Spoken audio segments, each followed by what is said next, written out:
Formally opening the ordinary meeting of Toowoomba Regional Council for the month of July. Thank you very much for your attendance. Can I also recognise those people in the gallery and those people in the public who are watching this meeting on live stream. Thank you very much to our staff who are all here today, and also can I welcome the group from the racing industry who will present to us once we get the formalities out of the way. Can I begin today, ladies and gentlemen, by acknowledging the Aboriginal parties whose songlines traverse these lands that we meet on today: the Western Waka Waka, the Guyabal, the Djerriwarrh, and in the western area of our region, the Bigambal people. And can I pay my respects to their elders past, present and emerging, for they hold the knowledge and the rich traditions and bold ambitions of Australia's first people. Are there any apologies for today? Obviously not. Anybody wishing to obtain leave of absence? Any meetings in the future? Councillor McMahon. Thanks, Chair. Just need to request a leave of absence for the special meeting of Council tomorrow, the 21st of July. Thank you. Councillor Von Hoff has moved that be granted. Councillor Carol Taylor has seconded that. Those in favour? Could I also apply for leave of absence tomorrow? I'll be, of course, in Brisbane for the Olympic announcement. I will not be able to attend the meeting. And of course, if I was to attend the meeting, I do have a declarable interest. So would someone like to move that Councillor McMahon has moved, Councillor O'Hara-Sullivan, that I be granted leave of absence? Those in favour? Motion is carried. Anybody else wishing leave of absence in the future? Okay. Any declarations of interest at this point in time that haven't already been recorded and will come out? Good. We'll move then to item 3, which is the confirmation of the minutes. Item 3.1 of the ordinary meeting held on the 15th of June 2021, at which every councillor was present. Is there a mover, please, that that's a true and proper record of that meeting? Happy to move. Or, in fact, are there any issues that anyone wishes to bring forward in respect to the minutes? If not, is there a mover? Councillor Summerfield has moved.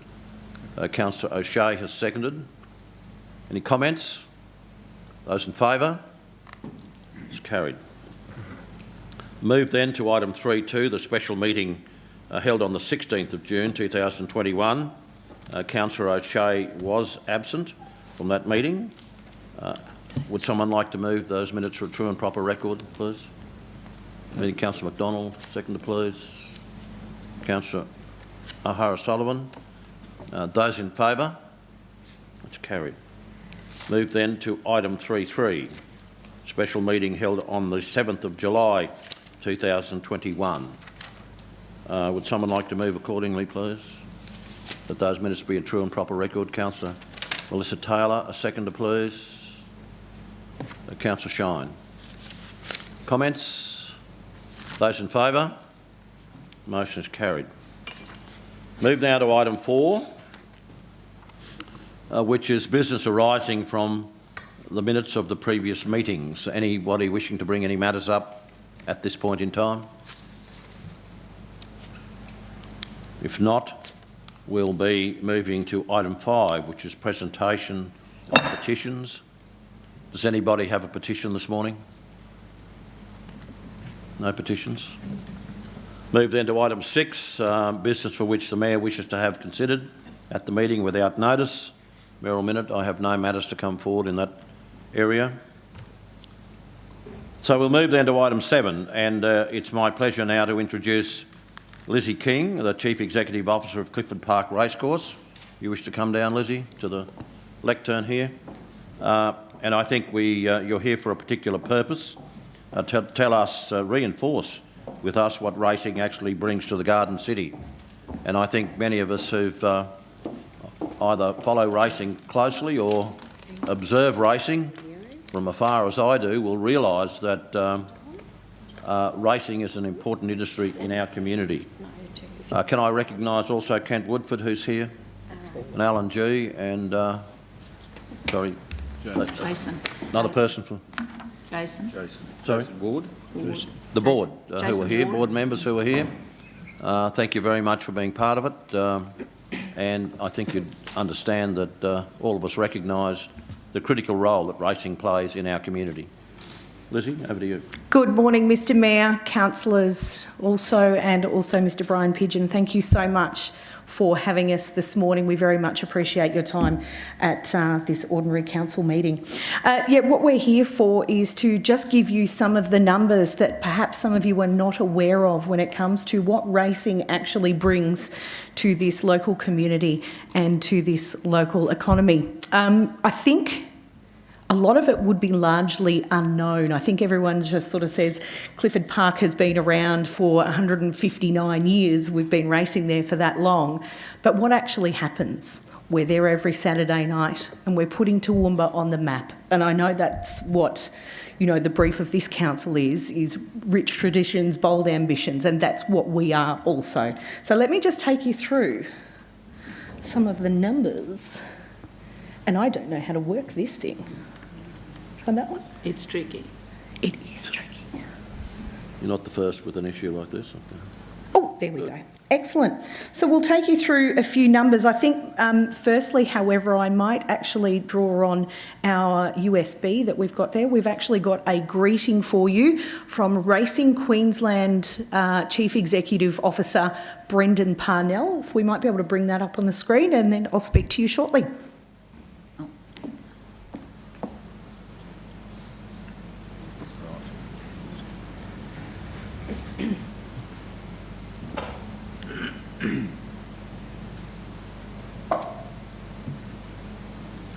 Media and sport. Names such as the Wagners. Hi there, Brendan Parnell from Racing Queensland. Toowoomba and the Darling Downs has forever been the nursery of champions and greats, be it business, media and sport.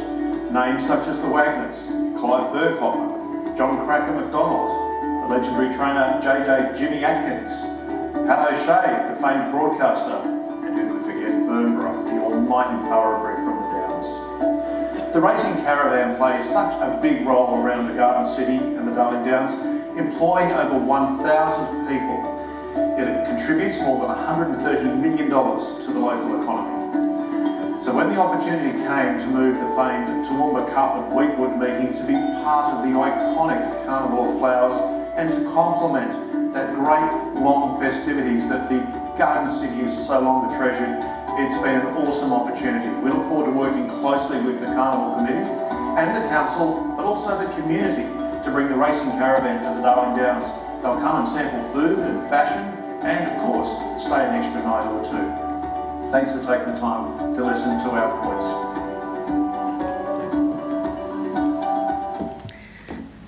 Thank you to Mr Parnell for preparing that for us. Yes, Weetwood is just around the corner. Time-honoured tradition for us this year will be the 132nd running of the Weetwood. It's one of the world's oldest sprint handicaps and much loved here in Toowoomba. It'll also be the 102nd running of the Toowoomba Cup on the same day, Saturday, September 25. Yes, Toowoomba Turf Club would love to work closely as a partnership with the Toowoomba Regional Council and also the Toowoomba Carnival of Flowers Committee. We believe that the events need to be aligned together. It complements each other, and we would be very proud to be bookending the end of the month-long celebration. So I'll leave that where that is, but let's take you through a few numbers. Brendan did mention a few of those there. Racing brings more than $115 million into this local economy. $115 million.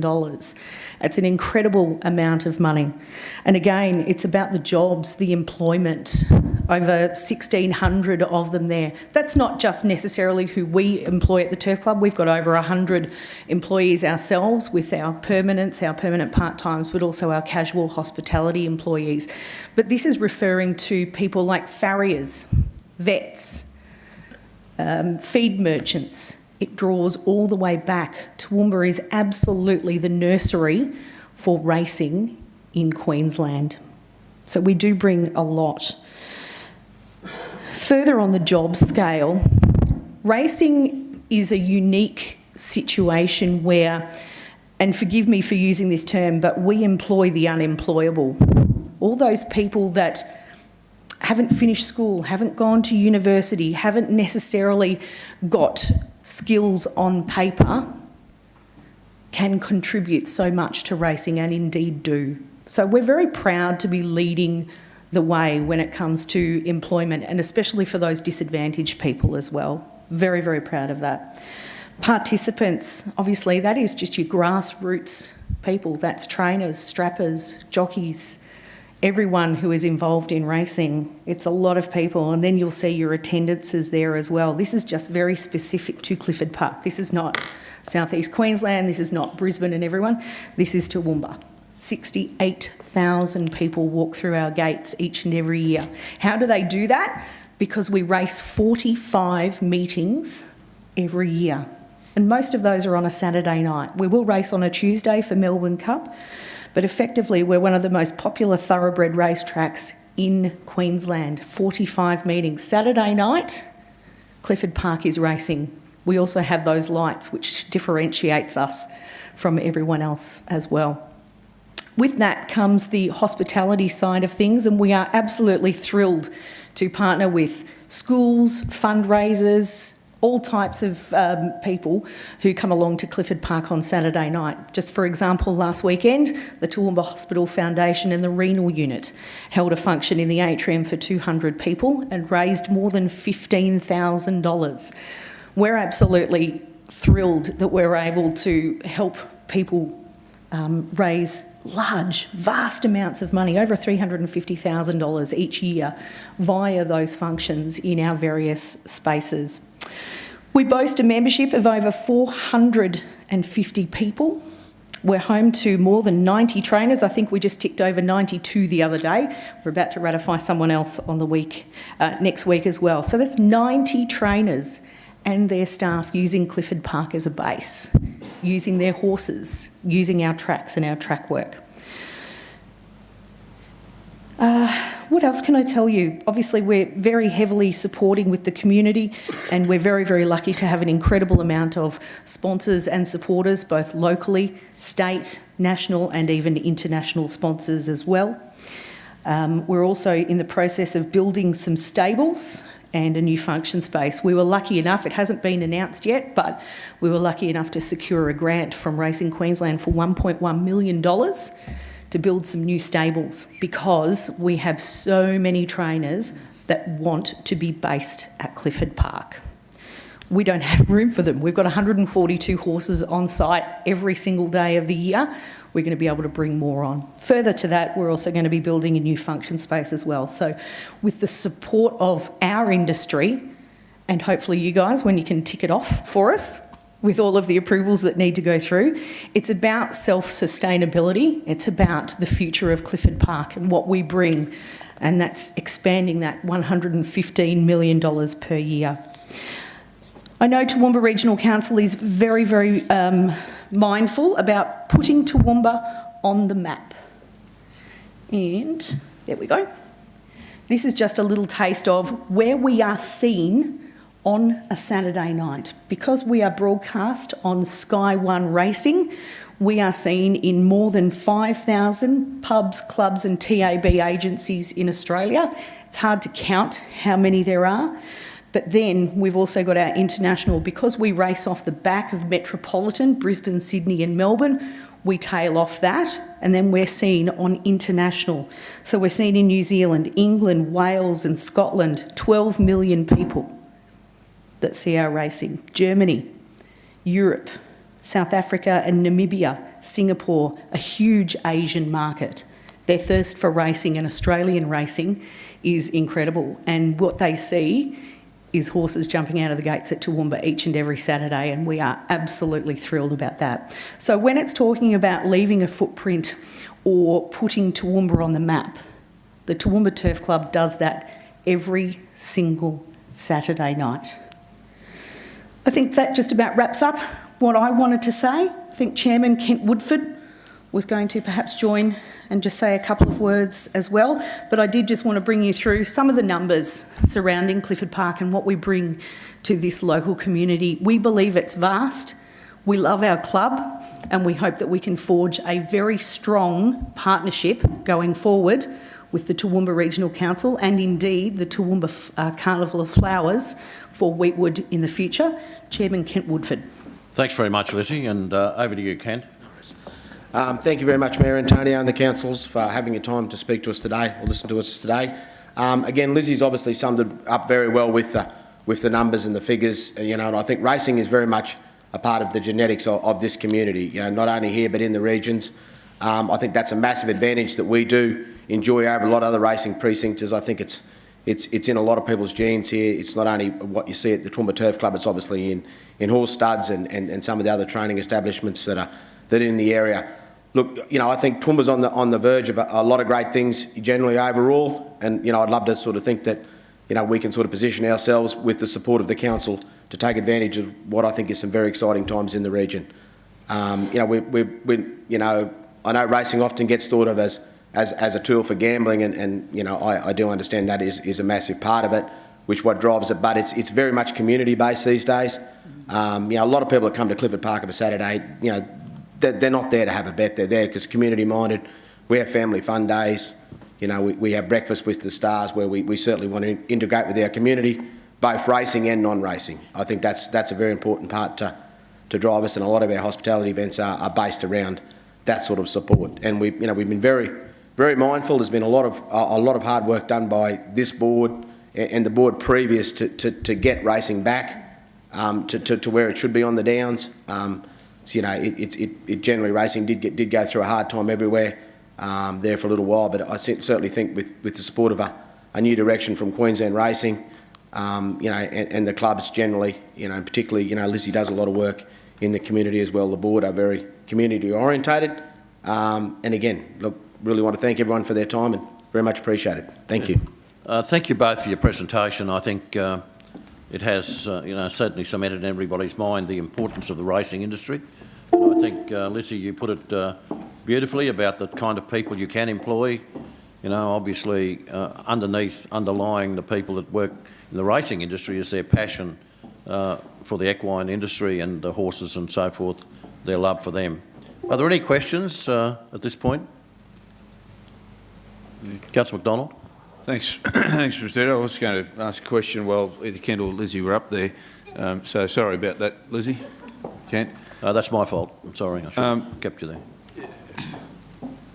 Well done on securing some funding for stables. That's a positive. I was just wondering whether there was any more interest, perhaps through to the board particularly. I don't want to put Lizzie under the microscope there, but from a board perspective, whether there was some talk years ago about utilising some unused space on the site for accommodation or some other use of an income stream for the club. Has there been any thought in regard to that? Okay, if you like. Jeff, thank you very much for that question. The club recently went through a strategic planning process, and that was identified as part of something that could look in the future for the Toowoomba Turf Club. We do have a large parcel of land, and that is something that we would consider. It's certainly on the back burner, but nothing concrete at the moment. Would that be the best? Yeah. Yeah? Yeah. Again, obviously, we're very mindful of a large facility that's obviously worth a lot of money to get, more than, I guess, one day's usage out of it, or usage for it in layman's terms. We're always open for any development opportunities that might come our way to obviously, again, make us more self-sufficient and away from it. So we certainly, we're very, very mindful of that, and any opportunity that comes along, we certainly, happy to discuss them, and I guess it's just, which direction we take with that, but we are very keen to obviously make ourselves a lot more self-sufficient, as other race clubs have done. Just to follow up, if I could. Follow up. Second one was around and in the past there has been a jockey academy or whatever it may be, a nursery for bringing on other participants in the sport. Is that something that is the board has looked at strategically as well, a regional centre for apprenticeships or whatever it may be? Yeah, look, Queensland Racing sort of have taken on a direction. Obviously, I guess the number of apprentices coming into the racing in apprentice jockeys is a worrying factor overall in the sense of people's there's not as many small kids, I guess, anymore. So obviously, you know, that needs to be, I guess, other areas sort of sourced for that. They're very mindful of it, and I've certainly said, you know, if that was to take any direction, we'd be very happy to have an academy here. Jock Academy, obviously, we've got some, you know, very good jockeys that have come out of this region, and I'm sure some of them would be able to get, and retired trainers would be able to get involved in a project like that. But Racing Queensland are very mindful of it, and I think a place like Toowoomba, with the large number of horses in work and the opportunity that would be able to give them apprentices, or even, you know, stable hands or anything like that, to obviously make the industry more professional, we'd certainly think we'd be in a great position to be able to take advantage of that. Good on you. Thanks. Thanks, Kent. Councillor Carroll, you've got a question? Thank you, Mr Mayor. Thank you, Kent and Lizzie, and for highlighting the value of the industry to something I'm very passionate about. And I'd like to mention the fact that you're the umbrella industry for the small race clubs that are all around the place. And coming from the bush, I know even one of my friends across the road, out on the properties through the hard times, they have a horse in training. And, you know, often that's their only hobby and their only interest. So it's not all about punting. But I just wanted to highlight two things that I think you've missed. We've got one of Australia's premier stallions standing over here at Eureka Stud, Spirit of Boom, who's setting the world on fire. And I'm going to organise a visit for councillors out there as soon as I can to go and see what's happening out there. But he could be anywhere, and they have had actually offers for them to take them down south, but they leave him here because in Cambodia is where they belong. But I think that's not to be discounted either. The fact that the stallions that we have here and the mares that come up to those stallions, it also has another economic benefit, and also puts us on the map. I mean, Spirit had his, what was it for the season? 200 and whatever. I ticked it over just last Saturday, I think, because won again. But the other thing is the fashion and millinery industry that hangs on those premier race days. And there was a value put on it down in Melbourne around the Melbourne Racing Carnival. And, you know, it probably would shock you and how it comes here. And we've got milliners that have developed through Cobb & Co and others, and they're up there with the best of them. And I think that's something that Premier Racing meetings actually support and as well. So thank you very much. I just wanted to add that. It's hard to cover everything, but it is a way of life. It's not just about betting. It's about the beautiful thoroughbred and you know, the industry, the racing that we love. So thank you very much. And just, you know, further what Carol said there, like Jimmy Atkins famously said, or said, you know, our climate is absolutely perfect for horses around here. Yep. As much as when we all walk outside today, we probably don't think it's a great climate, but for horses, it is. And again, that's why I think this industry does thrive, you know, around here with the studs, and obviously the success of Spirit of Boom, and obviously the success that Mackay Pines have enjoyed before that. But no, we do have the perfect climate here for horses. And the other thing that happens here after the winter carnival, a lot of horses that don't race over winter come up here to summer, and they go back, and for whatever reason it just gives them that extra leg when they summer up in Queensland. So a lot of them come up here. Yeah. So. They do, very true. Thank you.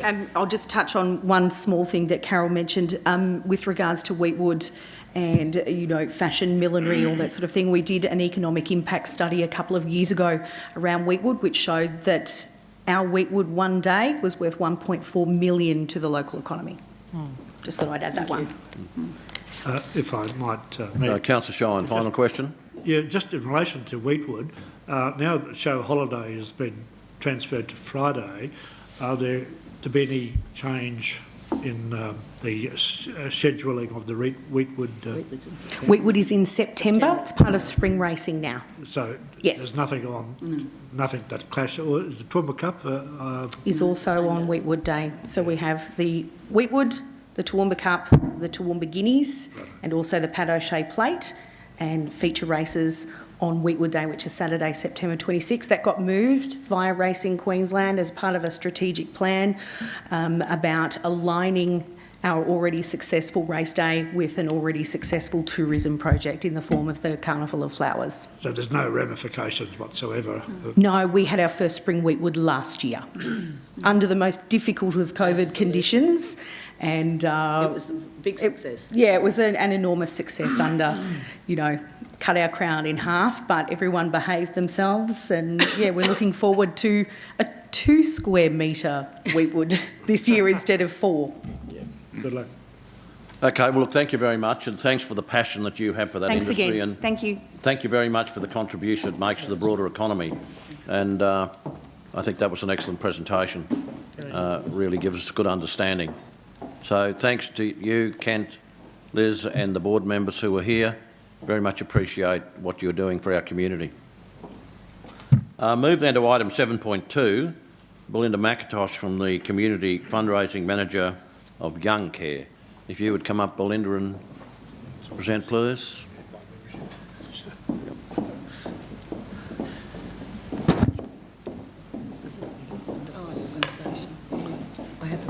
Belinda is going to share a very special story. It's titled Luke's Story. So, Belinda, over to you. Thank you, Mayor Antonio, councillors and guests today to having myself here representing Young Care. We very much appreciate your support.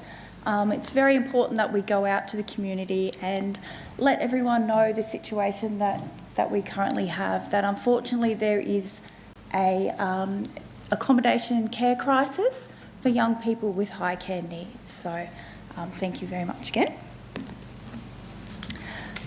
So you may not be aware, but unfortunately there are too many young people being left behind in aged care, hospital rooms, rehabilitation centres and institutionalised accommodation simply because there is nowhere else for them to go. There are currently over 5,600 young Australians living in residential aged care, and on average every week there are 42 new admissions of young people. These are young individuals aged between 18 to 65. Families are constantly left feeling hopeless and desperately searching for alternatives. For the past 16 years, Young Care, with the support of the community, have been fighting to make a difference to the lives of young people living in or at risk of entering inappropriate housing. But there is still a significant gap in the disability housing sector within Australia.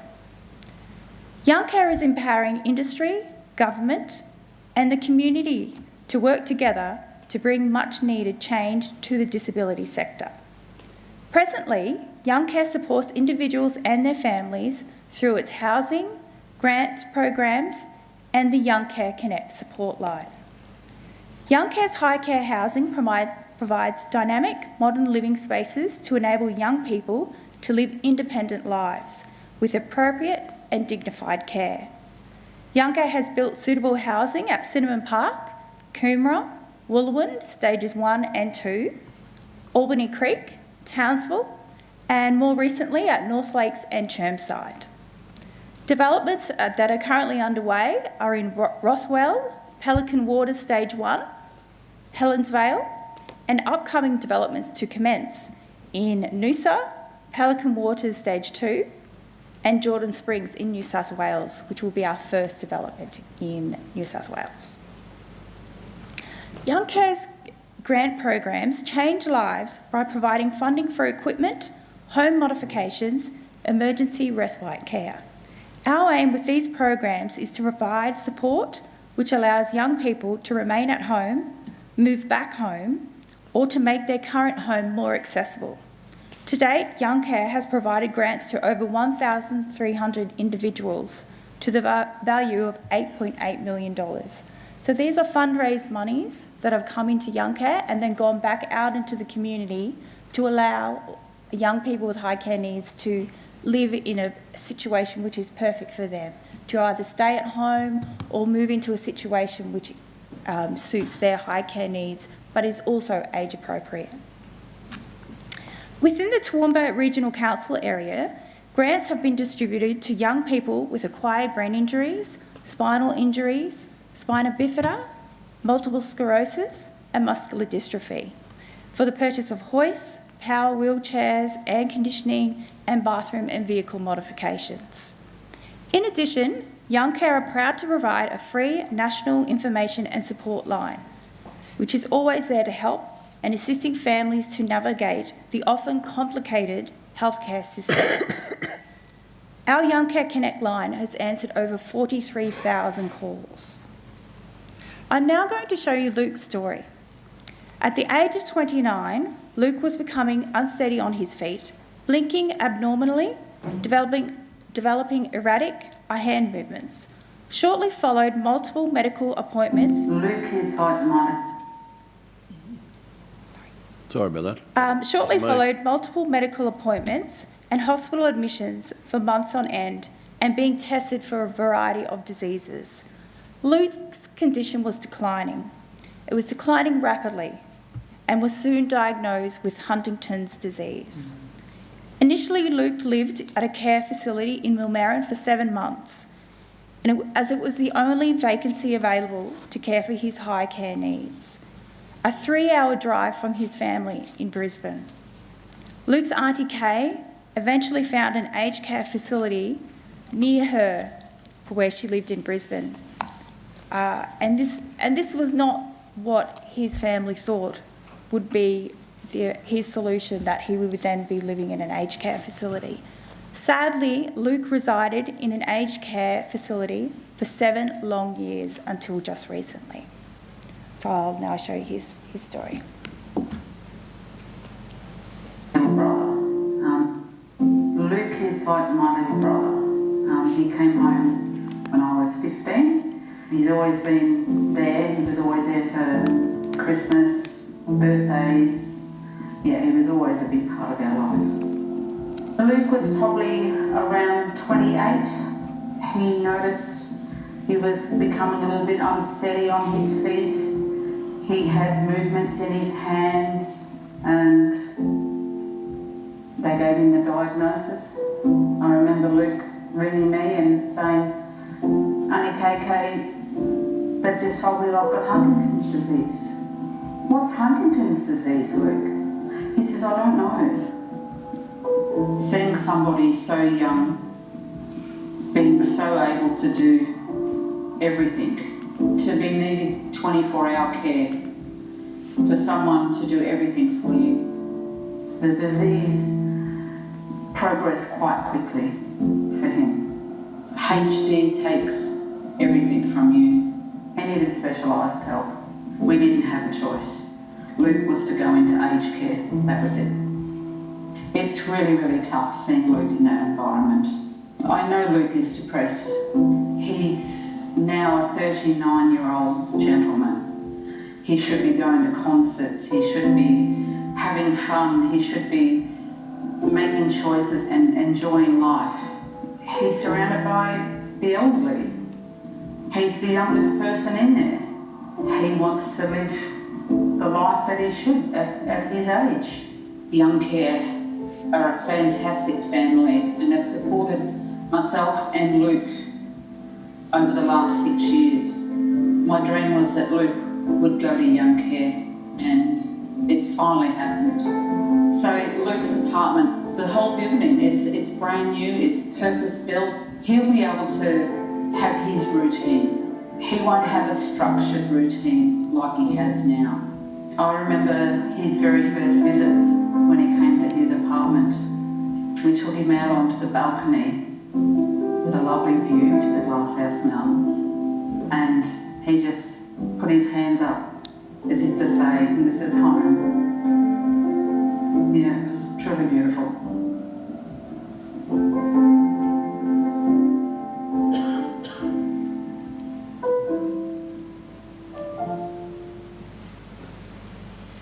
So that was Luke's story, a young man who has recently turned 40, and he's turned 40 in his brand new home at North Lakes.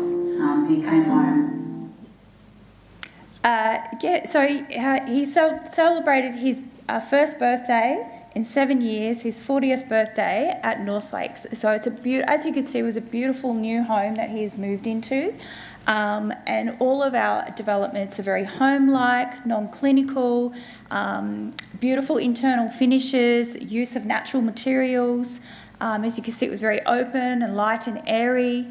And all individuals have their own personal en-suites as well, together with home automation, so an iPad or voice control activation, so they can turn the TV on and off, as well as the blinds to be open and closed, the doors, light ceiling fans, air conditioning and bed control. So a lot of things that we take for granted that we're able to, that we can physically do ourselves, we're bringing in automation for an individual that may not be able to do that manually, but they can through an iPad or voice control, so that they have more independence and control of their surroundings. So it's a beautiful home that Luke has now moved in. He moved in 2 months ago, and he's also moved in with another 10 residents. So there are another 4 residents that will be moving in there shortly as well to join him. So it's a beautiful situation when we see that someone has been in a very, very compromising circumstances for quite some time to then move into their own home and have their own surrounds. There are many facilities that don't allow that for someone with young with high care needs. So Young Care are very interested in increasing our specialist disability accommodation, so SDA housing and developments, by designing premium residential solutions for young people with high physical support needs. But we can only do this when we are confident that there is demand within any region. Our data indicates that there is a demand in the Toowoomba region. However, we have had very little feedback from participants in the region to enable us to start considering developing high physical support SDA in Toowoomba in the immediate future. So unfortunately, Young Care is finding that we're unable to get information on individuals that have high care needs that may be living in situations that are not appropriate to their needs. And the only way that we can find that information is to be directly contacted and advised. The NDIS does have information of that, but due to privacy reasons, we are unable to get that information. So Young Care very much welcome inquiries about housing options within the Toowoomba region from participants with high support needs and their families, support coordinators, occupational therapists working with participants who are looking for appropriate housing, and together with community leaders. It takes significant time to achieve an SDA approval from the NDIS.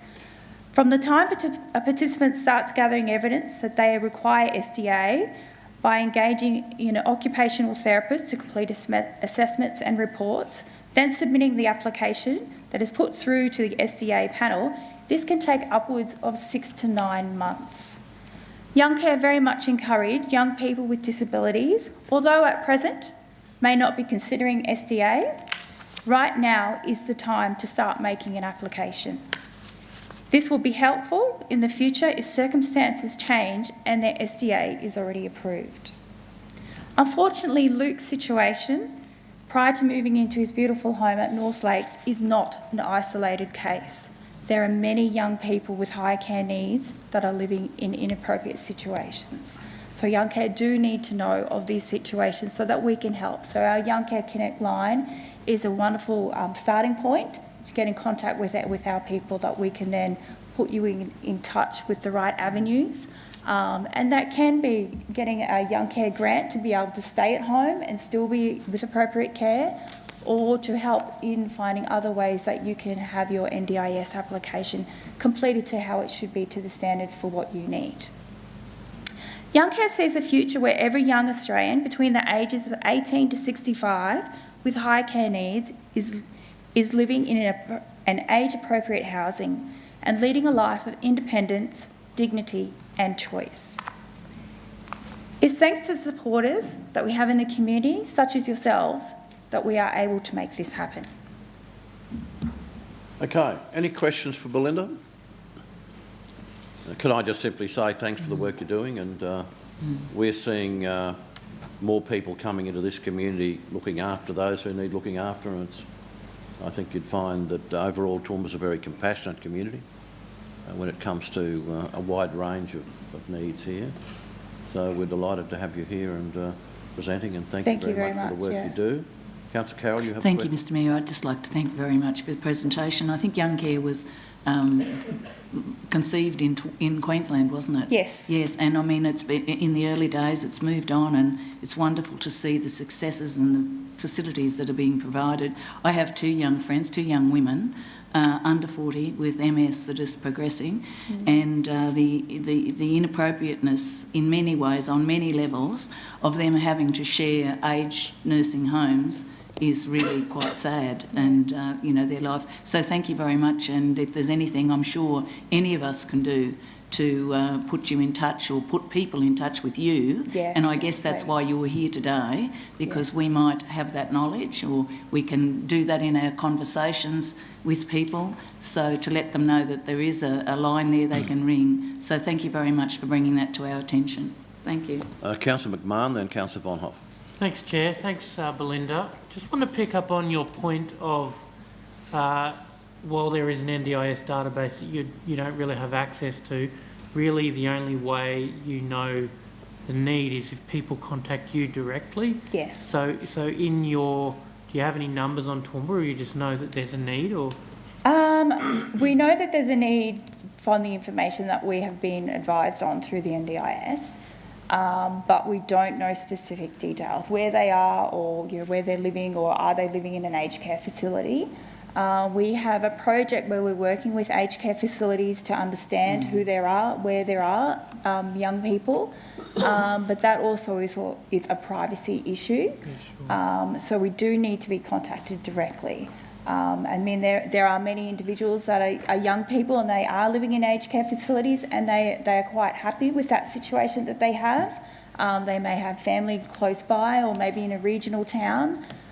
So that's where, you know, it can definitely work for some individuals, but for others it can be quite a difficult situation. So we do need to be contacted directly. No, just one of the hats that I wear as a councillor is chair our region's RADAC committee, which is Regional Access and Disability Advisory, and the wealth of knowledge from the local disability community in that room would have a substantial database of people who fit your criteria and would probably want to make contact with you. That would be fantastic. Within that room, I'd say they'd know most people in the region who are in the category you're after. So I wonder if we could exchange details and perhaps get you to work with our RADAC committee on, perhaps come up if you're available and brief the committee and see if we can go from there, because I think that's a great resource of really the experts in Toowoomba region, and who connect with others who certainly need this kind of living. So thanks very much, and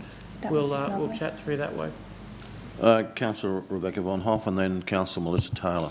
Thank you, Chair, through you. Belinda, thank you so much for the presentation, and thank you to Young Care for the incredible work that the organisation does. And just to think that it wasn't that long ago before when we didn't have a Young Care. So thank goodness for the work that Young Care does do. You know, you read out the portfolio of places where you have the specialist disability accommodation, and Pelican Waters, Helensvale, Chermside, North Lakes, Moreton Bay and so on.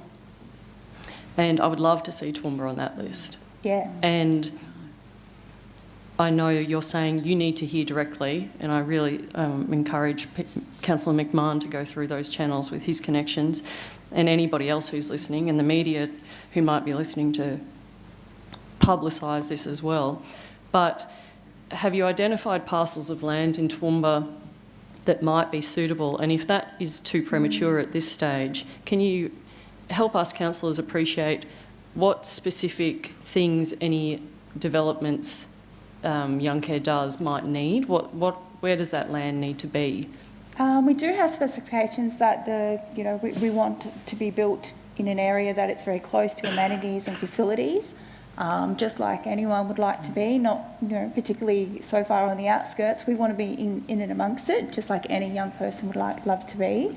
I can provide further details afterwards from our Young Care Connect team, as in the criteria that we have, but we do build high care physical support housing, so it's very much above what the current levels that there are within the NDIS and SDA. So, we go that extra step to be very much above above the rest with other SDA housing. Okay, thank you. Councillor Melissa Taylor. Thank you, Chair. Thank you, Belinda, for your presentation, a service that's very close to my heart. Just a question about Young Care. How is it funded? Is it through fundraising or is it government funded? No, we don't. We haven't received government funding. We do a lot of work. We have been gifted land at Albany Creek and Woolwyn, stages 1 and 2. So that was gifted by state government. So where we were then able to build there. Through our SDA developments, we are then getting on board there for monies to come through, as in working with our investors as well as those that are on board with the land. So some of our partnerships are a 3-way or 2-way partnership that we're working with, but predominantly our monies is through fundraising and our corporate groups as well as trusts and foundations. And our major givers. So we have quite a variety of different fundraising activities that we do throughout the year. That's predominantly where our monies are coming into Young Care and then going back out either through housing or our grants or our Young Care Connect line. Thank you. Okay, Councillor Megan O'Hara-Sullivan. Thanks, Mr Mayor. Thank you, Belinda. Watching that presentation, you can't help but think there, but the grace of God go I. I just wanted to pay special tribute, Mr Mayor, to the reason why Belinda came. It was our PA, Teresa Perry, who had seen Belinda speak at a function and was so blown away by what she had to say and thought it'd be such a good thing for our community to hear about it, and suggested whether it might be possible for her to come. So thank you. Yeah, that's good. Yeah. Thank you very much for the opportunity. Yeah, thanks very much, Belinda, for presenting, and thanks for the work that you do and your organisation does. And I think if there's ever an opportunity, no doubt a connection between you and Councillor Tim and his team is important. But I think you've captured the heart of everybody around the room with the work that you do, and happy to talk to you on any stage of the game in terms of making this community even more compassionate than it currently is. You did mention that Luke spent a bit of time in a retirement village at Millmerran. Yeah, it was... I just asked the question simply because I come from there, and I go there regularly to meet friends and relatives of mine, and I'd never given a thought to the fact that there could have been young disabled people in that facility. And his family were in Brisbane, so that was where a vacancy was. So it was a 6-hour round trip for them to see him for that amount of time. Yeah. No, thank you. Thanks very much. Look, thank you so much for your presentation, and as I said before, thanks for the passion that you show and the work that you do. And people like you are an essential part of a compassionate community like Toowoomba, and thanks for being here. Thank you very much. Thanks a lot. Thanks. Well, councillors, we'll now move to item 8, which is the reception and consideration of committee reports. The first report is item 8.1, Planning and Development Committee. Anyone wishing to take any matters out of that? If not, do we have a mover? See to it, Councillor Carl has moved. Councillor O'Hara-Sullivan has seconded that. Those in favour? That's carried. We'll move then to the Water and Waste Committee report. To anyone wishing to take any matters out there? Councillor Shine. Item 4. Thank you. Item 4, curbside collection. Okay. So, any other matters to come out? If not, would someone move that the receipt of items 3 and items 5 in that report, please? Councillor Von Hoff moved that. Councillor Summerfield has seconded that. Those in favour? It's carried. Councillor Shine, over to you. Thank you, Mayor. I'd like to move an alternative motion to this effect, that Council consider a bulk curbside collection trial in the formation of the 2022-23 budget. You've moved that? I move that. Is there a seconder for the motion? Councillor O'Hara-Sullivan. I would assume that there will be... Can we just have that motion up on the board? Sorry? Can we just have it put up on the screen there so that we know... Repeat?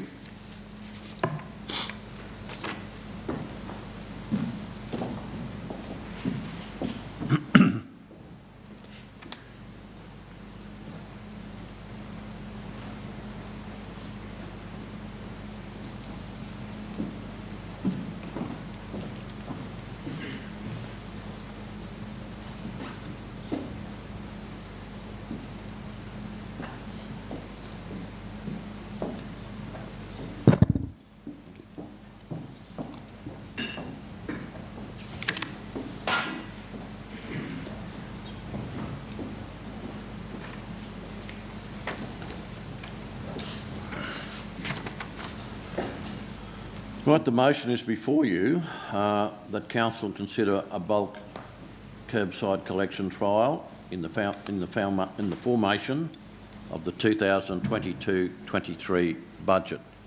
I'd imagine we will be entering debate. So, Councillor Shine, if you wish to put your case, please. Thank you. Speak first.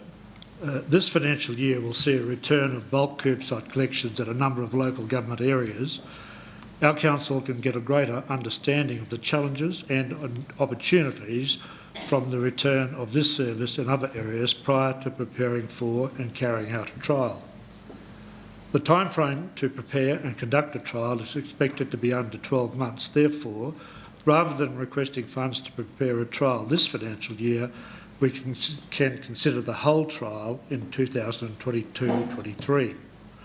This approach is not locking us in, but rather being measured in our approach. Before moving to the motion in more detail, may I refer briefly to an article in the Chronicle on the 19th of July. Under the headline, Fee for Waste Floated, the article stated TRC could in the future charge residents for accessing its waste facilities.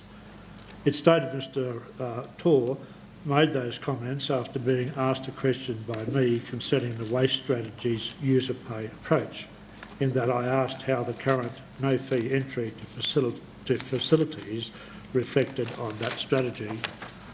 A reasonable interpretation of the article would be that I was advocating that such a fee be introduced.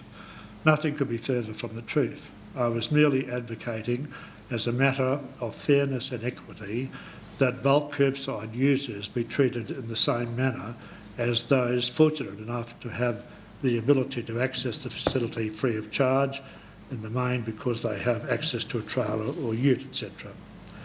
Chair, over recent times this issue has been extensively debated here, so I do not intend to repeat in length the case in support of the introduction of this service.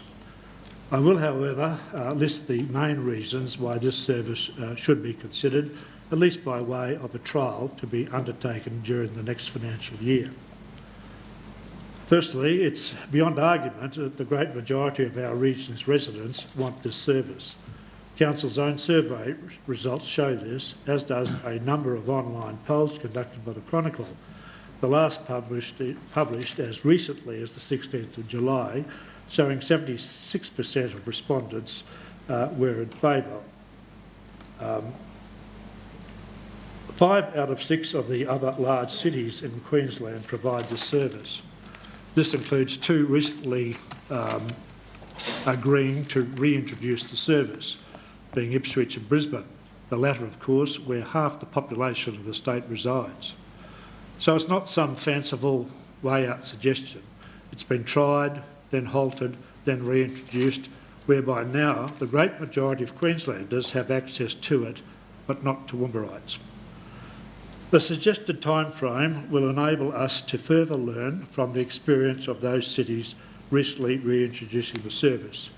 We can gain a greater understanding of the challenges and the opportunities, as I said before.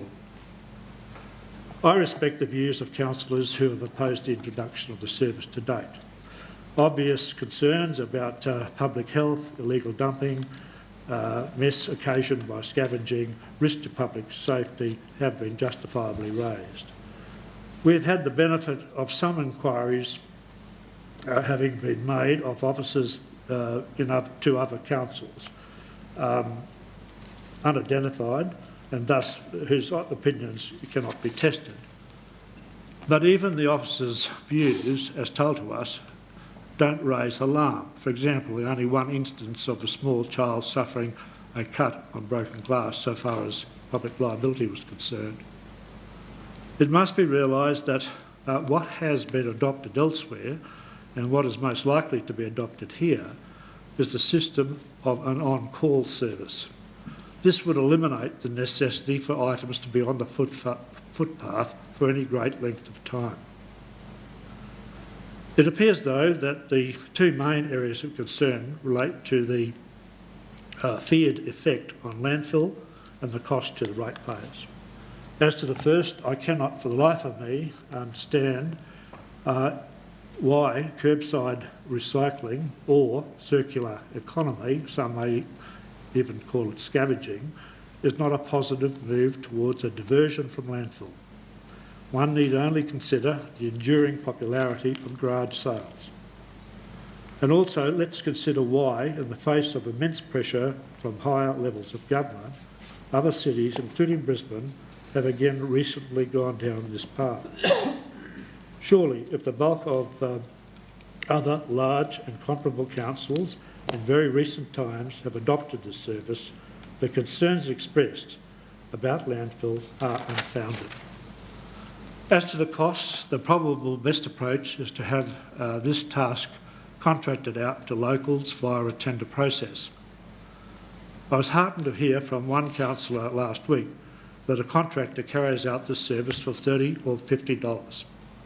Imagine if that person at those rates could be engaged. The whole trial would be carried out for about $100,000. Why not at the same time consider the expansion of our own council employees to conduct it? Employ a few people to make use of a couple of council trucks. Is that really beyond our capability? Councillors, what I'm proposing in this motion is that we delay consideration of a trial to later in this financial year with a view to holding of the trial during the next financial year. By then, we shall be better informed by the results of the reintroduction of the service, especially in Brisbane and Ipswich. Remember, to the bulk of people living in our region, namely those in Toowoomba City, bulk curbside collection is not new. It was a popular and successful service undertaken here prior to amalgamation. Let's start the process to consider its relocation here in line with in line with Brisbane, Ipswich, Logan, Townsville and so on.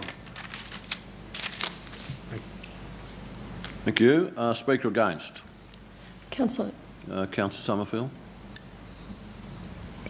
can I ask a question? Is that appropriate, Ask a question, Chair? yes. Sorry Quite happy to allow that. Thank you. I'm sorry to interrupt you, Councillor Summerfield. Through you, Chair, there are two issues that Councillor Shine raised there that it would be helpful to get some information from our General Manager of Waste Services, if appropriate. The first is comment on the possibility, given the issues that Councillor Shine raised about the trial cost going from what was estimated at $500,000 down to something of a much less than that, because we'd be learning from the situations in other councils. If you could, if that would be something you could comment on. And then secondly, the idea of residents paying to go to the waste management facilities, and that's something that council will consider. If you could give us timelines about when that might be something that we are going to consider. Matt, if you come on down, please. Naturally.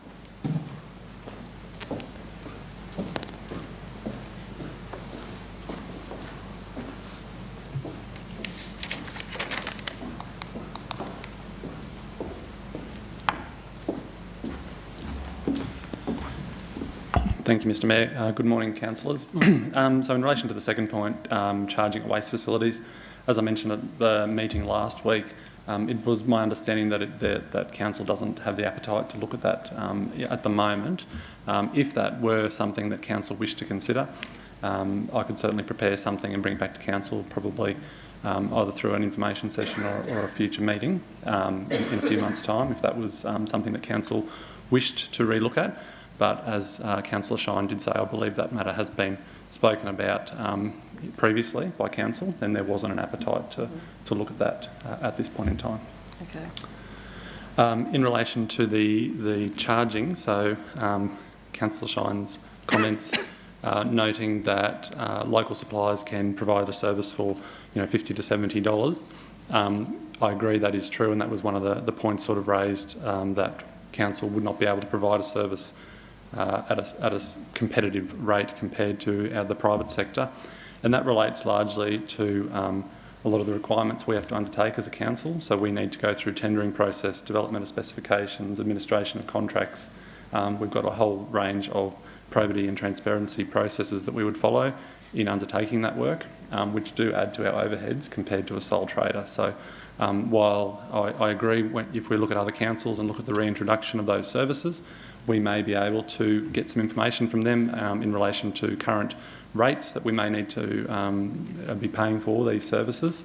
At this point, I'm comfortable with the costings that have been put forward as the best estimates we have at this stage. Sorry, supplementary. So that would be $500,000 for the trial? That's correct. Okay, thank you. Are the people who are providing this service now from the private sector, is there any probity and any rules around the work that they do? I have looked at this in some detail, and I believe that because council has the ability to designate waste collection areas for domestic services, that this same type of service could be designated, and so under council's local law, number 7, we could undertake this work without there being any other legal issues that would need to be looked at. But that's something that I've spoken to legal services about, and that's our view at this point. Okay, thank you. Councillor Summerfield, you wish to speak against the motion? Thank you, Chair, and thanks, Matt. I'd just like to firstly say again this week that I have confidence in the authenticity of the report written by our Waste Manager, Matt Torr. I have complete confidence in his work, and I think that's important to state that. Secondly, I'd also like to clarify about the survey. The survey was, I think, and I'm getting these figures out of my head, 970 people from memory. 913. 913. And 70% of them were keen on it, but it's important to understand that the question was, do you want it? It wasn't, do you want it and are you prepared to pay for it? And there's a big difference between those two, and I think that needs to be considered in our discussions today as well.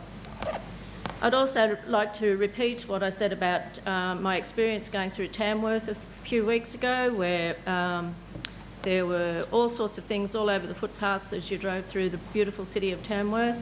And to go back 7 days later and find it even worse than it was when we went through the first time, I found it very discouraging for us to introduce a service such as that here, because I just don't think it's a good look for our city. In addition to that, you also have people scavenging. They go through it, they make a mess. There's a risk of it getting on the road. There's a risk to people using the footpaths, and I don't believe it's necessary to have that danger.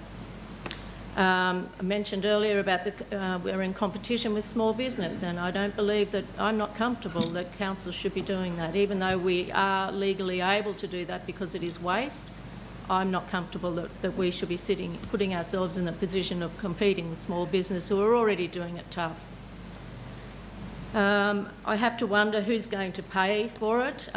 This has been suggested that it be considered in the next budget. Well, you know, we're looking at a minimum for a trial, 0.7%, I think it is, rate rise to cover the trial. And I just don't see the value in doing that when it's a user pay system if it is a user pay system at some stage. That would be more equitable, but it is still a great cost and impost to council. Our waste sector is really under pressure in relation to recycling.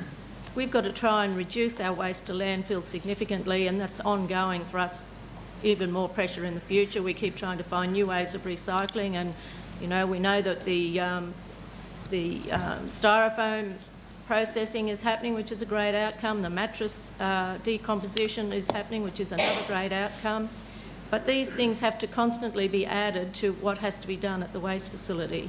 We're looking at how we might be able to create energy from waste, and we've got the landfill gas. So there's all these things going on, and do we really need to add another service when there are already small businesses out there doing it? Thanks very much. Speaker for the motion. No speaker for the motion? Councillor Shine, would you like to sum up, please? Yeah, no, thanks, Chair.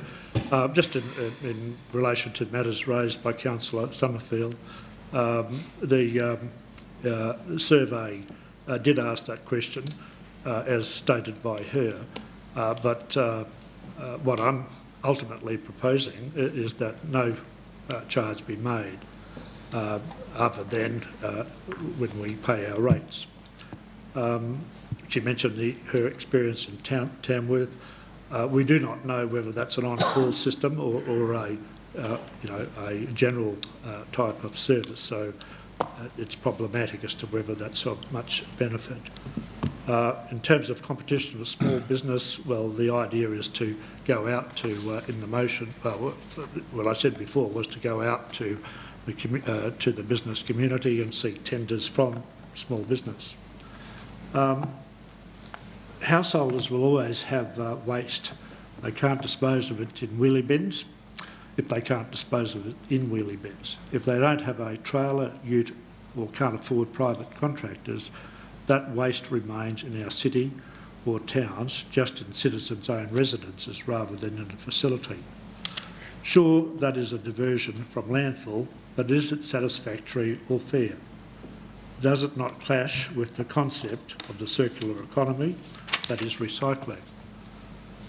Consistent with our, I believe that this proposal is consistent with our own Waste Infrastructure Plan 2020. Under point 2.2, under optimised service levels, it states that surely this service will, I state that surely this service will, first of all, make using council's waste services more convenient for customers. That's one point that's mentioned there. The second is provide customers with another and arguably better choices for streaming their waste. And thirdly, encourage customers to use council services as their first choice for disposing of the waste. There are the 3 points under that section in that plan. And also under the heading increased diversion, it will, by scavenging, increase the amount of the resources recovered and put them back into the productive economy. This, in fact, may well reduce the amount of waste sent to landfill. Also, I refer to our Waste Management Strategy 2021. The objectives are, in part, make using council waste services more convenient to customers. Putting it out on the footpath, you can't get much more convenient than that, so that box is ticked.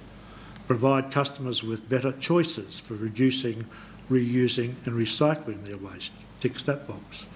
And encourage customers to use council services as their first choice for disposing of waste. Again, that box is ticked.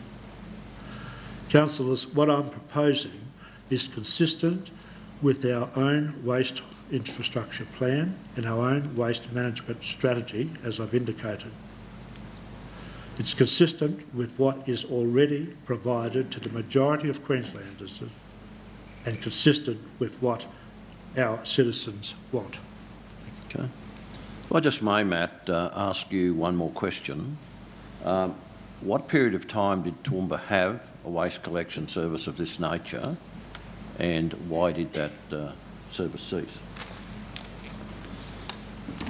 Historically, when did council Historically, when did we have it? So my understanding is the last time a waste curbside collection service of this nature occurred in the Toowoomba LGA, the Toowoomba City Council, was around about 2002, 2003. In terms of all of the other previous councils, many of them had other services, but they were not necessarily consistent, and I haven't been able to find accurate records of exactly when they did and did not occur, and I don't know the details of why the services were. You don't know why they. Mr. Mayor, can I just add to that? The Cambodia Shire had a once-a-year collection, which was run in conjunction with Clean Up Australia Day month. Yeah, I think there might have been a bit of that out there. Look, unless there are any other questions, that might close the debate. Councillor Shine's motion is before you, that Council consider a bulk collection trial in the formation of the 2022-23 budget. Those in favour?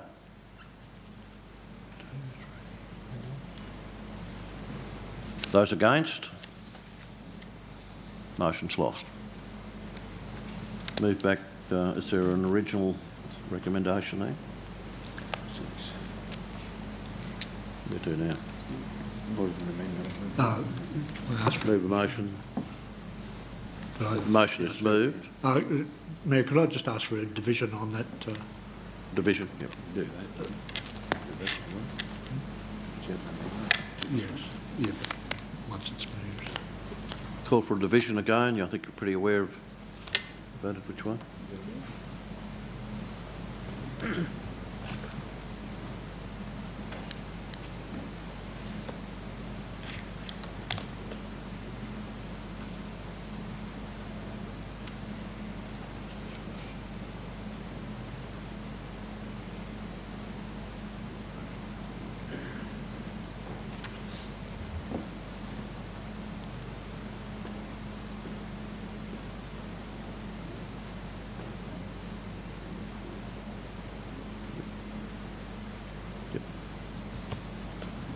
Von Hoff, okay, O'Hara, McDonald and Charles. Yep, that's it.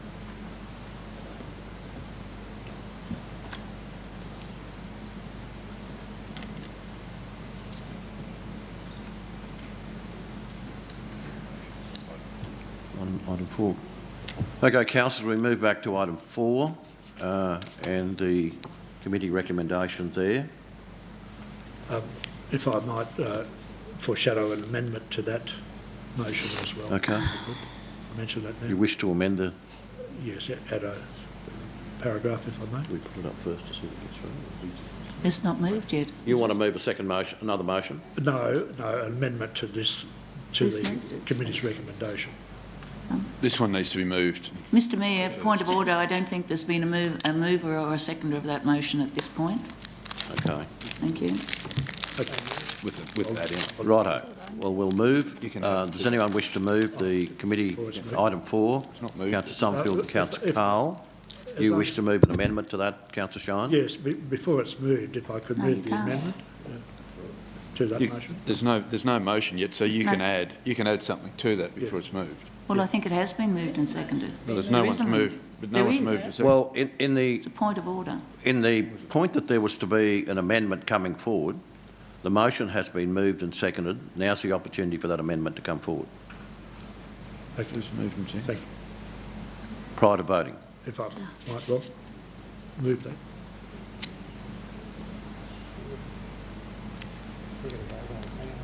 Got a bit of confusion up this end.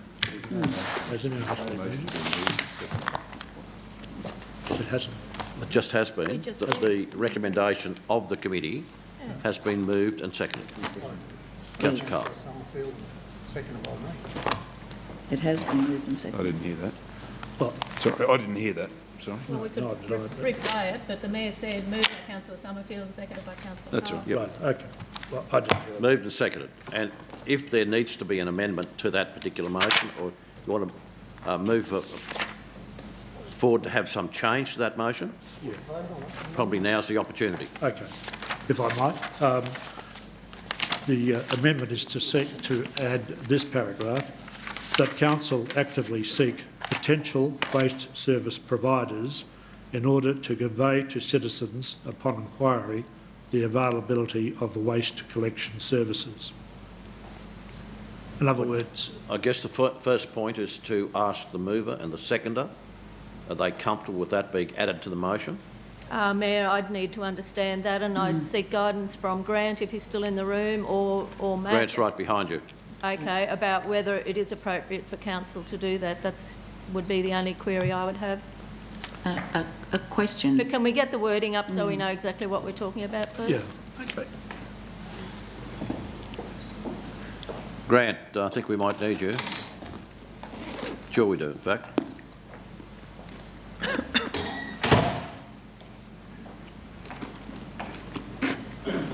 Apologies, Mr Mayor, I was talking about something else, so I missed the question. The previous motion was defeated. We've moved back to the committee recommendation, and we have a mover and a seconder, and Councillor Shine wishes to add a little bit to that motion. And I guess the way I'm approaching that is, if the mover and the seconder are happy with that, that's fine. But alternatively, if they're not, it would then have to be dealt with as an amendment.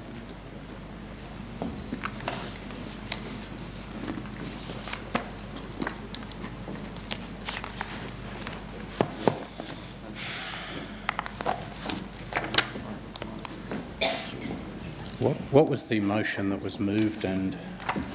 It was a committee recommendation. Can we bring that up, please?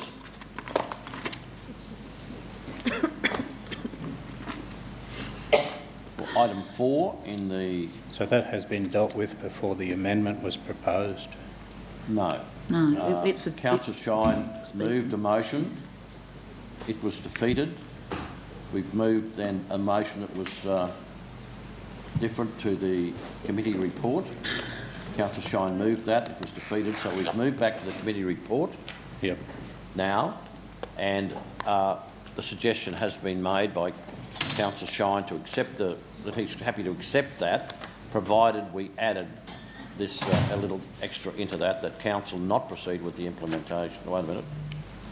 Council actively seek potential waste service providers in order to convey to citizens upon inquiry the availability of waste collection services.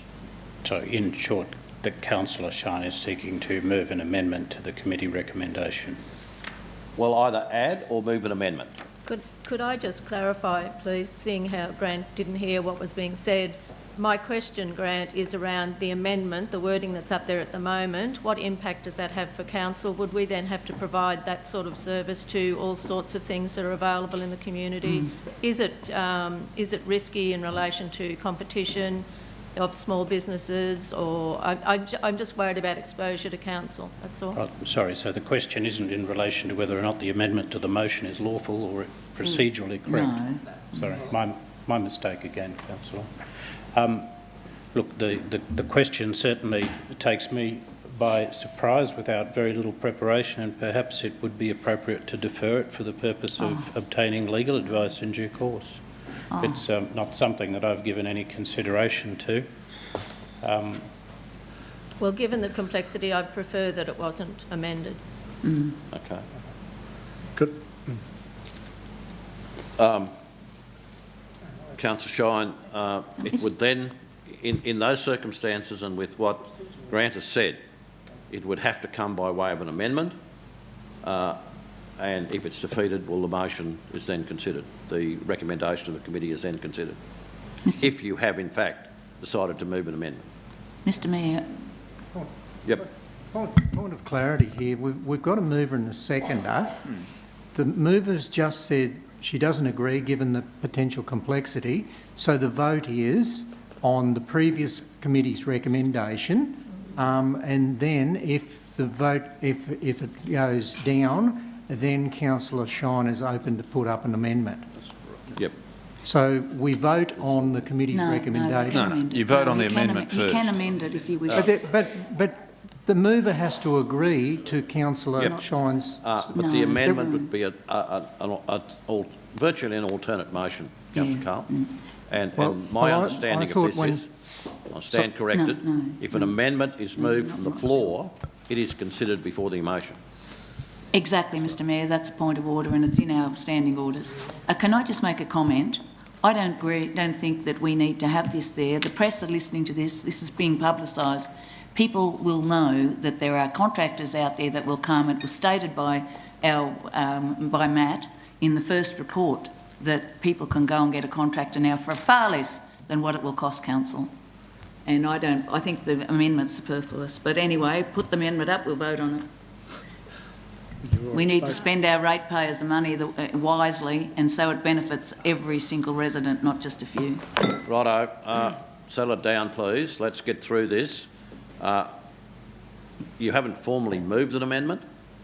Well, you've spoken about it. The only motion on the only thing on the table at the moment for me personally is Councillor Summerfield's motion. Good. Well, I formally move that amendment. You want to formally move that amendment? I do. Okay, do we have a seconder for that? Councillor O'Hara-Sullivan. Could I just get clarity, please, Mr Mayor? Just so we're all aware that if we vote on this and it gets lost, we then get to go back to the original. Straight back to the original recommendation. Thank you. Sorry. Do we need to debate it?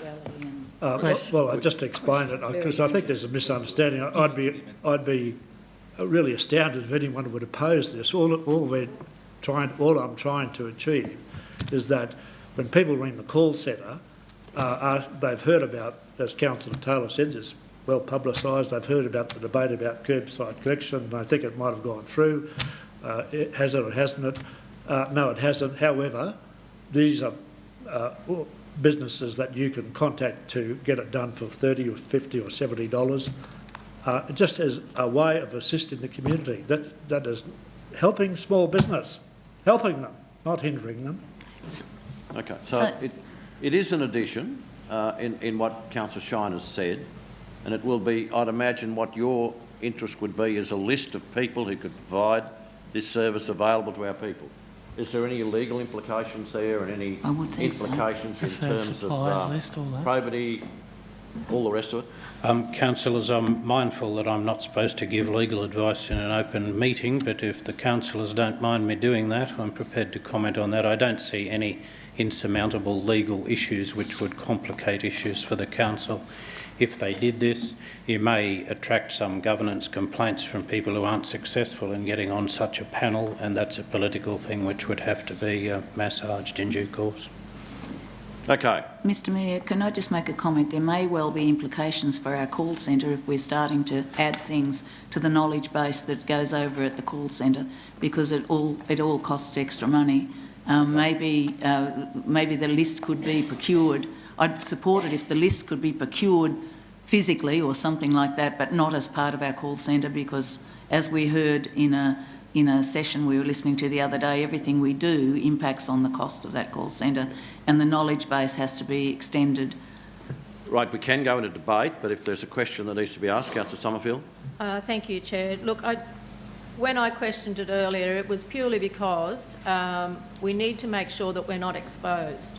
Like, if we have a list of 5 small businesses that do this, and there's 6 or 7, does that cause issues for us as a council?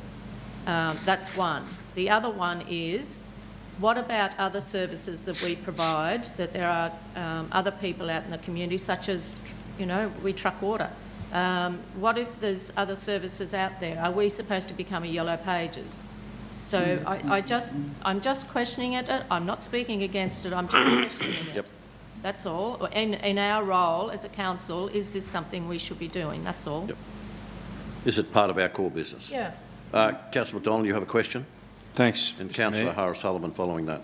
Yeah, I understand the intent of Councillor Shine's amendment, fully understand it. I just wonder whether, I'm just putting myself in Councillor Shine's example of the call centre, and having sat in there on a couple of occasions, I wonder whether it's more a case of providing guidance from councillors to what messages could be said. It might be just simply that council explained that there are profit and not-for-profit services available in our region, and they could well be advertised not through council but through others, because there will be interest. Yep. And that may be. I'm thinking of a call centre person. Someone rings up and says, "What's happened with the bulk curbside collections?" Oh, council's not doing it. Bang, right, okay. But we do have, there are services, not-for-profit services in the region that are available to do a similar service.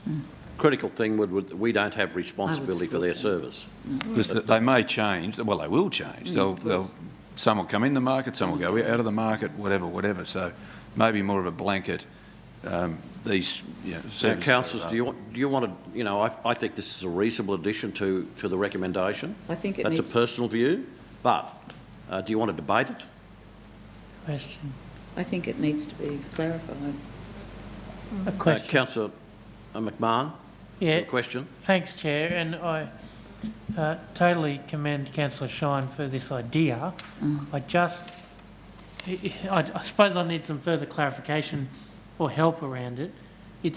in my limited experience, when we start getting into which business are around in the private sector, it causes a fair bit of trouble for council, because like was said, if we miss one, and then we're in all sorts of trouble. And I reflect on kind of the flowers, where we have our preferred suppliers list and go to tender and all of the rest of that.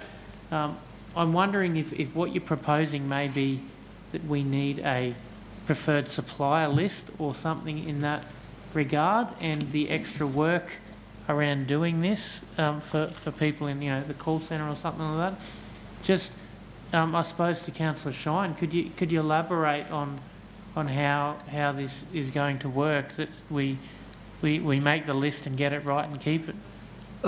Well, my own view is that the wording that's there now is of a general nature, and the specifics can be worked out under it without us today going into great detail about how the specifics are to be. It's a general principle that we look for providers, be they small business, be they charitable organisations or whatever, and that we pass on that information if people want it. I'm pretty happy the way it is, but if you want to add more specifics to it, then I've no great objection to it, but it may not be necessary. Would the addition prior to the word potential, private, independent service, would that give us a little bit more clarity that we're not attached and we have no responsibility? Oh, well, just say non-council private. Yeah, non-council? Non-council. Private might sort of exclude charitable not-for-profits. organisations. Does that give a little bit of clarity?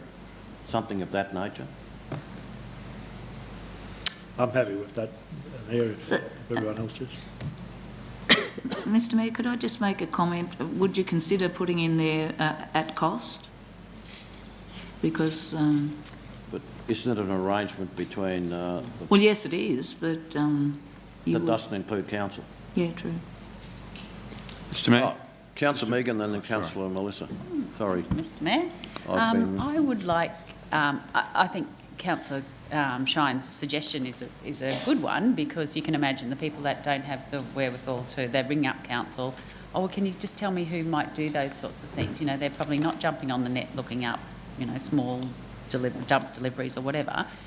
So, they ring, no, we can't help you, we can't recommend anyone. But what I wanted to get a comment was perhaps from Robin on the suitability of having a preferred providers list. I would imagine that it might be a little bit tricky in some respects.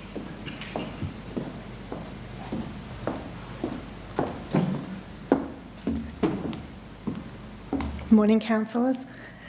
As Matt said, it will come at a cost if we do a public tender, so we've got to go through the process of advertising and evaluating the tender process. We'll have local suppliers who didn't know that we were advertising it, who won't respond, so then we'll have another round of explaining to them what they needed to do to respond and educating them for next time. If we don't go down the public tender route and we have an informal list, it could be seen that council is recommending a supplier, and then if something goes wrong, it's council's fault. Why did council say this supplier could do the job if they could? So would that would be my code? Would that be code for the way that this is there in front of us now, that we would have some protection from that? Any issues that there should be? No. What do you... There's lists out there. Councillors, the way I'm reading the room, which may be incorrectly, but I understand that Councillor Shine's predominant interest is to create a fairly comprehensive and exhaustive list of all the providers who do this sort of service in town. Would that be correct? That sounds pretty onerous. It is. I just had in mind that there's probably not all that many that do this. There's probably half a dozen, and if there's no harm in passing that information on. I think If that was all it was an information service, and we try and keep that list current from time to time with current prices, then there's no legal issues in that. We may miss somebody and they'll have an opportunity to ask us to add their name to the list from time to time. There are no issues with that. There's no cost of doing tenders, etc. I think Robin's point is of some concern, but we're not engaging these people ourselves, these businesses. We're not paying them anything. So I just wonder whether a tender process is, really necessary if we're not doing that. I don't believe we'd be tendering it. I think it's more in the lines of trying to ask our staff to compile an accurate list of all relevant providers and to encourage the call centre to provide that information. It's something that we generally try not to do, and Robin and I have had conversations about if people ring and say, do you know the name of a good lawyer or a good dentist? We generally don't try and give that information out because it could be. The first one's rather difficult, the second. Councillor Melissa and then Councillor Megan. Thank you, Chair. Such an admirable, and I mean admirable thought, Councillor Shine, but I am going to put my small business hat on, and if I was a small business in this environment and council were recommending and I was not on that list, I would not be very happy. And I believe that council would have to go through a tender process to get the names to be able to then provide a list. I don't think that's in our purview, and that's what Google's for. We are not Google, we are not Yellow Pages, and as much as I really would love to be able to do something like this, I just don't think we can in the fairness of all small businesses and in the environment of waste collection and transport and logistics. People come and people go so very quickly, and that is a movable feast, and that list will change, and I don't think it's fair to those who come and go in that environment for us to be giving out names and recommending. And I don't think it's fair on our customer service people either to put them in that position. Councillor Megan, then. Well, I had my say, but I suppose, we think about the old shires where someone would ring up, oh, do you come and get the rubbish? No. Well, can you tell me, what about trying to be helpful to people or trying to, instead of computer says no, we live in a modern world, we cannot recommend anyone.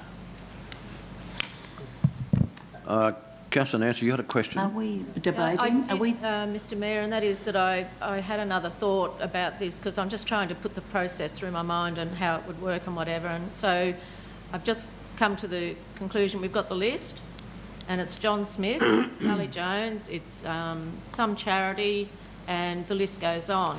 And so there's every opportunity that those first three are going to be the ones that are picked. So the ones that are down the bottom of the list will probably get ignored. So there's that inequitability as well. Are they going to have to shift the list around so that they're not suggesting the same people all the time? And I agree that we want to be helpful, but I just don't think we're playing in the right pond here. I'm sorry. Yep. Okay. Councillor McDonald, a question? Well, no. Just getting back to a previous comment, and I think if you were just more broad by its nature to say that council direct inquiries for bulk curbside collection to the private sector, so that it just, if you get a phone call, you say, no, well, council aren't doing it, private sector does it. Yep. Right? So you're not numbering, you're not trying to get a list, you're not doing anything, but we are being helpful by saying, well, actually, no, we're not doing it, but the private sector does do this, and some folk mightn't even know that that does happen. So, and not only that, the other groups, they're all private outside. And then I guess the next question that will come from the inquiry is that who's in the private sector? Find out for yourself. Well, the answer is. Well, we haven't got that information. You can do it that way, or you can simply say that council is not in the business of recommending private enterprise. So we aren't in the business of it. The council has made a decision not to do this bulk curbside collection for the time being. Private sector does it. So just simply that council direct inquiries for bulk curbside collection to the private sector. Okay, Councillor Carl. So, Mr Chair, that's why I'm really not comfortable with the words in point 2 that the council actively seek non blah blah blah. that's committing us. And I think Councillor McDonald's covered off what I was going to say, that that we give general information and raise the customers' awareness around options in the private sector, and that we merely give information to that tune. And don't be fooled by the possibility of the list being larger than you think. Not-for-profits, commercial entities, I'll go down as far as to say the real estate agents that engage home handymen and women to provide service to their rent roll real estate, also provide a service of this nature for their clientele to remove waste. So there's a whole host of these sorts of people that are potentially on a list, and it's much larger than one would care to think of. And I gained some small experience with that in my first term of this amalgamated council. So when I was in the portfolio. So I am not comfortable with council actively seek that council direct inquiries for bulk curbs to the private sector should be the only addition to the committee's recommendation last week. So you're talking about taking out Yeah, and that would be an amendment that I would move. Well, I think we've got to the stage, we're having a very useful debate. You know, I may not have necessarily struck to all the rules, but we need to get an outcome. We need to hear from everybody as to how they want it, and we need to get an outcome. And to me, I think this discussion has been fruitful. Now, Councillor Tim and then Councillor Carroll. Oh, thanks, Chair. Just, look, I know I needed some clarification from Councillor Shine before, but perhaps having run the old hair salon down the road for a few years there, when we start talking about lists and council getting into the business of playing Google and playing the yellow pages, the order of that list is big business, and there's a heck of a lot of money to be paid to be on top of that list. And that's actually what Google does now. And I put the competitive hairdresser, ex-hairdressing owner hat on. And when you go to Google now, excuse me, there's money to be paid that when they type in something or other, you're at the top of the list. And I'm thinking of the savvy young guy who's in the business, as an example of many, of taking your rubbish away. Think smart about this. Like when someone types in, does council do curbside pickup? There's all sorts of opportunities for your ad to be featured on there now. So I think we're playing in a space that isn't council, but I absolutely think that small business owners are pretty savvy these days. They have to be in a cutthroat market, and there's opportunity for them to be featured heavily here and to get involved with taking people's rubbish from their lawns. I applaud the idea put forward by Councillor Shine. I just feel like this isn't council's core business, and it's going to create more headaches than it is. But I think there's opportunity here, and if the private enterprise is willing to, you know, do what they do best and work hard for their bucks, there's really good opportunity here. Councillor Carroll. Thank you, Mr Mayor. Look, I commend the thought as well, and but how it plays out and how it works is I don't believe that we should go down the path of 2. I can support 3. It's not my motion, but I could support 3 if you add to that to the not-for-profit and private sector, because the not-for-profit are in that space now for people who need that service in certain areas, and then the private sector for people who don't tick those boxes. So I think if we had both in there, then I think that's a really that's saying no, we can't, because it's a user pay system virtually. You know, council's decided that it's an impost we can't do, but should you contact the not-for-profit or the private sector, and as has been mentioned before, most people have got access or know someone who's got access to the papers and everything else that'll give them this information. And I think that's the best way to go. That would be without recommendation, I'd imagine, without specific recommendation coming from our Absolutely. Just a simple statement. Yep. Go to the private sector or not-for-profit. Yeah. And Councillor Shine, and Yeah. then I'm sure I'll get to you, Councillor James. Okay. Thanks, Mayor. Just to cut to the chase, I'm happy to withdraw the option number 2. Thank you, And Councillor I'm very much in favour of Councillor McDonald's motion in number 3. Okay, thank you. Thanks, Councillor thanks, Kerry. James. My apologies, it's been fairly confusing. You're right. Half Understandable. Thank you, Mayor. We probably cut to the chase with it now, but I don't understand what we're doing or why we're trying to do it, to be honest. So we talked about bulk curbside collection. Motion was forward, it was defeated, so council position is that. What do we do now? If someone rings up and says, oh, do you do curbside collection? Like, isn't this a given? What we've got in 2 here now, like they'd say, council doesn't deliver this service, contact the private sector. Exactly where we are now. So... That's what we're doing. Yeah. Okay. Do you know what I mean? Like, I'm not, as I said, I love the intent. I know what we're trying to do. It's almost like, but as I said, we put a vote for it. It was hard fought. The vote was in favour of not proceeding with curbside collection, which is the status quo of what we've done since 2002. So if I ring up the service centre between 2002 and now and say, hi, do you do curbside collection? What do I get told? No. Do you know what I mean? Anyway, it's... Okay, we'll see if we can get to a resolution here. As the mover and the seconder, are you happy with point 1 and point 2? And this is, in fact, going back to the recommendation, the committee recommendation, with the addition of point 2. Yep. A few nods around the room. Yep. It's been a journey, but if you would like, is anyone wanting to go into further debate, you'll have to argue at length about that. Okay, if not, the motion has been moved by Councillor Summerfield, seconded by Councillor Carl. I'll put that. Those in favour?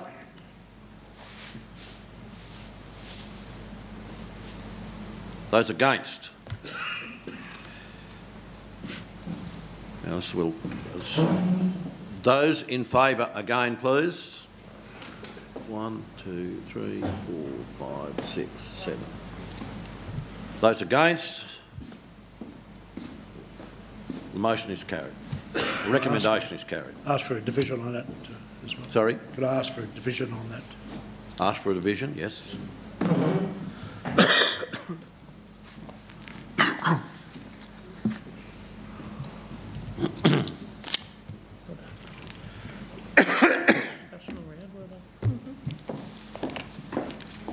Thanks, Matt. Thanks.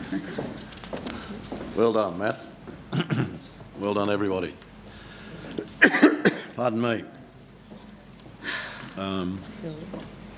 Right, we'll move then to item 8.3, which is the Infrastructure Committee. There are no matters before you there. Would No, I'll so move, Mr Mayor. someone like to move that? Councillor Carroll has moved that. Councillor Melissa has seconded that. Those in favour? It's carried. We'll move then to item 8.4, Environment Community Committee. 3 items before you. There, do we have a mover? Councillor O'Shea, a second to Councillor McMahon. Any discussion?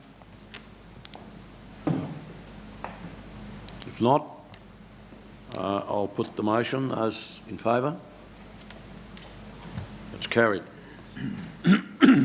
Move, pardon me.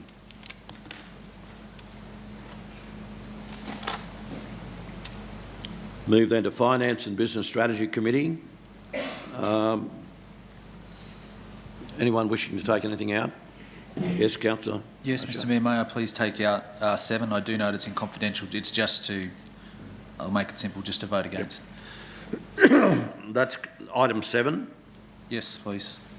So would someone like to move, anyone else wishing to take anything else out? Someone like to move that items 3, 4, 5 and 8, receive them please. Happy to move. Councillor McDonald has moved that. Seconder please. Carried. Councillor O'Hara Sullivan. Those in favour? That's carried. Move then to item 7, confidential matter. Do I have a mover, please? Happy to move. Councillor McDonald, a seconder. Councillor Carl. I'll put that to the vote. It's a confidential matter. Those in favour? Those against? Wish to have your vote recorded? Yes, Councillor please. O'Shea. Yes, please. Economic Development Committee, which is There's no matters before you. Someone like to move that be received, please? Councillor McMahon, Councillor O'Hara-Sullivan. Those in favour? That is carried. Right. The time is 11:46. We'll move on to our monthly performance statement. GM Anne-Marie.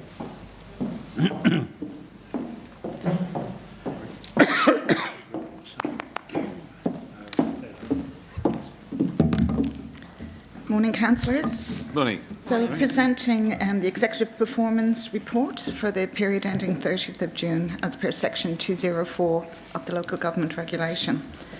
So if we move along to page 18 of 74 of board books, rate arrears at the 30th of June are recorded at 4.56%. So we've set ourselves a target here of 5%, which is a low target in the state, so we're very happy with this result. We only measure this target at the end of December and at the end of June. So this is, as I said, a great result and represents a lot of hard work and community engagement from Shane and the Rates and Revenue team to keep that figure so low. Councillor, the sale of land process for 2021 commenced during the period. When we adopted that report, there were 64 properties with rate arrears of over $1 million. That's down now to 48 properties and $889,000 outstanding. So we're still working through that process. I'm just moving along to page 23 of 74 in the Consolidated Financial Performance Statement. So overall, we have a 2% variance in operating income against the budget and a 2% variance in operating expenditure. So our actual rates and levies, as you can see, we budgeted for 277 actual against a 276 million budget, so just less than 1% variance there. Fees and charges, so this is an area with a significant variance, and we have seen a lot of pickup in the final quarter of the financial year. So when we have a pickup in March, April, May, June, we're unable to, because we haven't got a budget review, so that's where we have those variances. So where those variances are, particularly our water infrastructure services, we've got connection fees, construction and maintenance. We had our road maintenance performance contract, so that was about 2.7 million. And we had variations to that contract each month in the last quarter. So April, May and June, we had increases in that one. Bill's gone out. The expenditure is reflected in the materials. We also have significant variances recorded that can be attributed to the federal government home builder stimulus package, and that's across various different areas. The next two components, interest received and grants and subsidies, are both within budget. So moving along then to operational expenditure. As you can see, labour is 9.5 million below budget. At the end of June, there were 152 vacancies. So again, this can be attributed to COVID, with our facilities closed in the early part of this financial year. And we know that our casual labour alone was almost $2 million under budget for the period. Materials, services and expenditure, they're 1.9 million above budget. Again, some of this expenditure was to offset that additional income that we were looking at in fees and charges, so in the private works area, and also we had some contract labour for positions that we couldn't fill. The remaining two components in operational expenditure, that's our finance costs and depreciation, both tracked very well compared with the budget. So moving on to capital, councillors, and we have capital income 13.7 million or 24% over the budget. So we had Unite and Recover grant for water project services 2.9 million, which wasn't budgeted when we adopted our original budget, and also local roads and community infrastructure grant 1.7 million that hadn't been budgeted. So at the time of adopting the original budget and our budget review processes throughout the year, we weren't aware of these amounts that we would be successful in achieving. So again, economic stimulus measures directly impacting on our variances. With infrastructure charges, the cash component, so we amended this cash component at budget review 2, and at that time we thought the income would stabilise, and our best estimates there. It was stabilised at the 31st of March to coincide with when those building stimulus would stop. However, that wasn't the case, and we continued to receive cash in, so there's quite a significant amount there. Contributed assets, councillor, so again, a significant difference there between our budget and our actuals. These were contributed assets from the second range crossing for water and wastewater. So those assets were valued at over 8 million. So when council receives assets, they are treated as income. At this point in time, we know that we are aware that there will be road assets for this Toowoomba second range crossing coming off maintenance sometime soon, but we haven't budgeted for those because we're not aware of when that will actually happen. And our advice from the Queensland Audit Office is to wait until we actually receive them. Moving down to sale of assets there. We have some land that we are selling at the moment. We anticipated that would happen before the 30th of June. It didn't, so that's part of the variance there. And also light vehicles are also being retained longer, as I reported last month. Moving to capital expenditure. So total capital expenditure for the month of June was 35.7 million, bringing the year-to-date total to 165.9. So 25 million below that revised budget of 191 million. At the 30th of June, our commitments were 39 million. So we're still experiencing challenges with sourcing materials and some delays of up to 30 weeks. So where those variances were, there was $1 million variance in finance and business strategy, and that's as a result of our decision to go to the cloud with Technology One and suspend the implementation of the CI Anywhere. We had about 11 million underspend in water and waste services, 6 in environment and 5 in infrastructure. That's it. Any questions for the GM? Councillor Tim, and then Councillor I think Carol was first. But Councillor Carroll. Thank you, Mr Mayor. Just a comment. Thank you, Anne-Marie. Just something that I've just thought about. When we have rates arrears, because the emergency levy is a levy we collect on behalf of the state government, what happens there? We pay it. We pay it, and then we have to recover it from our ratepayers. That's correct. That's really quite unfair. Is that, I mean, really, that's quite unfair. We collect that levy on behalf of another level of government, but when we don't get it, we have to expend it and then go back and get it. I wasn't aware of that. That's why I wanted to clarify. Well, I'm happy to take that. Thank you. You'll clarify that and I'll send an email. Thank you very much. Councillor McMahon. Yeah, thanks, Chair. Anne-Marie, I'm sort of just looking at this from it. It's the first time I've kind of seen one end of June, so financial year completed. So in April, we're just talking about our CapEx and how it's, chronically below budget most years, every year. 21% in April, 20% in May, and then we ended on 13%. So does that mean we actually caught up a fair bit in the last month there? That's correct. Right.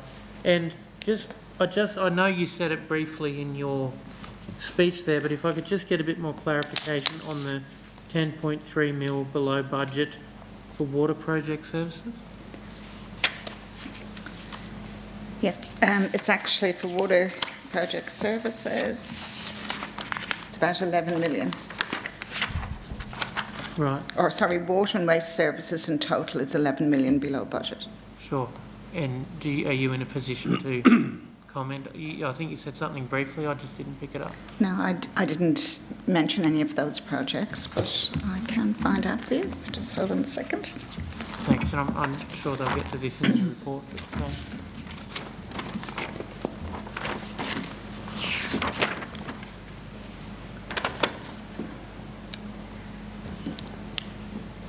So we have got the Watella Water Reclamation Inlet Upgrade is below budget. We have got Gary Creek Trunk Sewer Upgrade is below budget at the moment. I think.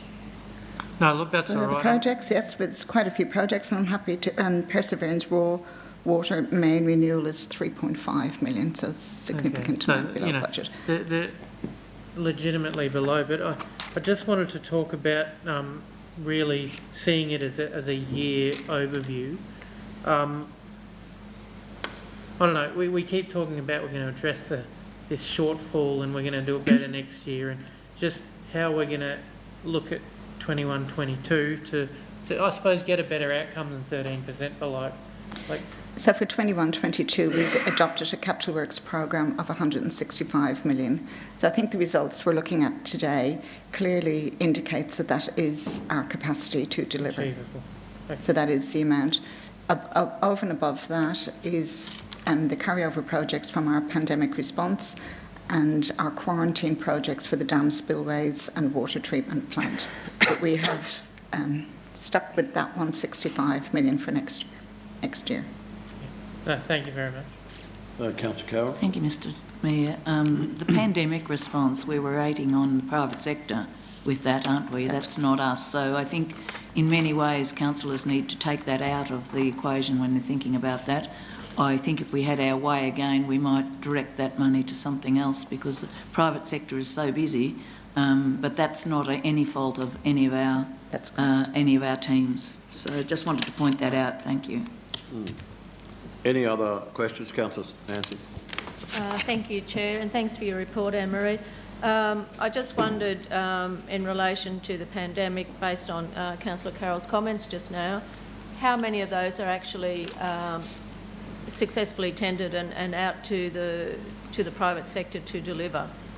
Could you? That's a question on notice. I don't expect you to I certainly will. But I think that's a very important point. Yeah. If we haven't got the tenders out there, adopted and out there for the private sector to deliver, then we're still holding that back. So we need to know. Yes. Thanks. Any further questions? Councillor McDonald. Thanks, Mr Mayor. Just, Anne-Marie, you mentioned around 152 vacancies. Just how many of those vacancies would be out advertised at the moment? I'll have to take that one on notice. We have requisitions raised for the majority of those, so I think it's about 130 requisitions raised at the end of June, but the majority of those positions are out in the market at some stage through the requisition, whether that's advertising and finalising shortlisting and then going through medicals and police checks. So it's a long process. Anyway, there's over 130 that are in the process of being filled. Yes. Thank you. Oh, that's good. Okay, any further questions? If not, would someone like to move the receipt of the monthly report, please? Councillor McDonald has moved that. Seconder, please. Councillor Shine. Those in favour? I think it's appropriate that we adjourn for lunch. Would someone like to move accordingly? Thanks, Andrew. Councillor Tim. Seconder, please. Councillor James. Those in favour? Okay.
group reports, item 10.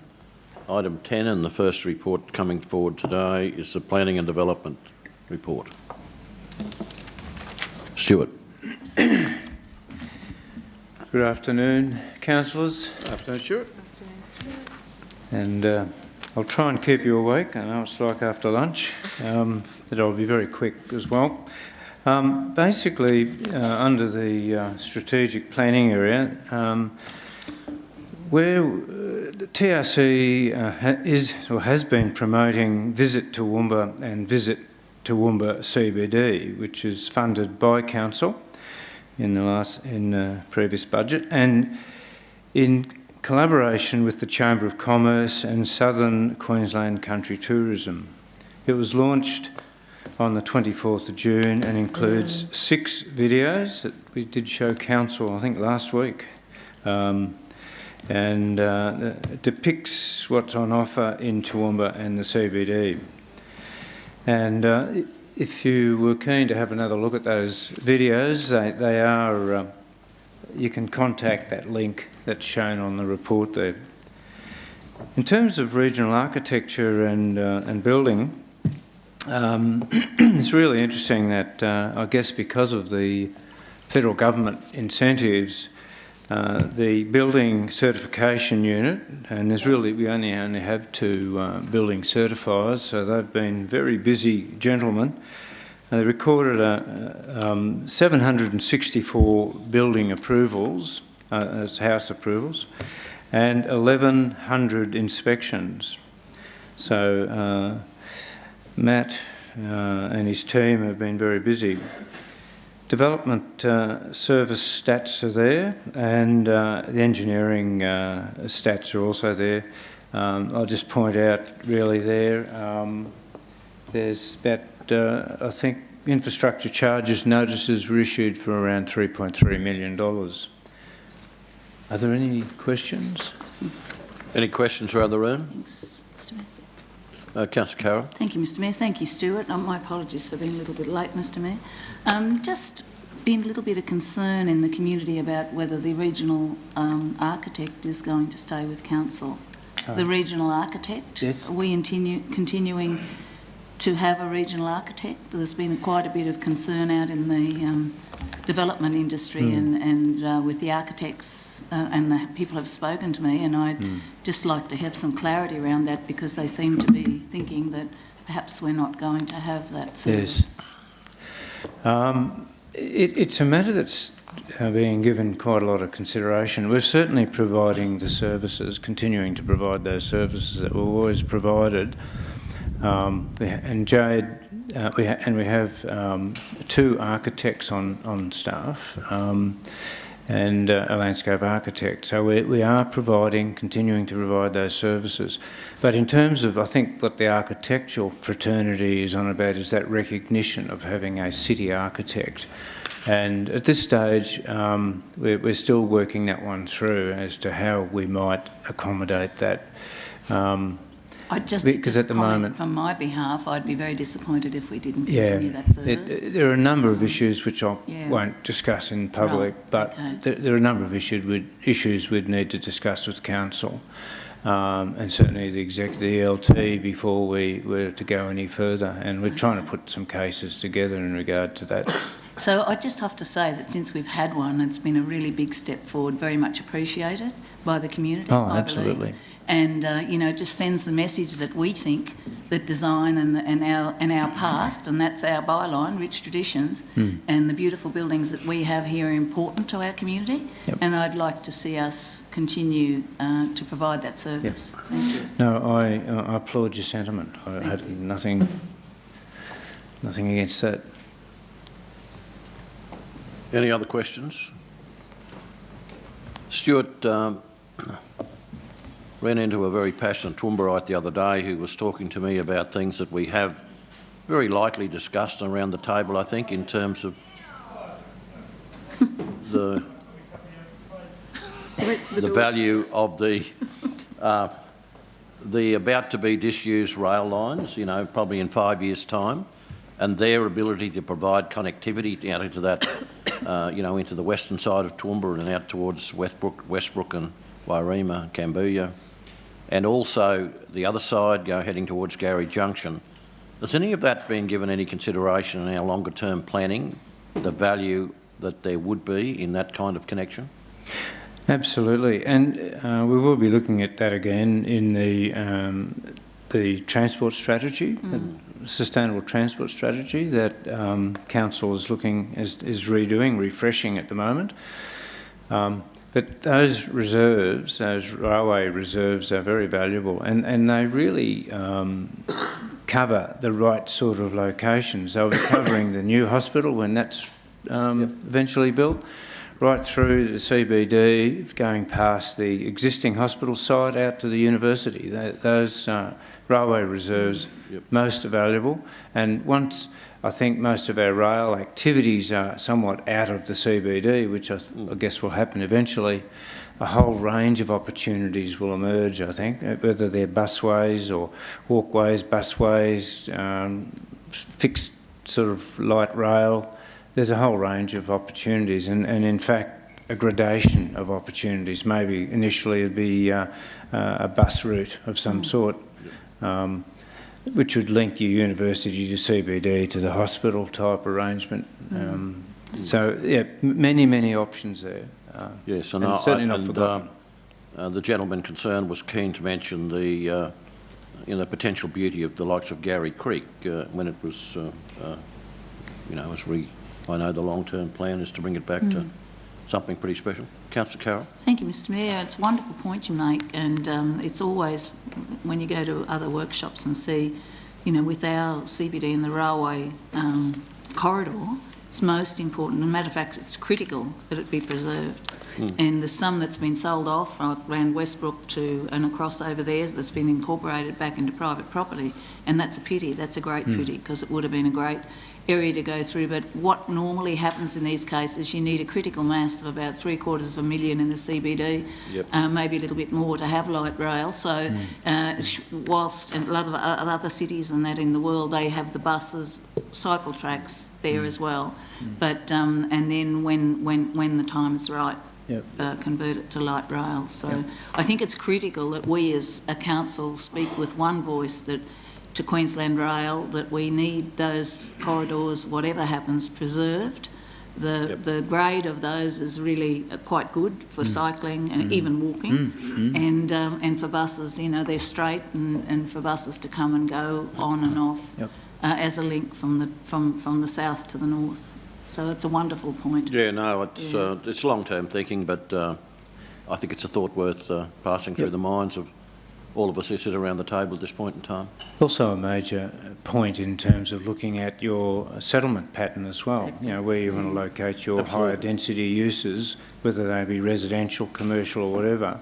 If you can link them along that sort of spine, that's a great urban design concept, and we shouldn't forget that that's an opportunity that's there for us as we are moving into that settlement pattern arrangement and consideration. Okay, any other questions? Councillor Kerry? Just on that point, are we doing that? Yes, we will be. Yep. And I think that corridor with Gary Creek and the rail lines, now's the time to do the preservation and do it properly. Okay, anything else? Councillor Nancy? Thanks, Chair. Thanks for your report, Stuart. I'm just concerned about the video that was released to the public and the impact of that, and that is there is positive impact and there's negative impact, because a lot of people on social media are saying pity you wouldn't do up the roads and things like that. That's the negative side of it. The positive side of it is that how fantastic, how great is that? And my concern with it is that we might be leading people to think greater expectations than what we will end up delivering. And so I was just concerned that something like that would go out into the media before coming to us first, and the impact of that to the community, because there are expectations that council's going to spend a lot of money and not fix the roads, but B, council's going to spend a lot of money and deliver this amazing, and it does look amazing on the video, and what if we don't? Yep. And so I'm really concerned that that's actually occurred. Are you speaking about the PDA area? Yeah, I'll like to tell my story in a moment about that too. Yeah, and it was a bit unfortunate the video went out before we had a chance to show council. It was an interesting time last week. I've already had a chat to a couple of councillors about that situation, which I won't go into here. People trying to claim status or something from what council's done, what the state government's done in the past. It's unfortunately the officer that was assisting in providing the information on what was happening out there included that video, and it shouldn't have been included. And it's unfortunate that it went out as it did, because as councillors around the table would be aware, we always take those sort of things through council, E-team and through council before they are released, because who knows what sort of bugs there might be in it. And everyone needs to be ready for it. I mean, it's one thing to have it, it's another thing to have it and release it, and everybody is actually aware of what and can answer any questions that come your way. So, yes, I certainly apologise for that being released the way it was. It wasn't intended, but we do, you know, it's out there now, so unfortunately. But there will be more information coming to council in regard to what's behind that video and the ongoing work that's being done on the master plan. So that's coming to you fairly soon. And that's when we were going to show council the video as well. But anyway, we'll still show council the video. It's a little bit late. I think we've probably already seen it, but that's whilst that is an issue that it's gone out without us seeing it. Yep. My more important issue is that we've really raised the bar on expectations in our community. Oh, I see. That's my real concern. And if we only half deliver what was in that video, yep. You know, well, it could be a positive. Hopefully that community will have words to our state and federal friends, and maybe we'll get some decent money out of the higher levels of government to assist us to bring forward that magnificent project. yeah, that would be great, but I just wonder how we manage it at the moment, to be honest. I wouldn't mind giving a bit of an explanation as to my involvement in that particular press conference, because I received a message about half an hour beforehand the press conference was on. As far as ComSec is concerned, City Deal has not been done. It's not finalised, it's not signed off, and if you look at, I hope that when it got to the media that I said as little as humanly possible, other than City Deals is a 15 to 20 year agreement between state, federal and local government to provide infrastructure. It is not signed off yet. And as far as Toowoomba is concerned, we don't know what impact it will have on Toowoomba. We haven't necessarily been on the front page with notifications of what's going to come our way. And I was asked by ComSec to say as little as humanly possible. Quite a bit of politics is being played around City Deals at this point in time. And I was rather disappointed that I had to be there and provide almost a negative response. Okay, anything else for the GM? Okay, thanks very much, Stuart. Thank you, councillors. Someone like to... we move the receipt of that? No. We do? Receipt of that report, please. Someone like to move that? Move the receipt of that report. Councillor Megan, Councillor Tim. Sorry about that. Could be involved. Those in favour? That's carried. Today. One of those days. Ray.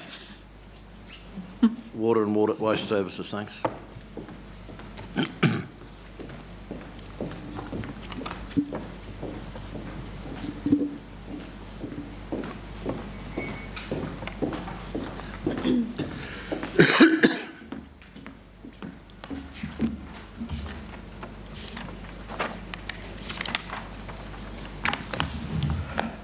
Thank you, Mr Mayor. Thank you, councillors, for your time. Damien sends his apologies. He's currently unwell and will be back on deck come Monday morning. Our group report for water and waste this month. I'll try and keep it short and concise. Our combined dam totals for June are at 30.2%. Largely that's unchanged over the last little while. We have received some rainfall, no great volumes however, so we're pretty much tracking equal at the moment. The Wivenhoe pump station is back online and operating and has been since the 1st of the month. So just a couple of projects that I'd like to highlight moving forward for last month. The Perseverance main replacement. So it's now back into gear, absolutely.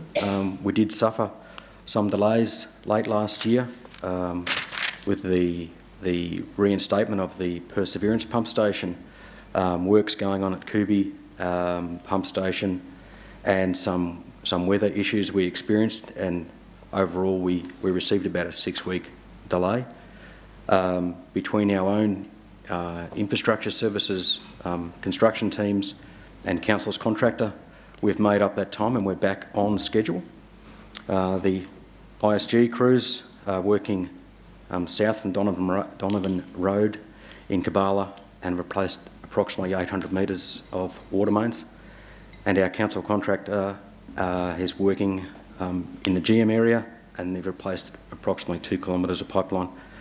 The slow going with our internal crews was due to going through residential areas, backyards, fences, sheds and so forth.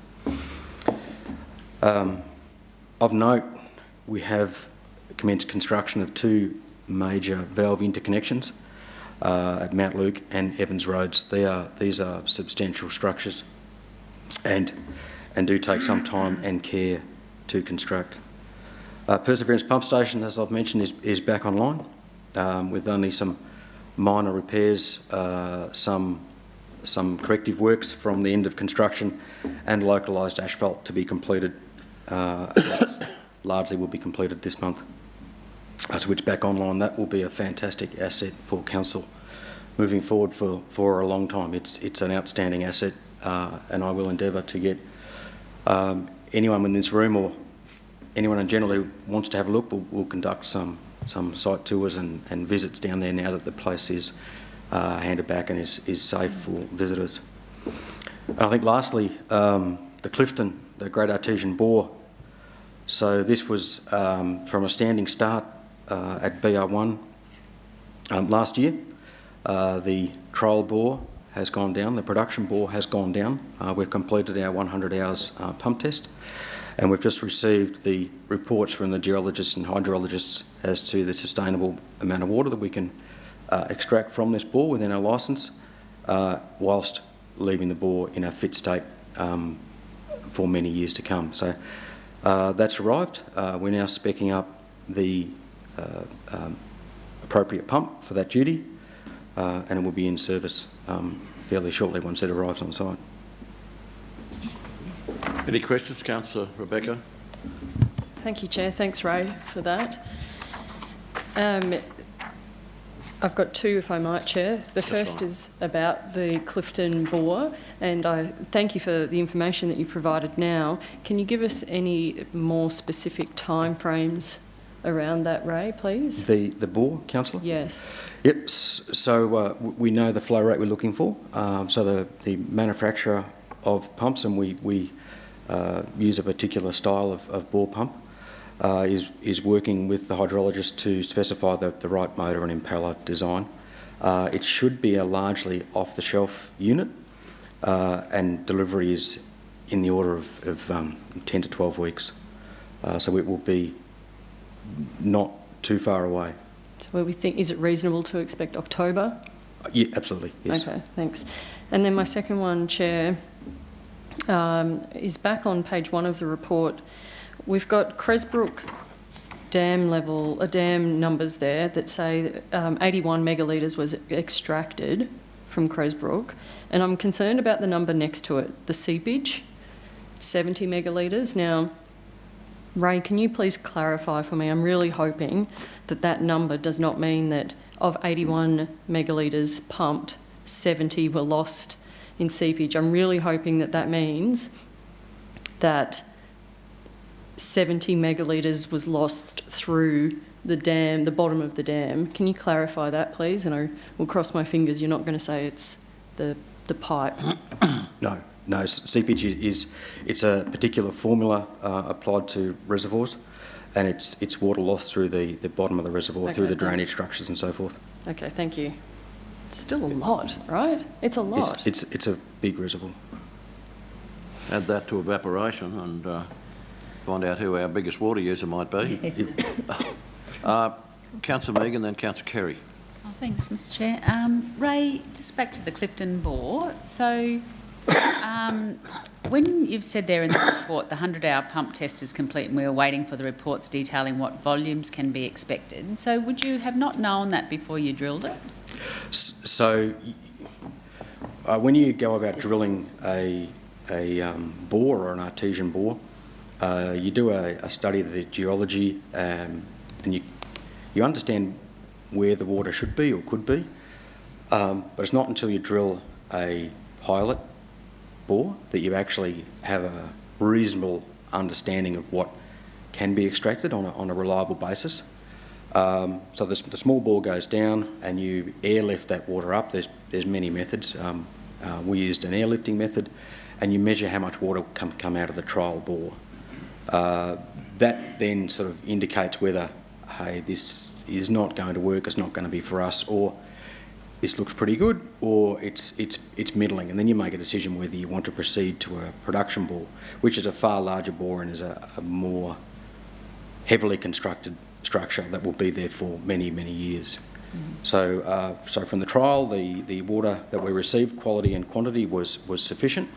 So we proceeded to a production bore. That was completed a month or so ago, and then we move into the forming of the bore and making it work, and you conduct what's known as a 100-hour test.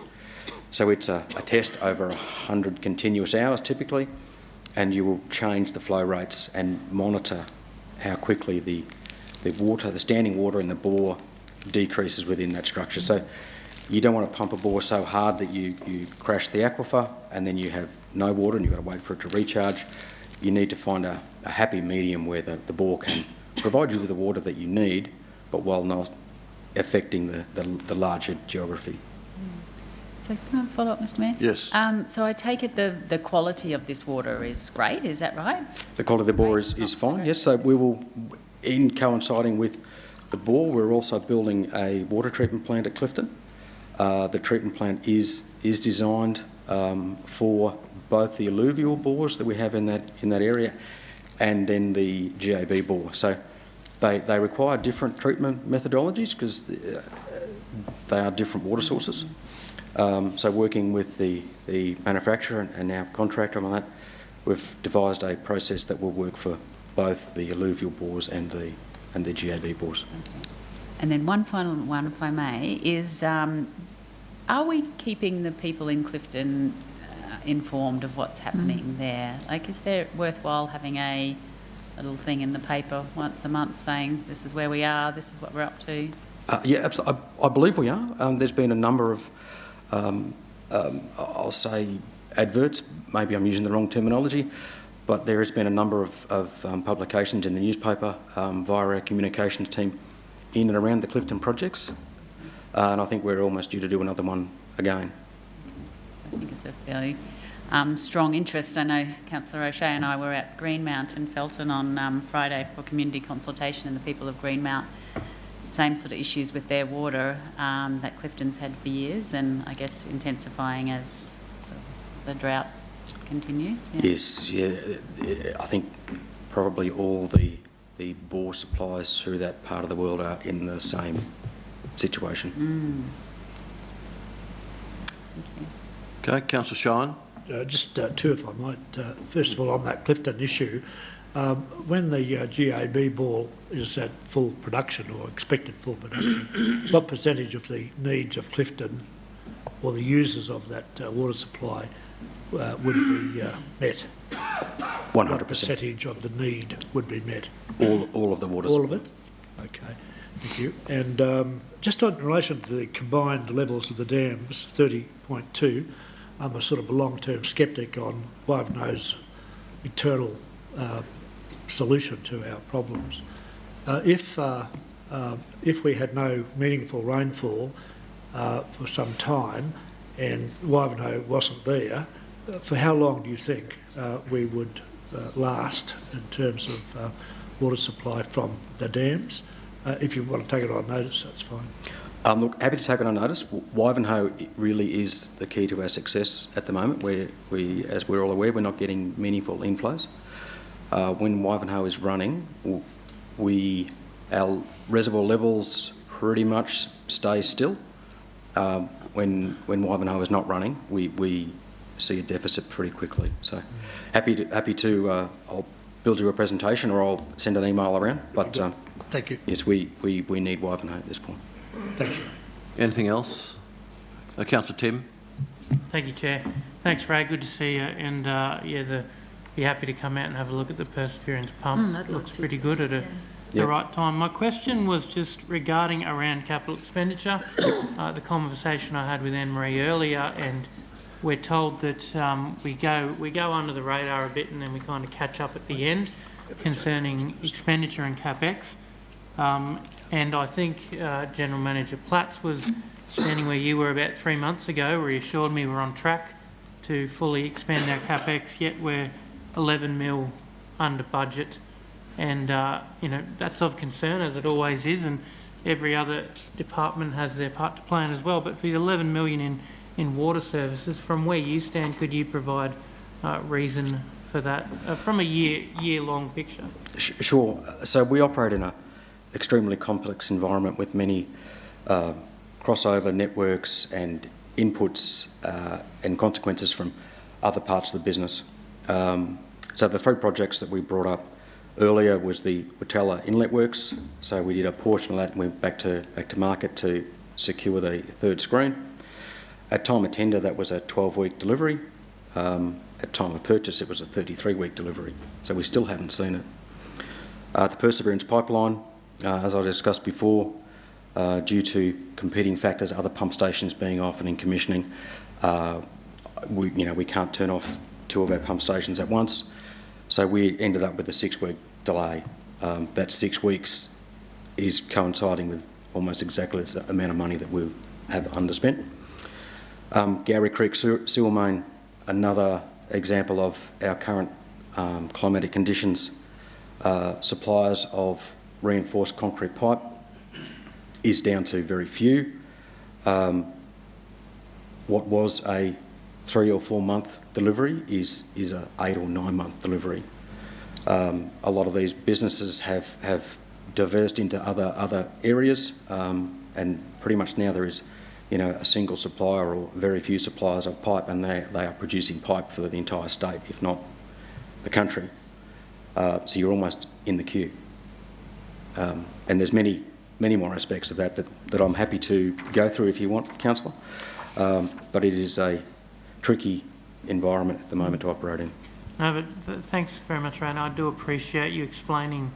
I haven't heard it as simply as that and the complexities around the individual things, so thank you. I think just on that, if you compare water and waste delivery from the last couple of years to this year, we've essentially doubled the spend and delivery.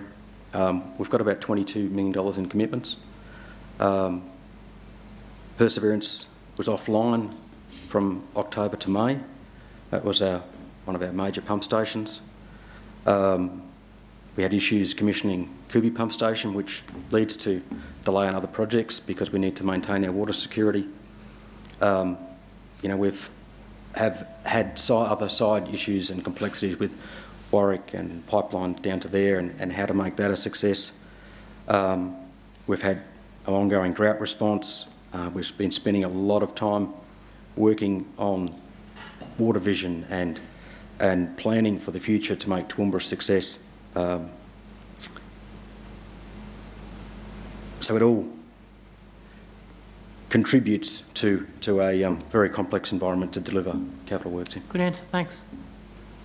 Any further questions? Can I ask, Ray, if there was, and there could be, accelerated growth in Toowoomba, and if there was a need suddenly came out of the blue for, industry, water, would Wivenhoe be able to be our pipeline to Wivenhoe? How long would that take for us to get that to actually come up to speed if there was a greater demand here?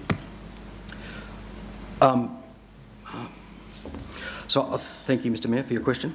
I think in conjunction with our strategic water vision document that was adopted by Council a little while ago, any additional water demands that we would need or request, we would need to remodel those to ensure that we have enough volume in the system to cater for that growth. I think another aspect may be the water lines. And with your leadership and regional collaboration, we can help to secure new water sources, better water security and economic growth for Darling Downs. Also, while we recognise the importance of economic growth and supporting industry, but we need to balance that with commitments and current demands. And Wivenhoe specifically, I think it's absolutely providing the water security to the region that we envisaged towards the end of the Millennium Drought when it was designed and constructed. So it's absolutely proving its worth. It's delivered greater than 21 gigalitres of water to this region over the past two and a bit years. So absolutely we would model any additional demands, ensure that we can secure the water reliably, and you are correct, it would likely come from that pipeline system. And how long would that take? Obviously, with a bigger pump on that pipeline, that would increase the flow. And how long would that take to get that to actually happen? Is it years? And you speak of Water Alliance and Future Water. Well, that's any outcomes there would probably be 10 years out, I'd imagine. I'm talking about the shorter term. And the other thing I would ask is, I was reading the Engeni report recently, and my take on it, it is predicated on principally population growth. Now, if there was something other than population growth, the question is about how would we handle that? Would the current pipeline give us much space there? Thank you, Mr Mayor. So there is additional space within the Wivenhoe pipeline. It was designed to have a larger pump connected to it. So we sort of have version 1 of the pump. There is a version 2 of the pump, which we could procure and bring that pipeline up to its maximum capacity. So, I'm only taking a observation of current market conditions. If we were to design and procure the larger pump set, it would come with a pump and a motor and a variable speed drive and other ancillary works. It would be 18 months or 2 years, I would imagine, of procurement and delivery and design. Certainly, whilst that is a long time frame, that pump would serve us for 40 or 50 years. So in the grand scheme of things, it's not such a long amount of time. The Water Vision report does cater for some industry growth. It's based on historical averages, which are in line with the, excuse me if I get it wrong, it's the Queensland Government Statisticians Office and Strategic Planning, which provide and advise on likely known growth rates within Toowoomba. I know Council's updating its planning scheme and growth rates. Stuart, still here? Stuart, do you want to make comments, Stuart?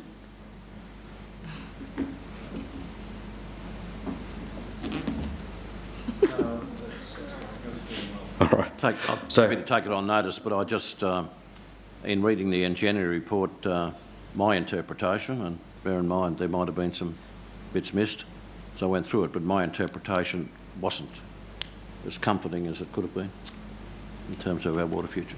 Thank you, Mr Mayor. I'll take that on board. Yep. Councillor Von Hoff. Thanks, Chair. You were talking about the Water Vision report, and it brings to mind what I learnt last week, much to my utter dismay, and much despite this council's request that the Nathan Dam EIS be extended so that it could be possibly reworked. Nathan Dam is something that I have spoken about in favour of for the Darling Downs, and it is one of the options that's considered in that Water Vision report. And now we know that the EIS has not been extended. So that's another one that sets back water planning by arguably many years.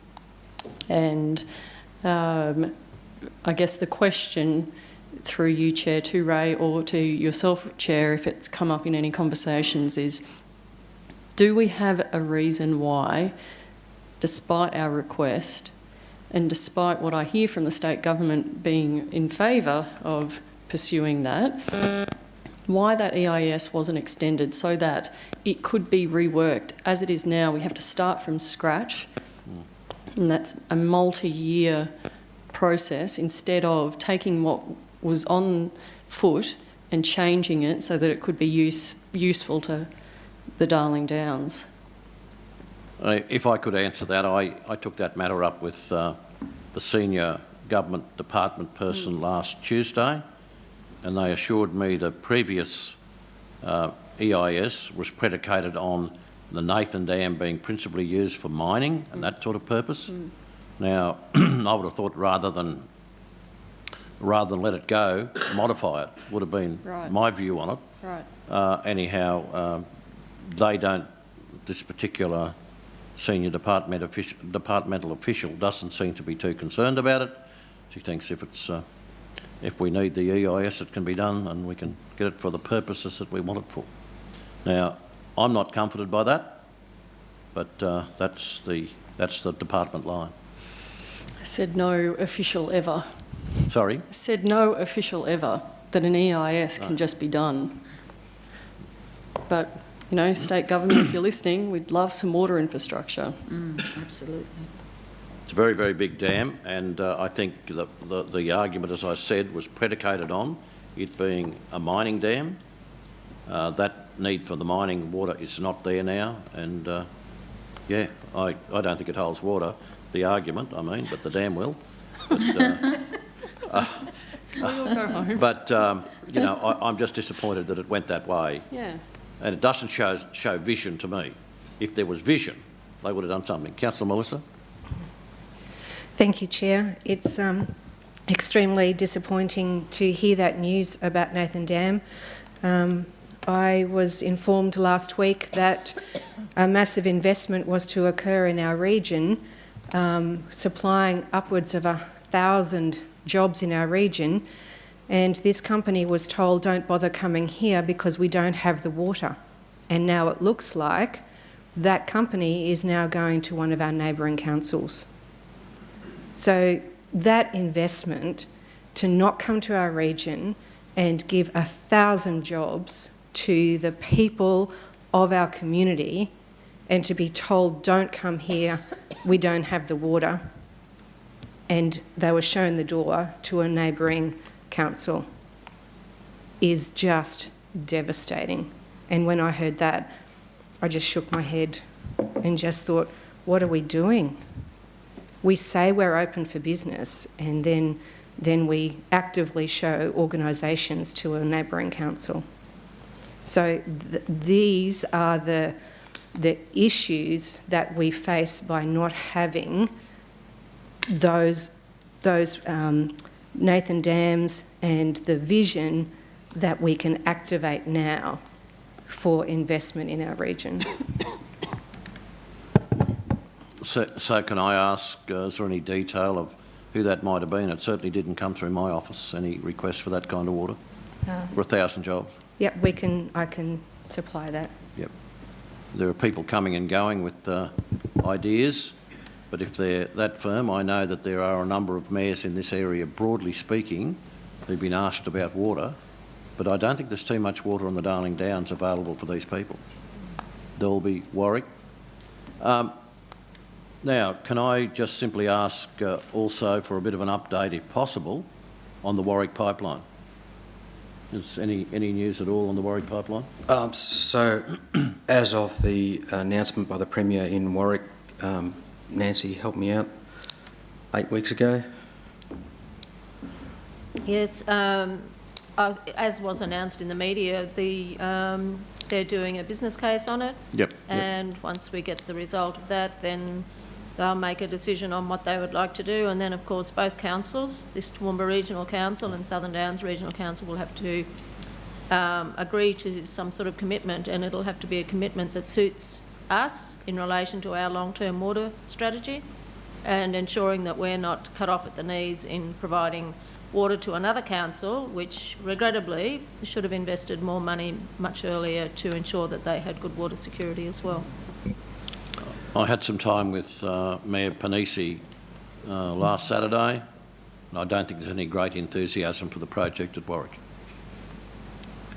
Not much enthusiasm for actually paying what they expect they could have to pay. And there's not much enthusiasm from me either, Mr Mayor, because at this stage I haven't seen anything that is going to ensure that we retain our current water security moving forward. Yep. It hasn't been a good journey. Any other, Councillor Von Hoff, you wish to comment? I do. In relation, thank you, Mr Chair, in relation to Councillor Summerfield's comments then, indeed it really is hard to soldier on when we specifically ask for something that won't just benefit us, but a wider region of the Darling Downs, or at least keep it on the table. Keep it on the table so that we can try to aim for some vision for this part of the state, and it's taken off, and yet we're asked to play along on the Southern Pipeline. I think that there's some work to be done in terms of local government and state government working really well together on a water solution for the Darling Downs. Any other comments? We've given you a bit of a gruelling, Ray, but thanks very much for your time there. Any other comments? Not Ray. Not you, Ray. Not you. Someone like to move the receipt of the water report, please? Councillor Von Hoff. So, Councillor Summerfield has seconded that. Those in favour? That's carried. Thanks very much, Ray. Thank you, Much Councillor. appreciated. We'll move then to the infrastructure services. Mike?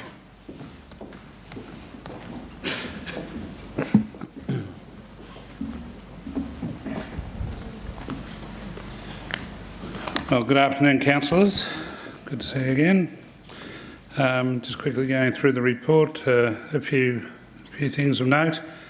From an innovation perspective, some of the work that we're doing with some of the new equipment, plant that we get now, such as in this case of the water trucks, and the effort that goes to trying to optimise and maximise what we can achieve in the use of those sorts of pieces of plant.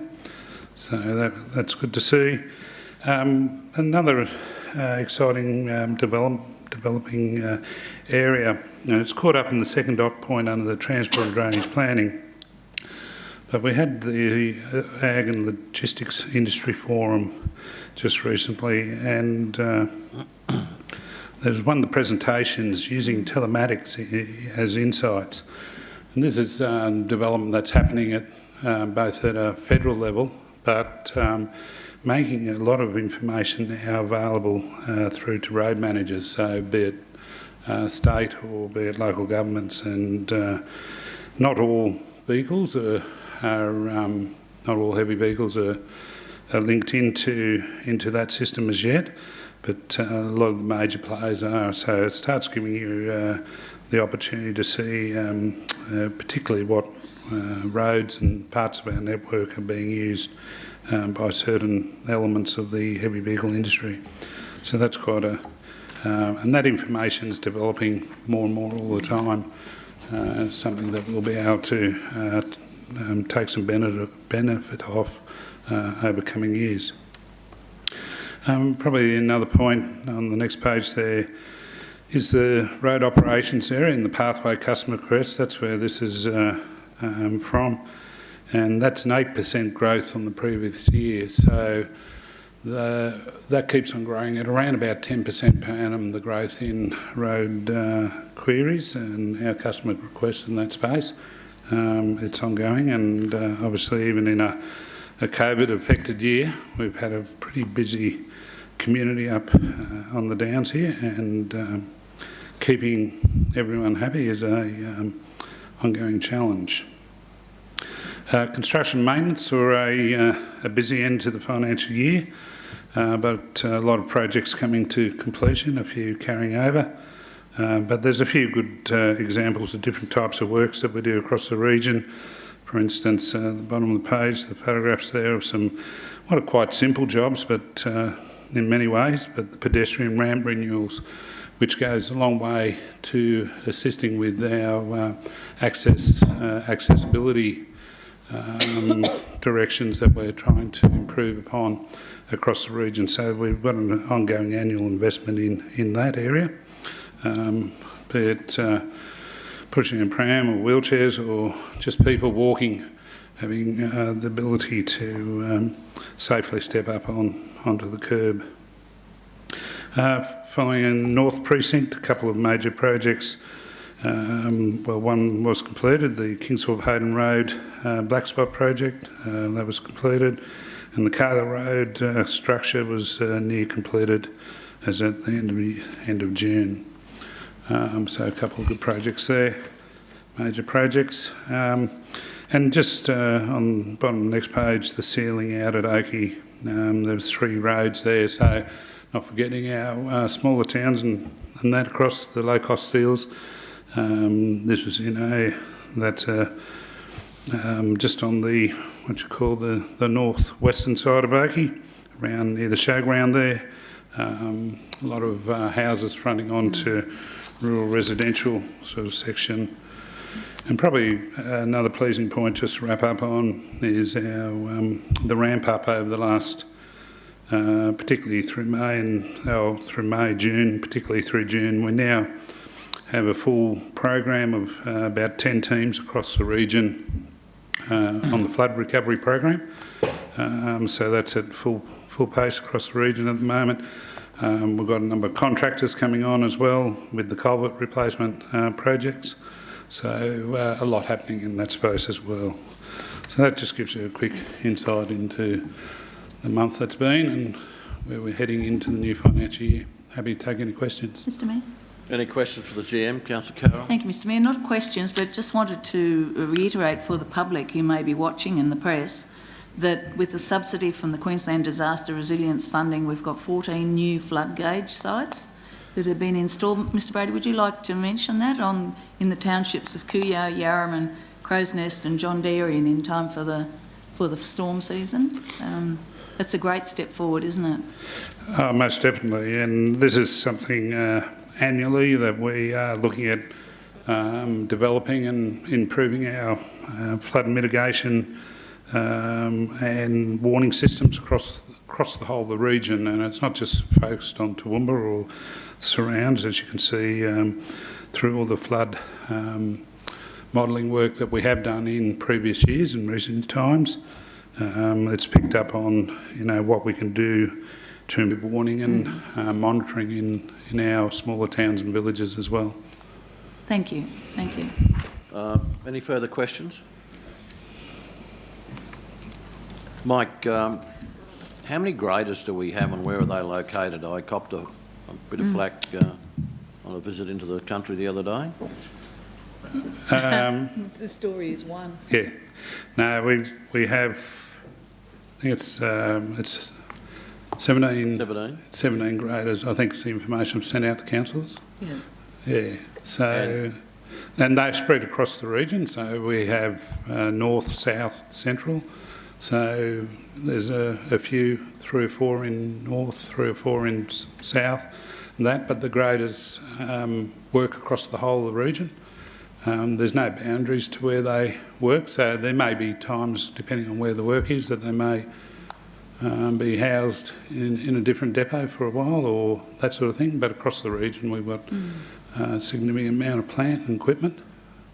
So, okay, I'll talk to you later about that. Anything else? Anybody, any other questions? If not, would someone like to move the receipt of that report, please? Councillor Carroll, Councillor Melissa, those in favour? It's carried. Thank you, councillors. Thanks, Mike. Environment and Community Services. Nick.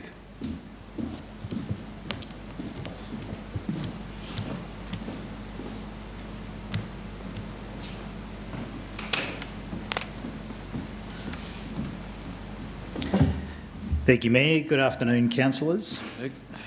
Councillors, I'd just like to first bullet point the report to you that we're making some changes to the way that we have been providing our 0 to 5 years family literacy programs, and we've talked about that before, and we are reintroducing more indoors opportunities for that in the environment, and you know that these COVID restrictions keep changing on us, and we were very excited just prior to the recent school holidays when restrictions moved from 2 people per 4 square metres to 3 per 4 square metres, but they promptly changed back to 2, so it's just a bit of an example of the changing FISA, and I'm anticipating that will get to the 3 per 4 square metres, which is great for us and gives us some more flexibility, so I look forward to those changes hopefully coming through.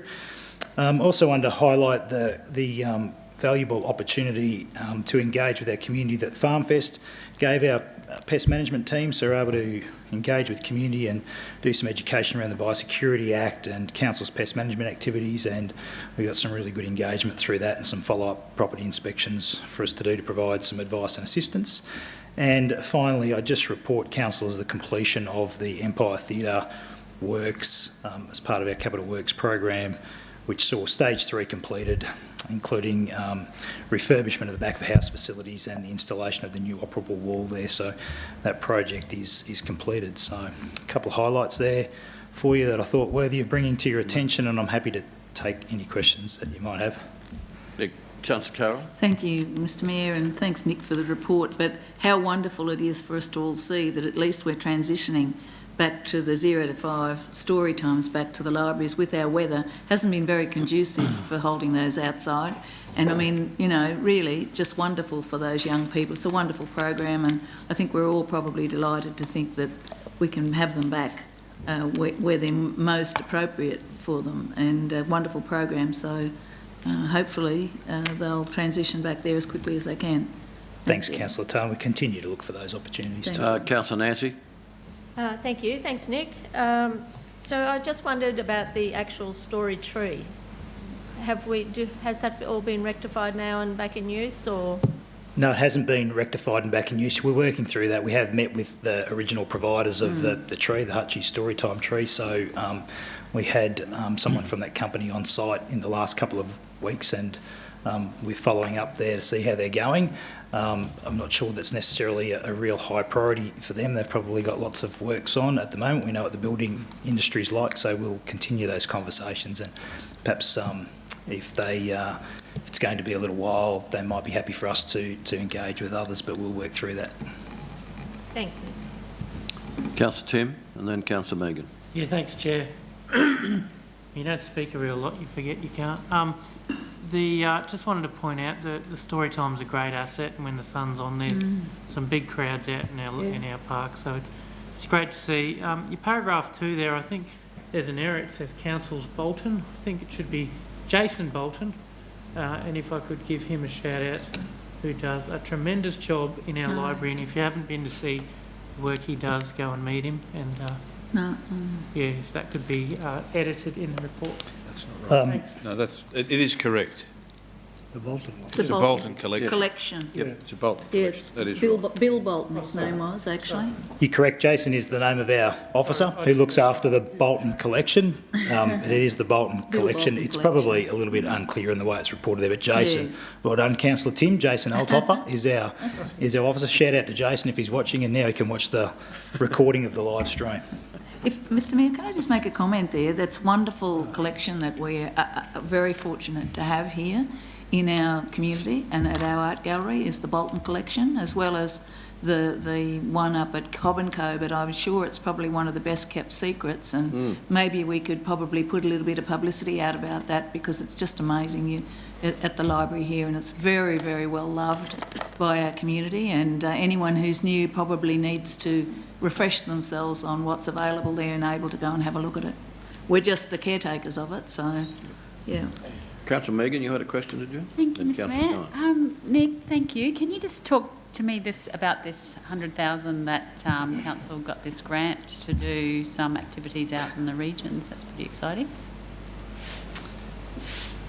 Sorry, Councillor O'Hara-Sullivan. The securing the 100,000 active kit grant from the state government to support the Invigorate initiative. The initiative aims to increase capacity in the regional areas for low-cost fitness and yoga activities, and a trial of very social sporting programs. That's it. Yeah. So I think it's trying to overcome, I guess, the objective of the grant funding and the program is to overcome barriers to entry for normal organised competition.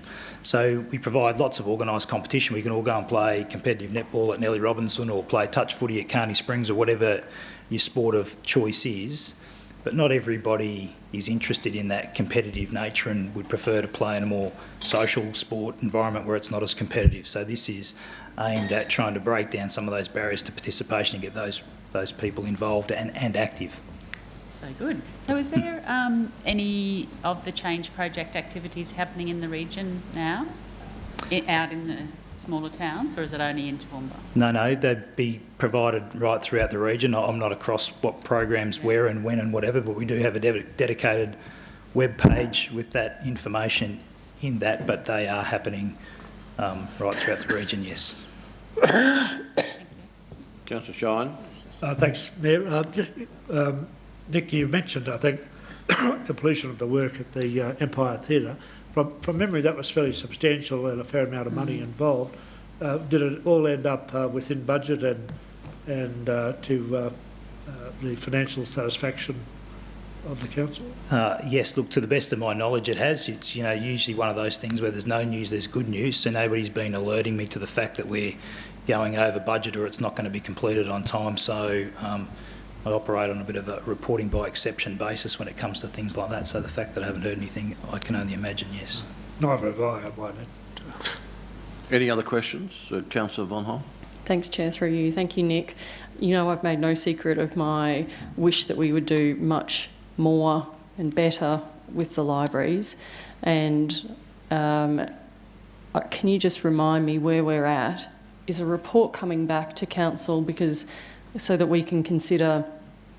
Currently, for instance, libraries are closed Sunday, Monday. Are we going to keep it like that? Are we going to increase? Are we going to fund it to a greater extent? Is a report still coming back to council for consideration? The simple answer is yes, It is. We have an information session tomorrow where the findings are being presented back to us by UniSA and CERM that we're doing that work. That'll be followed up with another information session. It's scheduled already for August, where we'll be making recommendations to you around increasing services and changes to service, which will then be followed by a report to council to make those decisions and implementation. So, the findings are telling us some things, I guess, that are easy changes to make and obvious things for us. So we're starting to implement those things now, and we share your desire to increase those services. And I've explained before that, COVID meant that we had to close and presented that opportunity for us to have a look. And the findings are really interesting. They're telling us that we do have some gaps in our provision, but they're also telling us that we have that we are over-servicing in other areas. So I would suggest that what we would be looking to do is move resources from those areas that we're over-servicing to address the gaps that we've identified. So by September, that report will be to council with a couple of workshops between now and then. So supplementary, if I might, Chair. So will the timing be such that should we need to consider the allocation of more funding, will that be done in time for BR1? Yeah, I think the potential is there for that to be done by BR1. So BR1's usually at the end of October. We do the first 4 months, so we've got we will have time to do that. Because I note you say shift from one into another, shift from over-service into where we are, but perhaps the solution is actually a commitment from council that we do more and allocate more accordingly. Yep. I always say I can do heaps more, just give me lots more time and lots more money. Yep. Any further questions? Councillor McDonald. Thanks, Mr. Chair. Through you to Nick, just in regard to the civic building, which is the last dot point there, and I note there was a study tour, which is a terrific idea. We have funds in the budget for this financial year.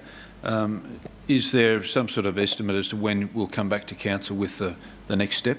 Yeah, there is, Councillor McDonald. So our aim is to have a report to you by November, I think is the time frame we're shooting towards, to have for you to make the next level investment decision, the next gateway decision in relation to the project. So work is currently happening. We did have that study tour, which I attended and was very informative and fruitful tour to go on, I've got to say. And there'll be information sessions for council before we get to that November report. Any other questions? Can I just simply say, Mr GM, I arrived rather early for a function at the Empire Theatre and I was given a guided tour of the improvements there, and congratulations to all concerned. I think every time I go to the Empire Theatre, and I know you people would feel the same, you feel an amazing legacy that was left by a council who in the majority had the courage to keep it. But it's just brilliant, and I think if you get a bit of a chance here, we ought to wander over one day and just have a look at the amazing differences that have been made to make that a very elite venue. And of course, some of the feedback you get from time to time, it clearly is one of regional Australia's very best. So thank you for that. Thank you for your leadership in that area, and thank you for the, for us. I think we all ought to be thankful that we have the Empire still, and that we're improving it every year. Anything else? Any questions? If not, would someone like to move that the Environment Community Services Group report be received, please? Councillor James and Councillor Tim, those in favour? It's carried. Thank you. Move then to item 10.5, Finance and Business Strategy.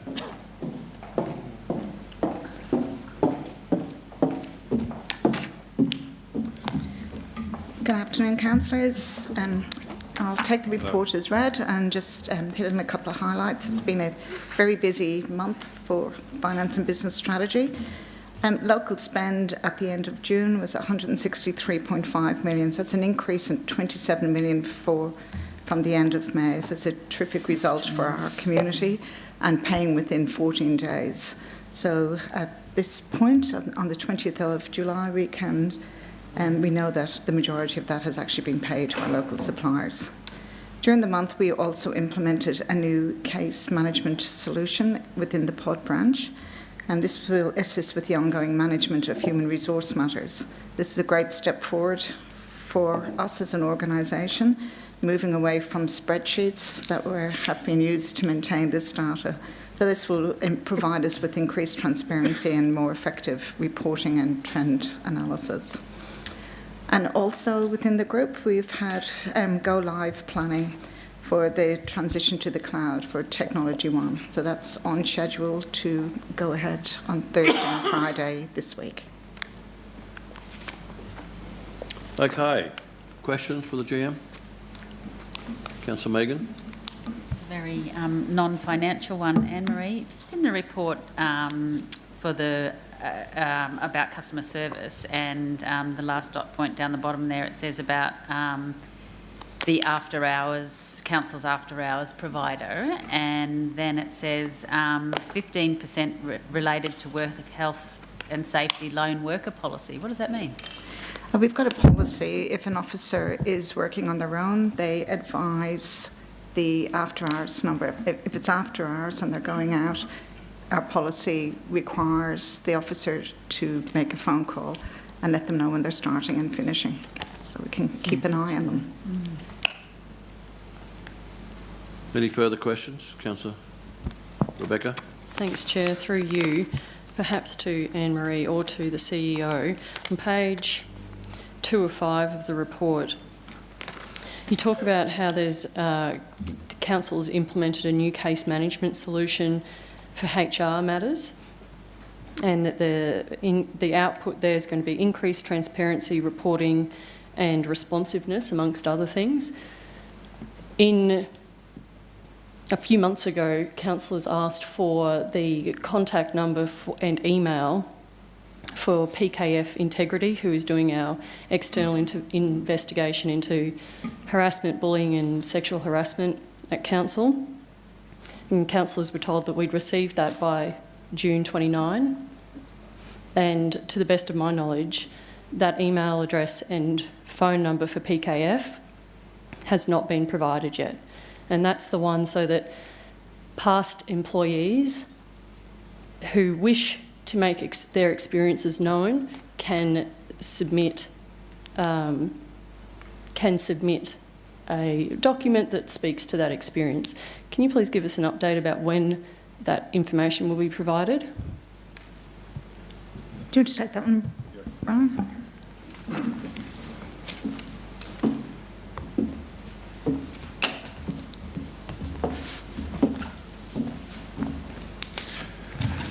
Councillors, I had a presentation to staff last Thursday where that's when we launched that phone number and the contact details through PKF.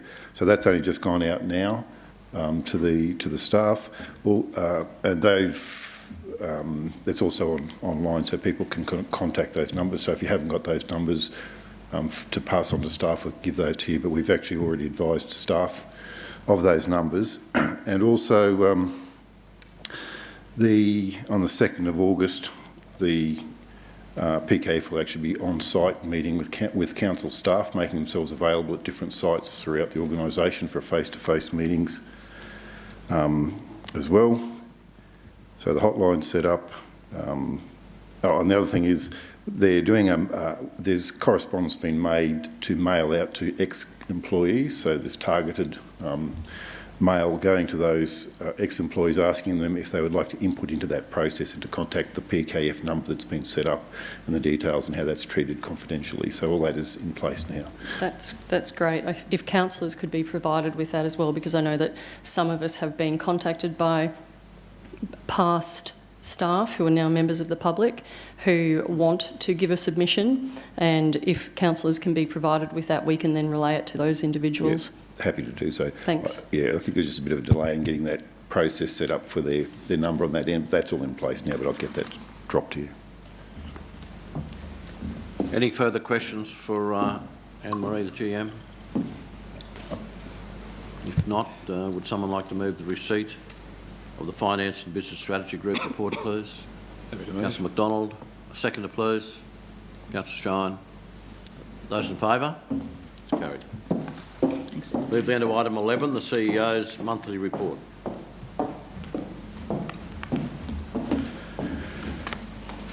Council, I've only got the one here and the rest will be in confidential later on. There's just a quick update in relation to the service delivery review process. You're aware that we've had to go out under our enterprise agreement to consult with all staff that may be affected by a proposed structural change to the organisation at that level. All staff that are involved in that process have been consulted with, and that feedback's being now put together, and then a report will come back to council. It'll be in the August meeting. You'll have all of that information at your fingertips to make or consider the next steps from that point in time. So that process has taken time, but it's in place, and will be, as I said, that report will be up on to council for further consideration in August. That's all I had. Any questions for the Councillor Melissa and Councillor Nancy? Thank you, Chair. Thanks, Brian, for your report. May I just ask two questions, if I may, and forgive me if I haven't read it properly. One is is it PKF, PFK, PKF? PKF, yep. PKF. That report Will we be provided with that in its entirety when it comes through? Absolutely.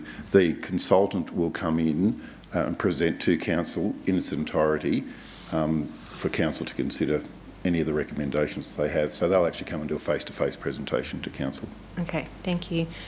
My second question, thank you, is when you're talking about the consultation process with the SDS branch and the feedback coming from employees in regards to what's happening, who receives that feedback?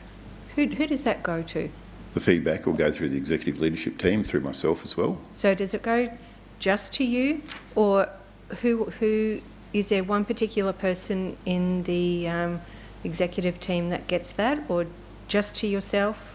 It'll come to me just trying to first, and then I'll share that with the executive leadership team. Right. And then we'll come back to, the report will be drafted and it'll come up to you. All right, because I just was wondering who it went to so that those that are giving the feedback felt that they could give it without any fear or favour going forward after giving that. Yeah, I would hope there's no fear or favour, but that we've been open with the consultation pod, have been actually coordinating this in consultation with Service Delivery Review team as well. So they've been helping to do the logistics to pull all that information together. Okay, thank you. Councillor Simon. Thanks, Chair, and thanks for your report, Brian. Brian, I was just wondering, in relation to councillor-only meetings, there's been an issue. Remember, I think it was back November last year, where we had discussions about getting legal advice on whether we could actually have them or not, and I've not heard anything since. And I just wondered whether a way around it, if we can't have those, whether we should have in-camera sessions at our ordinary meeting each month or something like that. Have you given that any more thought since those discussions? Yeah, I thought we'd actually circulated advice in relation to those. You can have councillor-only sessions. You can't certainly make decisions in relation to that, but there's some recommendations in relation to how you do that. Yeah. I suppose there's two dimensions in relation to that. There's the business of the council, but there's also the business which would ordinarily try to be as transparent as possible as to the business of the council, but there's also opportunities for behind closed doors meetings where the councillors as a team could work on how they're actually working, what's the working relationship amongst the team and how do they manage the business, so that prospect could be made as well. There's no decisions falling out of that. So they're not decision-making forums, but there's no reason why you can't have discussions in relation to how you manage your own team and your interrelationships in your own team. But anything that I suppose that's where it's a decision involving the business of the council, in most cases you're better off dealing with those, or in all cases you're better off dealing with those actual decisions in a transparent way in a public meeting. Yeah, well, I think in the past that we've always taken a summary of our discussions, and I think those summaries have gone to you, and if something has to have a decision around it, then obviously that goes through the correct process. So really you're saying that we could actually reintroduce them, and because for me, I think it makes our team more cohesive if we sit around the table. Yeah. And I'm pretty sure we had some fairly substantial advice coming back in relation to that issue, which I can recirculate to councils. You may want to revisit that and see where you want to go with it. Okay, so obviously I'm only one person, but I got the impression from that workshop that we did back in November last year that the majority of the room was keen for us to have those discussions again, and it's team building, and I think it'd be good. So I'm hoping that we might be able to do that. Looking at you, Mr. Mayor. Yeah, look, I've given it a fair bit of consideration and I've got thoughts both ways. So have I, Mr. But I'm happy to talk. I'm very happy to talk. I think I wasn't happy with the way things went towards the end of the last term, and I think we'd better have a discussion about appropriate protocol around those meetings. All right, well, we can have that discussion then. That'd be great. Okay. Question? Okay. Question? Nothing about that, but through you to the CEO. Brian, just I note that there's another application out from the state government around Resources Community Infrastructure Fund. which is the resources sector have put $70 million, the state government have put $30 million, it's a $100 million fund. And obviously there's eligible criteria that you need to go through and all those sorts of things, but we as a region would fit beautifully in the scope of what those eligible criteria are. It closes on the 27th of August, and I know we've done, or the organisation's done a lot of work formulating federal and state requests, but it just brings rise, I think, to a discussion that we should be having as a group, a leadership team, in regard to the importance of identifying these grants rather than be so reactive, identifying them and having a proactive approach, and therefore a position of whether it's a grants officer or whatever it may be within the organisation, because I just fear that we're acting in a rushed effort by and large to get some of these things done. So I guess I'm putting that out there now that that will close after our next ordinary meeting of council. So if it needs a council decision, the timing for this one is right, but we'd need an information session before then and go through that process. So to make sure that we hit the meeting times, and sometimes this doesn't happen, mind you don't have that luxury of 6 weeks or so. Just flagging it as something, has the organisation or has the executive leadership team considered the benefit of a dedicated grants officer? Not so much as a dedicated grants officer, but the approach we have at the moment, and there are varying timelines from the time that these actually open to they close, and sometimes they're very, very tight timelines. So I think councillors will recall that we are now making, in nearly every case, an application has to be something that was already in our plan to do, whether it's into a future year plan or it's in the current year, so that where there's usually a lot of work that's already been done in relation to that particular program of work or work that may qualify for one of those criteria. And then when something comes up that fits neatly into, or we can fit an application into that meets the assessment criteria, we then pour some resources into making sure that happens. But usually they're very short timelines about when it happens. But the state and the national are quite good at advising us of upcoming grant programs, like the one that have just hit the deck the other day. But we haven't got a dedicated officer that does that, because sometimes they are specialised, or most times they're actually specialised areas. So sometimes we have to get supplementary resources in to help write those submissions in relation to those. I just think, we seem to be grappling at times to try and, throw around and come up with ideas of what these grants may be, and it would be a specialised type of person, I'd imagine. Yeah. But I just thought it'd be worth some level of consideration. We can have a talk to see if we think we can do it any better with our executive leadership team to see if there's another way, or whether maybe that is an appropriate way. But it's just that the timelines are so variable on it, and they tend to tell us the big ones that we're going to, where we fit in. The department's usually pretty good at telling us these are coming up and to prepare yourselves to get an application in.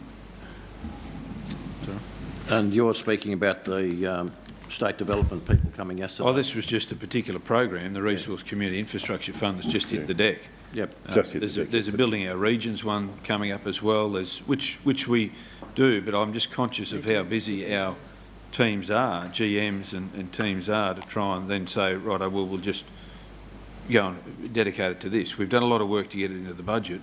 What's ironic with some of these grants is that they're not necessarily eligible if they're already in a council's budget, which flies in the face of QTC's and the Audit Office advice of making sure that we have budgeted for the next 10 years of capital works. So there seems to be a mixed match, and whether that's and I know we've got the Local Government Association of Queensland coming up later on. That to me would eliminate, it flies in the face of what we're required to do, legislative, which is to be financially sustainable, make sure we've got our budgets in place. A grant opportunity comes up and they say, well, you've already got it in your budget, therefore you're ineligible. it's contradictory to what it is. So we could have a drawer full of projects we don't put in our budget, which is an irresponsible way of financial management, or we can lobby the government to say, both levels, to say, well, we've identified these projects. If we get external funding, it means we don't have to draw on borrowings. It means we don't have to draw on reserves, which is better for our community. So that's a broader discussion, perhaps, and it may be an LGAQ thing that needs to look at, because we're not the only council. Yeah. The others. Colin. And, having had the discussion in recent times around some of this funding and the important role it plays in our budget if we can get external funding, I'm just wondering if it's not a bad idea to have somebody dedicated to that purpose, as Jeff was. Well, I think it's worthy of a discussion at some point, and maybe ELT, as the CEO's mentioned, they can discuss it there and maybe come back to us with some ideas or clues on how we can do it better. And it's not just about being reactive, is what I'm saying. Yeah. It's about being proactive in that space as well. And sadly, I think we can do that better. Okay. Any further questions for the GM? For the CEO? Not, would someone like to move the receipt of that report, please? Councillor Rebecca and Councillor Megan. Those in favour? It's carried. Move then to item 12, which is my monthly report. On the 6th of June, at the invitation of the Honourable Glenn Butcher, Minister for Water in Brisbane, I met with the local mayors as well as Glenn Butcher, and I think the main topic of discussion there was to make sure that we were very cooperative between the Water Alliance and the organisation that he has formed, the Regional Water Assessment Program. And I think that was achieved at that point in time, that there needs to be some understanding and we need to work together. Australian Local Government Assembly attended that on the 20th of June, where my colleagues and I met with David Wilden, First Secretary of the Department of Home Affairs, in relation to refugee funding. I was invited the next day to talk with the Honourable Alex Hawke. I was invited by Garth Hamilton, MP. He's the Minister for Immigration, Citizenship, Migrant Services and Multicultural Affairs. And I think the Minister was well aware of the refugee funding issue that we have and the absolute need for certainty in those discussions. And I was expecting there to be some sort of a funding announcement. The funding will have to be longer-term funding rather than the short fixed funding that we have been receiving in the past. There was to be a meeting with the Deputy Prime Minister, of course, and on that day he relinquished his post, and a new Barnaby Joyce has taken over as the Deputy Prime Minister, and that meeting was cancelled. In the meantime, my office has been attempting to meet to get some connection with the new Deputy Prime Minister, and the best connection I can get would be through the Mayor of Goondiwindi, who has assured me that given a couple of weeks, things in the new Deputy Prime Minister's office will settle and there'll be an opportunity for us to maybe have a visit from him. I attended the launch of Live Toowoomba magazine, which is done by the Toowoomba and Surat Basin Enterprise, and if those of you who haven't seen it, it's a particularly good magazine. On that very day, I met with the Equestrian Queensland's Chief Executive Officer, Briston Toft, and Equestrian Queensland is quite supportive of the local showgrounds here in terms of their attempts to become involved in the Olympic Games. On the 2nd of July, I met with Kate Kuzler, the Deputy Director of English Language, and Professor Ian Wells, Director of the USQ College at the University of Southern Queensland, in relation to their ability to support refugees in the area of language.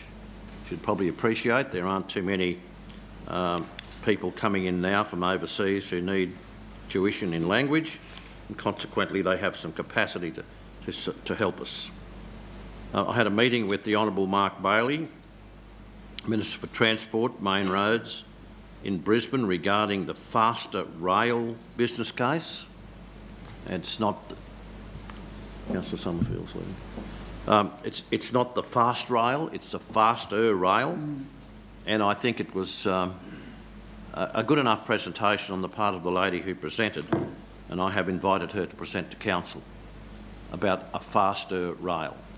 It's very obvious from that discussion that the impact of the rail upgrade will be firstly suburban Brisbane, secondly and thirdly probably the Gold Coast and the Sunshine Coast, and it's obviously finally we'll get fourth prize and they'll begin to do something about the rail from Brisbane to Ipswich, Ipswich to Laidley, Laidley to Gatton, Gatton to Toowoomba. So that is on the agenda, but I think it would be very, very good if you could possibly have a presentation from Sally, the lady from the Minister's office who presented on that particular day. I attended a meeting in Warwick, and that was the Regional Water Assessment Stakeholders Advisory Group. That those who attended were invited by the Minister's office in that group, and the mayors of Western Downs, Southern Downs and myself were there, together with Rick Carney, who was representing the Mayor of Goondiwindi, as well as industry representatives, government departments and Sunwater and SEQ Water, the dam owners. Council of Mayors in South East Queensland board meeting last Friday, and they haven't quite digested it all yet, but I did mention about city deals, and of course tomorrow we go to Brisbane, the mayors go to Brisbane for the possible positive announcement regarding the Olympic Games. Darling Downs and South West Council of Mayors will be meeting in St George this coming Friday. We are continuing our attempts to contact the appropriate ministers. I've talked to the Water Minister and his office, Keith Pitt, and I've asked him to come to town, but we're also attempting through Lawrence Springborg to get the Deputy Prime Minister to town, or certainly meet him. I am attending the Local Government Association of Queensland Bush Councils Convention between the 2nd and the 5th of August. I note in my emails in the last few moments I'll be meeting with the Mayor of the Banana Regional Council on the 27th of August in an attempt to build a strong relationship there, and particularly in respect to his views, and his very positive views on the Nathan Dam. The Mayor of South Burnett Council has certainly put it to his council to become part of the Water Alliance, and that's a pretty positive thought. He believes the area around Blackbutt, the Crow's Nest in there, has some potential for dams, and he's very keen to work with us. In terms of the Water Alliance, things have been put very much on hold in respect to the fact that we couldn't talk to Deputy Prime Minister McCormack in his latter days, and we are attempting to make sure that we see somebody as soon as we possibly can. On legal advice, we have not gone ahead with incorporation at this stage, waiting to see how things roll out with the state government body and our body, and how we cooperate. The legal advice we received is just to hold on for a moment till that happens. So I'll keep you informed. Any questions? Councillor Von Hoff. Thanks, Mayor. Firstly, on the refugee funding, so that funding ran out, as I understand it, on the 1st of July, and it's now the 20th of July. So they've been without funding for 20 days. Do we have an update as to if or when there could be more funding provided? I can't provide you with anything definitive, but what I can say is I'm ringing the local federal member almost on a daily basis, and he seems to be quite confident that the long-term funding is available, but at this stage it hasn't been announced. Okay, thanks. Let's hope. The second point is about the faster rail and the addition of that ER. I just feel like we've gone from fast rail, Brisbane to Toowoomba, to now talking about faster rail, Brisbane to Ipswich to Laidley to Toowoomba, and this huge shift and downgrade in expectations. And the psychologists would have a word for that, about the approach where you start to have people expect less and less. And I just think we really need to, my opinion, keep our eye on the prize and keep pushing for fast rail, Brisbane to Toowoomba, while that inland rail corridor is being built. And it's a bit of a distraction, in my opinion, this faster rail. Absolutely. And it's not something that I care too much for at all, frankly. Be assured I agree with you, and when I was asked to a faster rail meeting, I certainly made my point with the Minister, Minister Mark Bailey, and I think we must not lose sight of the fact that it's the fast rail that will be the critical one for Toowoomba's future. Mm. And then just the last point, Mayor, on the Water Alliance and more people wanting to join it. And there's an argument for the more people who are in it, the more heft that there is to it. And I just would like to say that I think it's probably reflective of the dire need in this state for more water infrastructure, that basically anybody who is offered the chance to be part of the Alliance wants to be part of it, because everybody wants more water infrastructure. So who knows, we might have a water alliance that takes the whole state in, I don't know, the whole country I don't think in. So.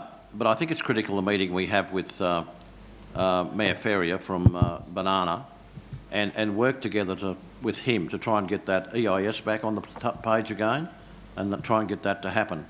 Very interesting set of facts came out of Vic Panisi the other day when I was having a coffee with him.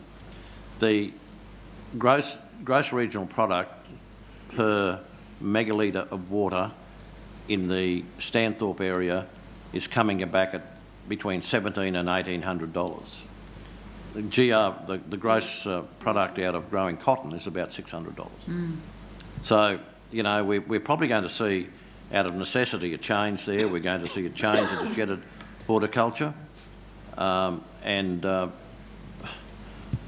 Yes, water is so critical, and we can't waste a moment. And it's a bit sad that we didn't get that opportunity to be with the Deputy Prime Minister on that day, because we were very close with some of his senior staff to getting the funding to be able to cooperatively work with the Water Assessment Group in Brisbane. It is pleasing to hear your conversation with Mayor Panisi, because it reflects a shift in thinking where for the longest time all levels of government have thought of justifying the expense of water infrastructure in terms of how much the end user will pay for it, and if it is fully cost recoverable over a set amount of time. And it's such, in my opinion, an antiquated way of thinking, because it doesn't take into account the economic value that's unleashed from water when it's in a region. And to hear that Mayor Panisi and you are saying, no, we have to think about this in terms of regional domestic product, or indeed gross domestic product, that is where we get true value of water. It's not just the end user pays over 42 years and therefore it's paid off. That's not how we think about water. That's not how we think about other pieces of nation building infrastructure, and it shouldn't be how we think about water infrastructure either.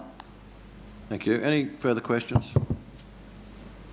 Councillor McDonald. Thank you, Mayor. Just a comment. The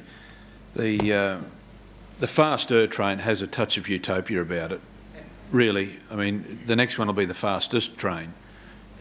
So, you know, I think there needs to be some sort of level of realism about this. You know, if it's not going to happen, it's not going to happen. But if we're fair dinkum about it, we need to get fair dinkum about it. So, you know, I do think that, you know, having the lady you spoke of to come up, Sally, to talk about what this actually means is a good move, just to work out what what that actually means, because I have to say it's a bit of a nonsense in my mind. Just wanted you to share the experience, that's all. Okay. She's, Thanks. you know, very prescribed on the journey. And did you receive an email from my office regarding the Melbourne to Ballarat PowerPoint presentation done by the former CEO of Western Downs? No, but you've spoken of it. Yeah. Yes. Yes. Thank you. It was received. I don't know if you got it or not, but it's an interesting thing. The impact that rail line had on Ballarat in terms of their economic development was quite extraordinary. It was the same pace as a car. But I don't think we ought to take our eyes off the best prize. I don't think we can. You finished, Councillor McDonald? Yeah, I was just making a point that that's a bit of semantics, really, about faster, fastest, fast. Yeah. Well, high speed, low speed, speed. Yeah. Well, my view is they've sort of toned it down significantly. Councillor Carroll. Thank you, Mr Chair. Mr Mayor, I agree. We want to hang out for but a bird in the hand's better than nothing, and what we've got now is very, very slow. It's not acceptable for a city of our size, so close to the metropolitan area. And I guess that anything would be better than what we've got. But I agree we should hang out for the fast train, but that might be another 20 years. And if we could have this one in 5 or 6 or something, it would be worth having, wouldn't it? I think politically we can't take our eyes off that fast train. Fast or the faster one, Mr. Fast. Or the fastest? Fast. Just the fast one, not the faster one. The real fast one, but... The real fast. The red one. Okay. Righto, come on, there's people watching this. Any further questions? Someone like Councillor Jones.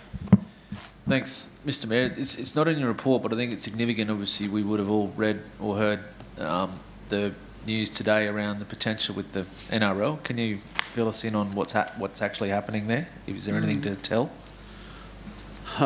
Yes, I can. I certainly am speaking to the CEO of the NRL, Andrew Abdo, at this point in time, and some of his senior staff. It's pretty complex in that the stadium, of course, is owned by the state government. But bearing in mind, if we play our cards right, there'll be a realisation that, you know, either that stadium needs to be upgraded to take the people that we'd need finally for the Olympic Games, and I'm sorry, I'm getting a bit ahead of the question you asked, or they may give some consideration to supporting the establishment of a new stadium. I don't know. It's the ball's at their court. But the NRL, as you would probably know from recent publications in the paper, require around about $250,000 to run a game in Toowoomba. And I've simply said no to that as far as council's concerned. I maybe don't mind that one, but we can help in kind.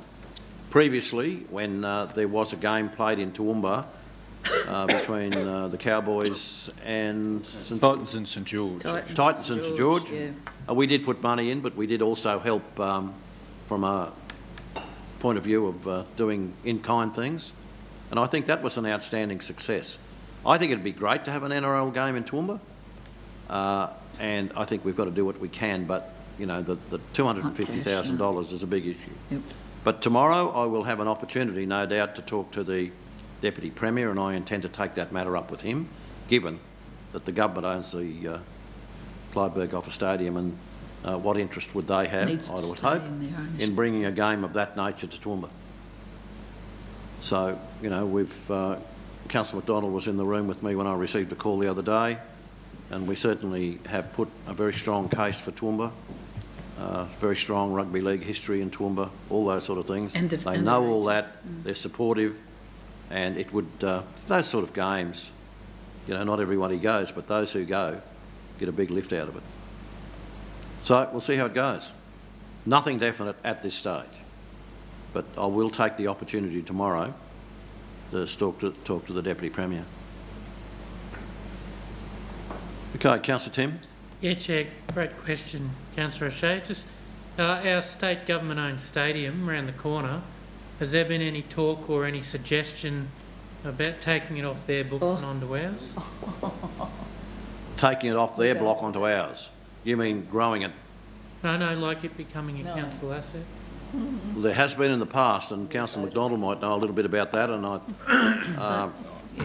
Twice. your family was involved in that, and it was yet Sorry, another I've one of those obviously assets stepped that we on some didn't toes necessarily around the want. Mr Mayor, this council, since amalgamation, has voted twice That's what you not to said, keep it. Councillor McDonald. And the reason being, it's a white elephant in that it cannot fit enough people in to maintain the standard that it needs to be maintained at. And if this council be a decision of council, and whilst I'm very happy for the state government to own it, and I would not like to think that local government would even put their hand up to own it. We've got Charlton out there. We need to put our focus on that and leave that in the ownership with which it is in. You see, somebody, and at this point in time it's the state government, has to make a decision about an appropriate venue that could be used during the Olympic Games period. Yeah, look, Chair, perhaps it's a conversation with my GM outside of this chamber, but every time it's raised they say, well, we can't do it because we don't own it. So There's no room. anyway, we'll have that conversation. Thank you. No room to expand, Tim. I think the ball is in someone else's Close court. down Councillor Summerfield, do you have a question? sporting facility. I'd just like to say that I think it's in very good hands where it is at the moment, and the newer councillors around the table, if they're lucky, like I've been lucky, and get to do a second term, they will be those older toes around the table. So just think about that. Yeah, they come back regularly looking for a new owner, and I think the decisions that have been made historically by this council have been the appropriate ones. If I could just add to that, Mr Mayor, if we were to expand, if that were to expand in any way, we've got the oldest tennis club in Toowoomba, right near it, the oldest croquet club, and we've got a bowling club that's pretty old too. So, I mean, the only way you can expand there would be to take those over, which really isn't council's situation. Okay, yeah, there's some, I think there'll be ongoing discussions in respect to that, Councillor Tim, over the next 8 or 9 years, at least. Any other questions? Someone like to move the receipt of that report, please? Councillor McDonald and O'Hara Sullivan, those in favour? It's carried. Thank you. We move then to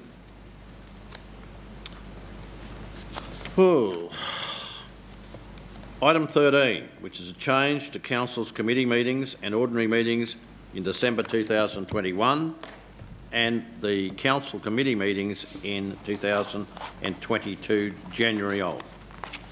Anyone? Councillor McDonald? Mr Mayor, I'm happy to move it, but I'd also like to consider Council making this more of a permanent style of thing, because it seems every year that I can remember we make this decision, and I'm not too sure why we haven't actually enacted it, whether there's some reason for that, I'm not sure, but it would make perfect sense to make these the first and second. Can we do that? Right, CEO, through you, Mr Chair. I think it's just that the actual dates change when they fall on the... So it's a bit difficult to... No, but what I'm saying is when we get the meetings set, so we set the meetings at the start of the term, basically, don't we? Yeah, at the start of the term we set. So that's what I'm saying, at the start of each term, so this is done now, right? Yeah. Finished. The start of each term, when you get to December, it should be the first Tuesday and Wednesday and second Tuesday, which aligns with this, which we do this every year. I just don't see the sense in someone having to write a report when it's I'll just check historically to see if it's always been the first and second, or whether there's been changes over that period of time. If it's consistently the same week, I don't recall any change. Then we could just call it first and third, or whatever it might be. Right, if you can look into that, but I'm happy to move it. Yeah, Is I'm it happy to appropriate second that we it. just put this motion? You put the motion? Yeah, I'm happy to second it. Councillor Carroll seconded that. Any questions? Those in favour? It's carried. We move then to proposed motions for the 2021 Local Government Association Queensland Annual Conference. It's item 14. Right. Grant. Thank you, Mr Chairman. This is my report formally, but I note Stuart is here and he might know more about this subject than I do. I did invite Stephanie Clement to come over and talk to it, but I note she hasn't appeared as yet.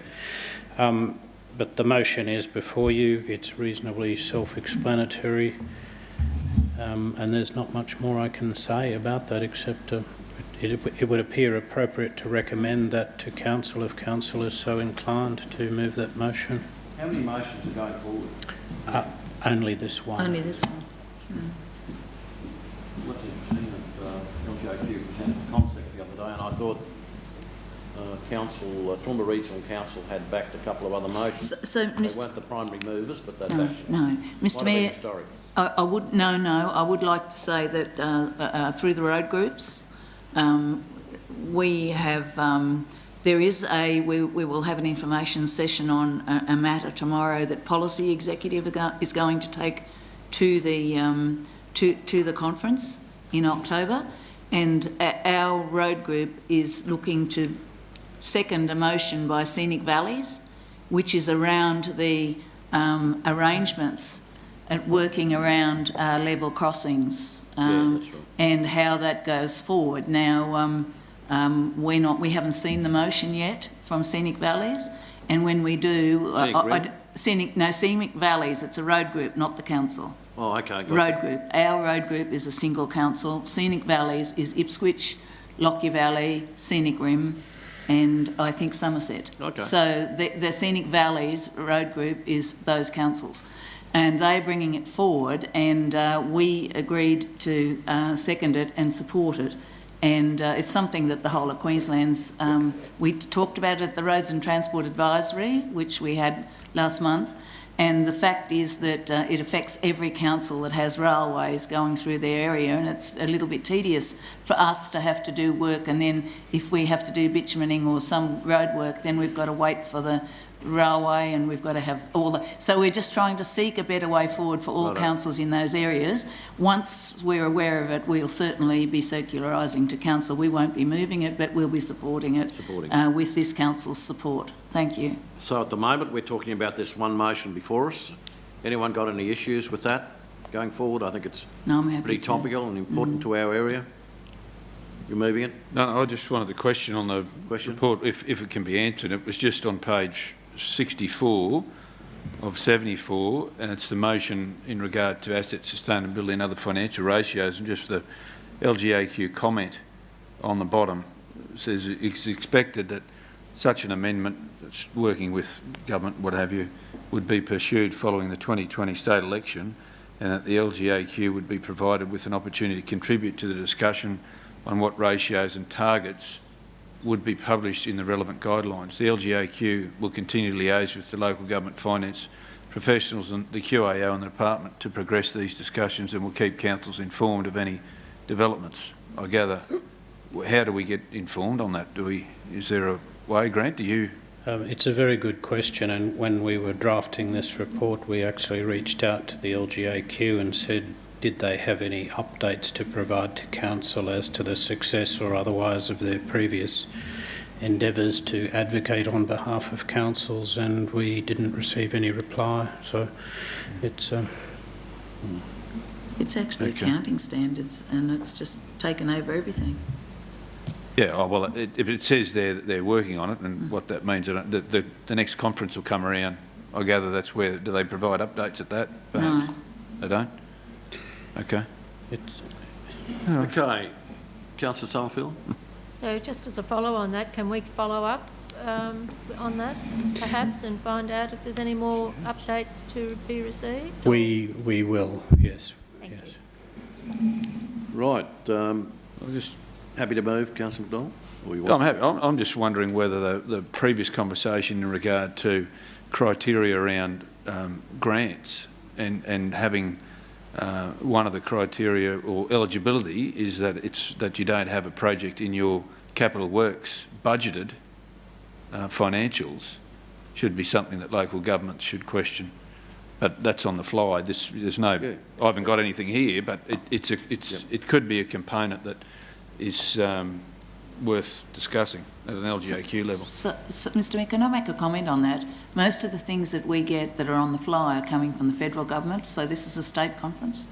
We perhaps should have taken that to the national conference, and I think that it's not so often, in my view, that we get a lot from the state that hasn't been that we don't have, and often when there's like drought relief and COVID and those things, they're coming mostly from the federal government. So I don't think there'd be any outcome by putting it on the state agenda. Well, sorry, if I could just respond, Councillor Carroll, I don't disagree with that. I guess this latest one, and I'm not sure where Building Our Region sits, but it's the next round for the state, to be a project, eligible project, it is that it's not already funded through an approved applicant budget. That's a criteria. So, and I'll throw an example up of a perfect project that this would fit, would be the Millmerran Pool. It'd be absolutely perfect because it's in a mining area. It's ideally situated for this, but now we've got it in the budget, we're ineligible, which absolutely flies in the face of what you need to do from a financial position to what you should do from a community. So I would propose that that we do put a motion forward to the LGAQ, and we can focus on state government. That's fine. I've got no problems with that because that's what this one is. It's supposed to be a stimulus, I guess, and over and above what you've got. Well, it may be, but then it flies in the face of what you're doing. Of the asset sustainability. Exactly. So it's contradictory to what it is. Now, it may need just a simple motion that local governments, government applications for funding to state government, eligibility should not be restricted to that project being in an annual budget, being included in an annual budget. Question, if I might, through you, Mr Mayor. Building Our Regions, I don't believe we're eligible for that funding. I think that's for the other councils, and I don't believe that this council, beware when you start doing some of these things, because the council's very happy to take that money. I don't believe it's something we've been arguing about for ages, because we're regarded as being South East Queensland. The rest of our area, apart from this city, is not considered part of Building Our Regions, so we're not eligible. Yeah, Councillor Carroll, that is not one bit part of this conversation. I'm sorry, not one bit part of this conversation. I mentioned it because it's another grant round that's coming up. This is an LGAQ conference for all of Queensland local governments. Now, if the criteria is the same for Building Our Regions, that local governments can't have something in their budget and it makes them ineligible, this motion should be supported by everyone because it flies in the face of financial sustainability, exactly what we've been asked of from QTC, which is to have things included in our budget. So it's a pretty simple motion that would highlight that we as an organisation have to comply with having that in our budget, yet when we've asked for funding opportunities, we can't have it in our budget. We're not eligible for Building Our Regions. But other councils who will be at the LGAQ conference who will vote on this are. Okay, that's what I'm saying. So we're a council putting forward a motion. It's not just about us. This is about all local governments across Queensland. They're happy to take that money without us being eligible despite our regional townships. So... Well, that's okay. That can be another motion if you'd like to put forward. We're bashing our head. We're not going to get it. I think Councillor McDonald's idea has some merit. Councillor Summerfield? I agree wholeheartedly. I think it's got very good merit, and I think it's an ideal time to be able to put something in. And so I'm wondering what the close-off date is for the resolution, whether we couldn't, and I take your guidance from this, with this, Brian. You hate those words, don't you, when it comes up around the table. In relation to whether we could, if we haven't developed it quickly now, that we could perhaps have time to develop it and put it into our special meeting agenda. I'm just not sure what date they close, the resolutions close. I think this is a very good idea. I'm just not sure whether council has to formally resolve the actual wording to it. Or, yeah, we do. I'm wondering whether we can actually delegate delegate me to make that submission on behalf of council. That would be sufficient, I would think. Just give it a go. Yep. I think so. I'm sure of it. Well, you look at that Millmerran Pool as an instance. That would absolutely be perfect for this. It's ineligible. Well, we're ineligible because we don't get that grant. No, We're not we get, eligible. that's for this most recent one, Councillor Carroll. Which one? The Resource Community Infrastructure Fund, that's out now. That's what Christian Rose says about yesterday.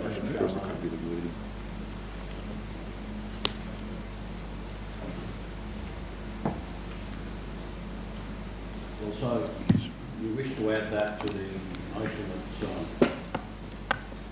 the proposed motion for the local government conference before us regarding PFAS.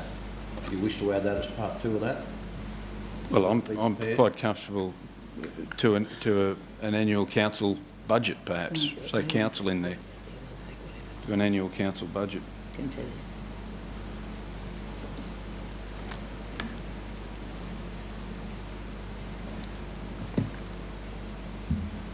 That look all right, Brian?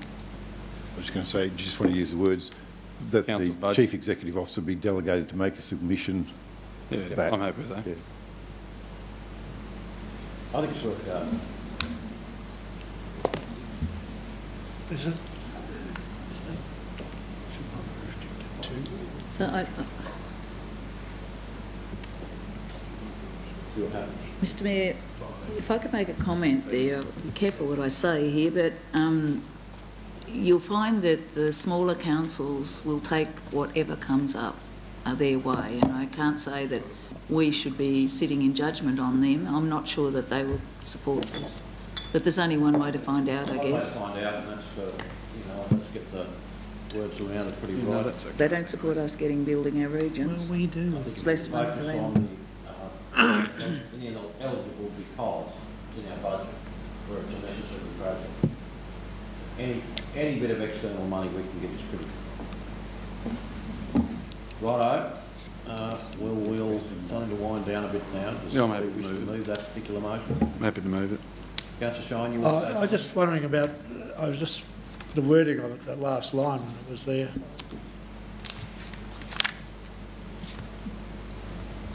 When it was there. Oh, yeah, there it is down below.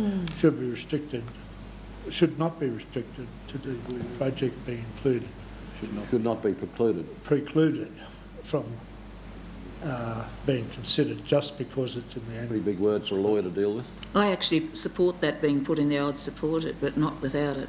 Yeah. Project being important. Okay, so you've got 2 elements to that particular motion. Do I have a mover for the broader aspect? Councillor McDonald, a seconder please. Councillor Summerfield. Any discussion? Those in favour? Carried. Right. Now, item 15 is a request to change council representation on Crime Stoppers Toowoomba Committee. Please bring that forward, Councillor. That is me again on behalf of the relevant councillors. The short story is historically Councillor O'Shea has been the council's nominee on the committee, and due to his unavailability the committee have invited Councillor Tim to be the representative, and council just needs to formalise that decision if they're happy to do so. Councillor Carl. Moved. Seconded by Councillor O'Hara-Sullivan. Any questions? Those in favour? It's carried. Right. Matters for which notice has been given. Councillor O'Hara-Sullivan. Thank you, Mr Mayor. Having never done one of these before, I decided to do 2 on one day for some strange reason. I sent everyone, I just changed the motion that I had sent to you yesterday evening and split it into 2 parts. Wendy has it up there. I'll just read it out. Do I need someone to second it, or that I'll just read it out. That the Yarraman Business Group be invited to present to a future council ordinary meeting via deputation process their vision of an aged care centre being established in Yarraman. And secondly, that the council receive findings from an audit of vacant and or underutilised council-owned land as the first step in identifying opportunities for generating social and economic benefit for communities in and around these centres. So, Okay. You wish to move that? yes, Mr Mayor. Do I have a seconder? Question, if I might. We'll get a seconder first, Yes. Councillor Carroll. Could I just offer a slight change? I actually think they're two completely different. I think they're two completely different things. They are. Number 2 at the moment refers, in my reading, to Yarraman, but number two refers to land that you'd find in Yarraman, whereas number 1 is about a deputation. I think they're two completely different requests. Well, my intent, Mr Mayor, is for an audit of land in the entire region, not just in Yarraman. It's in all the regional centres. Just change the such sentence to the region. I just think they're two different. Do you think they need separating, Councillor McDonald? I do. I think they're two different motions. Well, I know that the Yarraman Business Group that met with us some time ago were looking for land in Yarraman, but if they were separated, you had the second motion passed, that opportunity would be presented to them. It covers everywhere. Everywhere. So, Yes, sorry, I beg your pardon. Yes, that was. I wanted that as a separate motion. I beg your pardon. Sorry. Righto. So you're moving that Yarraman Business Group be invited to present to the future council ordinary meeting by deputation process their vision for an aged care centre being established in Yarraman. Yes. That is Could the I motion. just speak to that, Mr Mayor? can I ask a question, please, Mr Mayor? What do you mean by an aged care centre? Because we already have South Burnett Care providing respite in Yarraman in a very successful manner. I just wonder whether what this means, bearing in mind the community of interest for Yarraman is actually Kingaroy, it's much closer to Kingaroy for services than it is to Toowoomba. I think the message I picked up from them when they came to my office was that they wanted to see if they could possibly establish an aged care home in Yarraman, and they would need an external investor to do that. That was the attitude of them. I think that's a big call in the current environment. Yeah. But having them present, probably... I'm happy to second the motion. Yep. Righto. Councillor Hobbs, CEO. Councillor, I don't recall, did we make a resolution then to consider a matter that wasn't on the agenda Yes, we did. just then? No. Because Mr Mayor, point Yes, of I order, did was need only to. circulated yesterday afternoon. You have to ask permission. You're right. Sorry, I forgot that part. I jumped Have in. to ask permission. I Sorry, beg your pardon. Councillor Mead. Well, I'll do that now.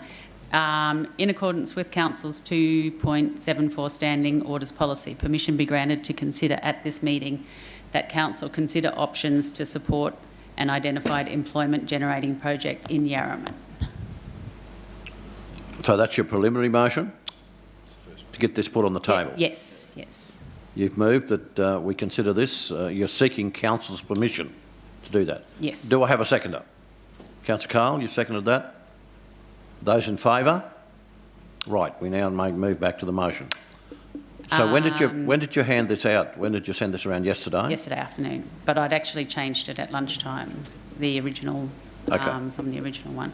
But Mr Mayor, if I could just give councillors a bit of background. So at Mr Ezzy from the Sustainable Yarraman Strategy Business Group rather, came and spoke to us with you, and it wasn't just about this aged care facility, it was any economic development ideas in the regional town. So what land did council have that maybe could generate some sort of employment in the town? And I think I'll just read out what I had there, that the Yarraman Business Group had developed a sustainable Yarraman strategy that aims to attract employment-generating initiatives in the community. The group has prepared a strategy aimed at attracting an aged care/assisted living provider to Yarraman, which is also supported by a study that the group funded. So I think, we always talk about these towns having some sort of autonomy, something that is going to gain their sustainability, provide employment opportunities for them, sort of to look after themselves. And I just welcome that this fellow came with this idea. They'd funded this study themselves and wondered what what council's contribution to that could be. So that's where the genesis of these two motions have come from. And then sort of broadening it out to saying, well, what is, with my second motion there, what other council assets do we have that, similar to the Oakey depot, what land do we have, or what assets do we have that these towns might be able to find some sort of economically sustainable businesses going forward? Okay, so we're dealing with motion 1 at the moment, that Yarraman Business Group be invited to present to council. That's been moved by Councillor O'Hara, seconded by Councillor McDonald. Anyone wishing to speak against that? Councillor Summerfield? Oh, I have a question, if I could, Mayor, and that is around the with the basis of our history, where we had an aged care facility up in Yarraman, and as part of our assessment of ensuring that we've got core business, we sold that off to the South Burnett, whatever they are. Councillor Carroll just said it before. SBK. So, because it's not the business of council to be in aged care.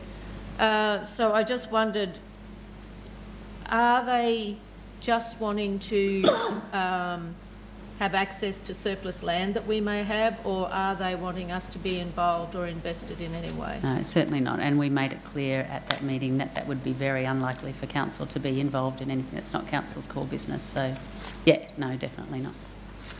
And I think the real idea that they had in their mind was some land where they could encourage a provider to come to town and start an industry in Yarraman. As has been done historically right across this area and has been done successfully.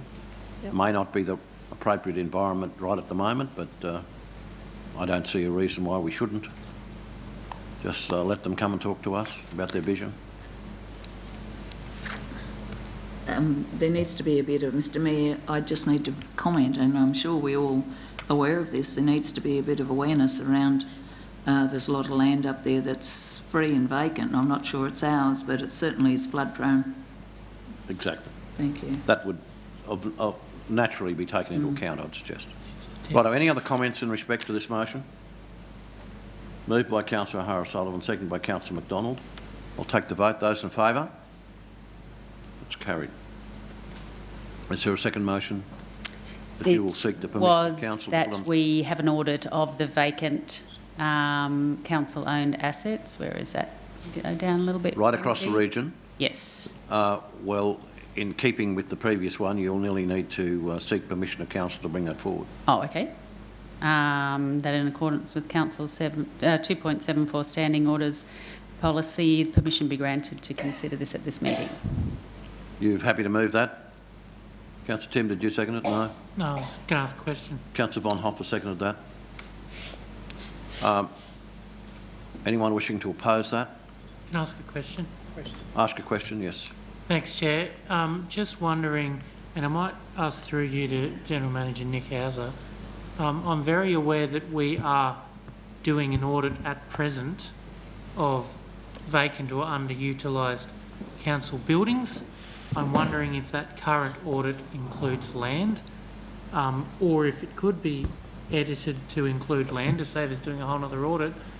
My other question is, as Nick's coming up, I don't know we're in the position where we just have all this vacant land lying around that we don't know about. I just want to get Nick's opinion on those two things, about the current audit, and second of all, how much land do we actually have? Just, Mr Chair, before that, a point of order. I was seconding that Councillor O'Hara-Sullivan be permitted to present a motion without prior notice. Yeah. Yep. Well, is that what we've got there? No. No. Got a vote on that. Got a That's vote on permission to... Sorry, those in favour. My apologies. It's carried. We'll move then to... Then I need to move my motion. You put your motion on the table, please. Thank you. Where am I? That council receives findings from an audit of vacant and or underutilised land council-owned land as the first step in identifying opportunities for generating social and economic benefit for communities in and around these centres.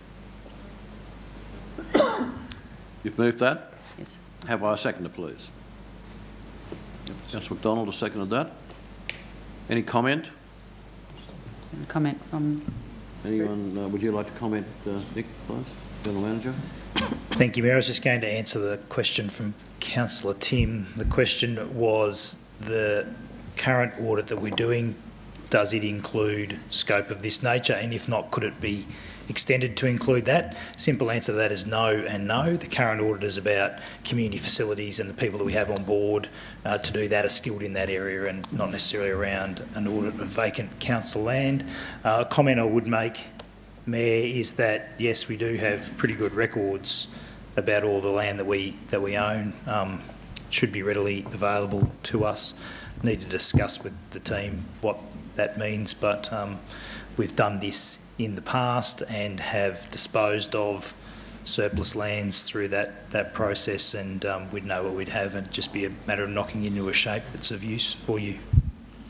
I just have a follow-up, Mr Mayor, while General Manager's here. I guess my other ideal is, do we have a strategy of disposing of that land, or do we just audit it and then we just kind of look at it? You know, it doesn't seem to be, we're not proactive with getting rid of it, or, you know. Yes, we do have a strategy to dispose of that, and we have been proactive in doing so. So surplus lands have been disposed of through market.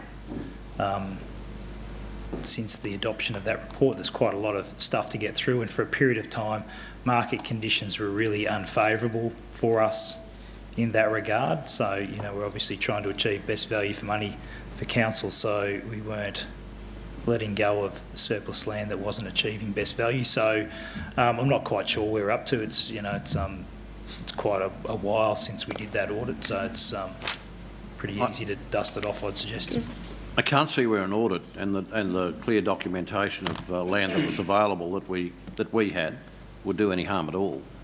It would give us a platform on which to make potential decisions, I think. But that, Mr Mayor, marrying that with community need and community or Yep, exactly. Economic development in those regions. Yeah, Councillor Bill, sorry. Thanks, Chair. I'm not sure that, further to the General Manager's comment, I distinctly recall on more than one occasion where the officer from Property Services has been before us and actually set out at appropriate times, given the condition of market and demand, parcels of land to be disposed of in the past. So I'm not sure that a full-blown audit would actually give us much more than what we already know. I guess with the intent of community use, I think most of the land that's been disposed has been used in some way, shape or form for community use, not under a traditional definition, but everyone's a community member. So I think, I'm not sure that going through the exercise of a full-blown audit will actually deliver any clearer outcomes. Maybe some impetus around looking for opportunities to promote it to not-for-profits and those sorts of things. But we have to go through a fairly clear-cut process for that anyway, disposal under the Act. An audit might be well informed by the information we have already, I'd imagine. Would that be reasonable, Mr. GM? Yes, it would be. We would have very good information about all the land that we have. And again, I'm preempting the work that might be involved, and I'd need to discuss that with the team. But I don't imagine it's a huge exercise. It's something that we could do as a desktop exercise almost. We would understand what we have.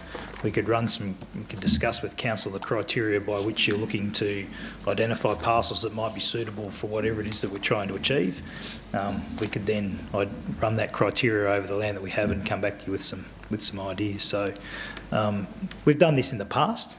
I don't think this is something new.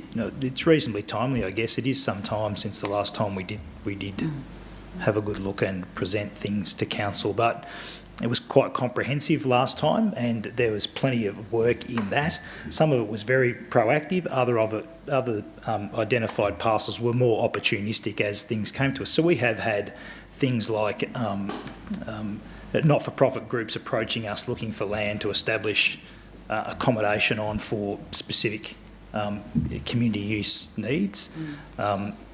It's probably fair to say that we don't have a lot of land that's suitable for that purpose, but there might be some things there because they have very specific needs. They want to be close to services and public transport and whatever it might be. So, but a useful exercise nevertheless. I suppose it's the coordination. Thank you, Mr Chair. Mr Mayor, look, we do have a presentation, as Councillor Carl says, at least once a term.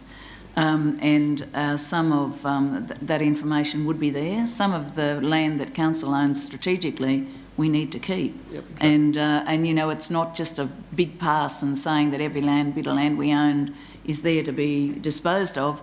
And then every time it comes in here, there's someone around this table that knows the reason why there's a bit of complexity around that land. So happy to go forward with an audit, but Chris Theodosis, our officer in that space, brings this to us at least once a term. Yep. So at the end of the day, there's probably not too much to do unless we've acquired some just recently.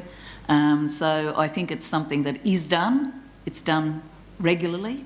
And I think that it's not like we've got big parcels lying all over the place, with the exception of the old depot.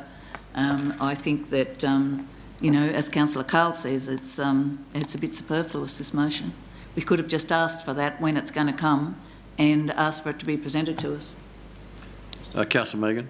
Oh, Mr Mayor, I'm not just asking for the audit, I'm asking for the coordination between the community and the audit to see what possibilities there might be for some economic development. So it's not just the black and white of what the audit is, it's the coordination across council of our economic development team trying to perhaps realise some opportunities in the regional areas. Potential value, yep, understand that. Motion is before you. Anybody else wishing to speak? Councillor. Just a query. I think looking at the last 5 words, I just wonder why they're there. These setters sort of doesn't refer to anything ahead of it. So could we just leave it end after communities, full stop? Yep. Well, what about for regional communities? But it's the whole lot. Regional. Yeah. No, it's all communities within the region. Yep.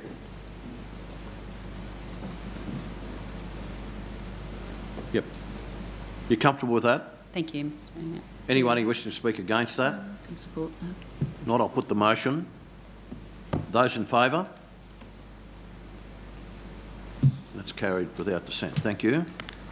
The next motion. Do you have another one, Councillor? I do. A big one today. I will seek council's seek council's permission under 2.74 of the Standing Orders Policy to present this motion at this meeting. It is aesthetic lighting opportunities in the Toowoomba CBD. That's in support. Should we stand? Would someone like to move that, please? Councillor O'Shea and Councillor Tim. Those in favour that it be allowed to come forward. Thank you. Righto, the motion. My motion, Mr Mayor, is that the CEO prepare a lighting strategy for council consideration that will achieve nighttime enhancement of safety and general aesthetics in the Toowoomba CBD. That's the motion. You've moved that. Is there a seconder? Yep. Councillor Von Hoff has seconded that. I speak to it. My pet. You can speak to my it. pet subject.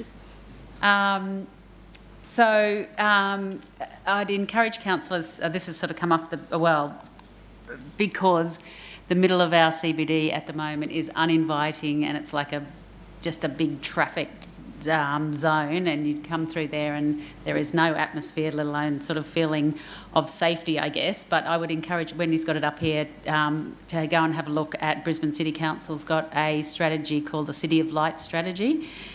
So I think, you know, we all agree that we want Toowoomba to be a vibrant and inviting nighttime destination. So whether it's fairy lights or lighting structures with colours or motifs to celebrate various occasions, be it Pride Day or Carnival or NAIDOC Week.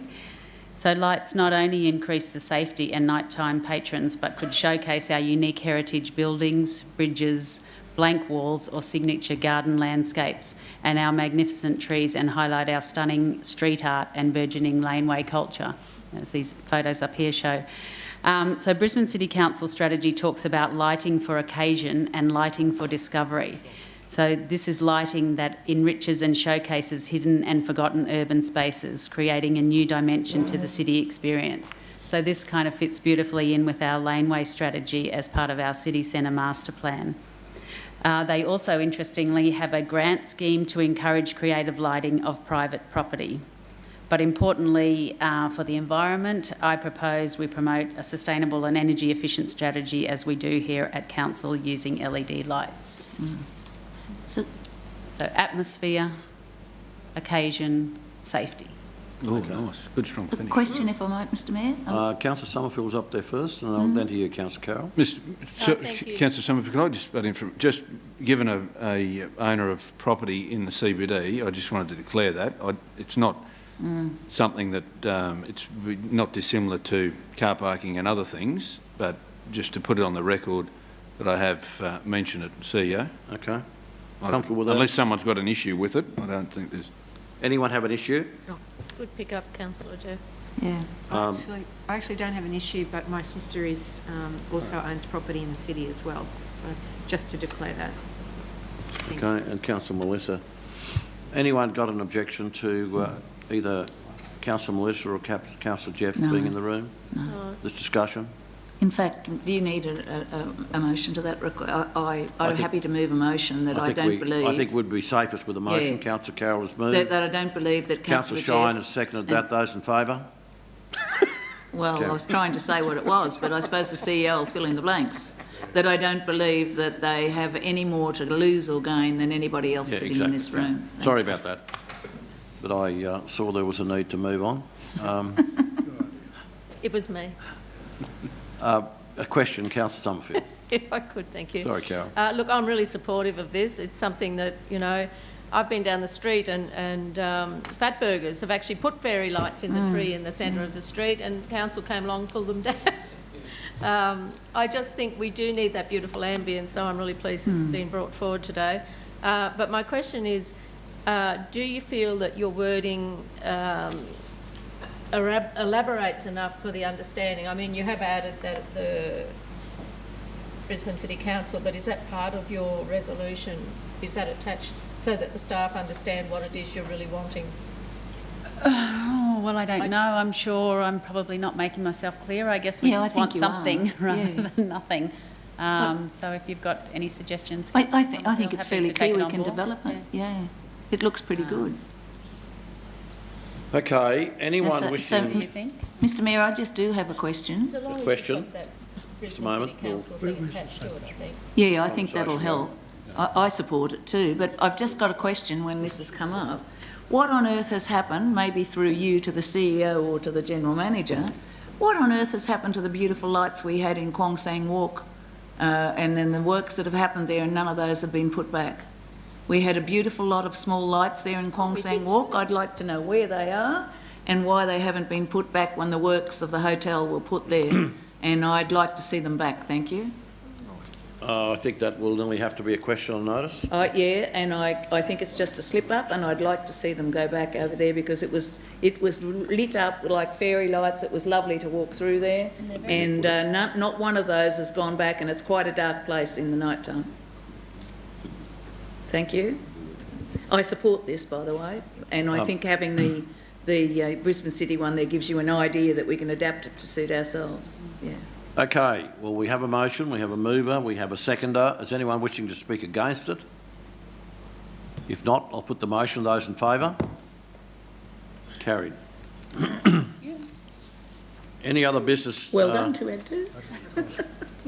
Any other business matters anyone wishes to bring up? If not, would someone move that we close the meeting to the public, please? Councillor Carroll and Councillor Rebecca, give us a signal when we're switched off, please.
Right, councillors, we deal with the final item 19, the confidential report from the Chief Executive Officer, his monthly report, a legal update.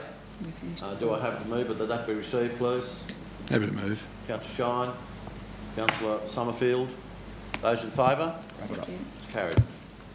Councillors, that brings the meeting to an end. It's been a long day, but I feel a fair bit of work has been achieved today. A lot of outcome has been achieved today, and we've done it in a way where there's an acceptance of the broader view.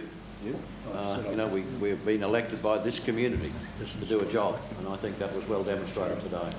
Mr So I'll Mayor, declare the meeting I closed. note it's 4 o'clock, which is when we're due to finish. Righto. Hold on.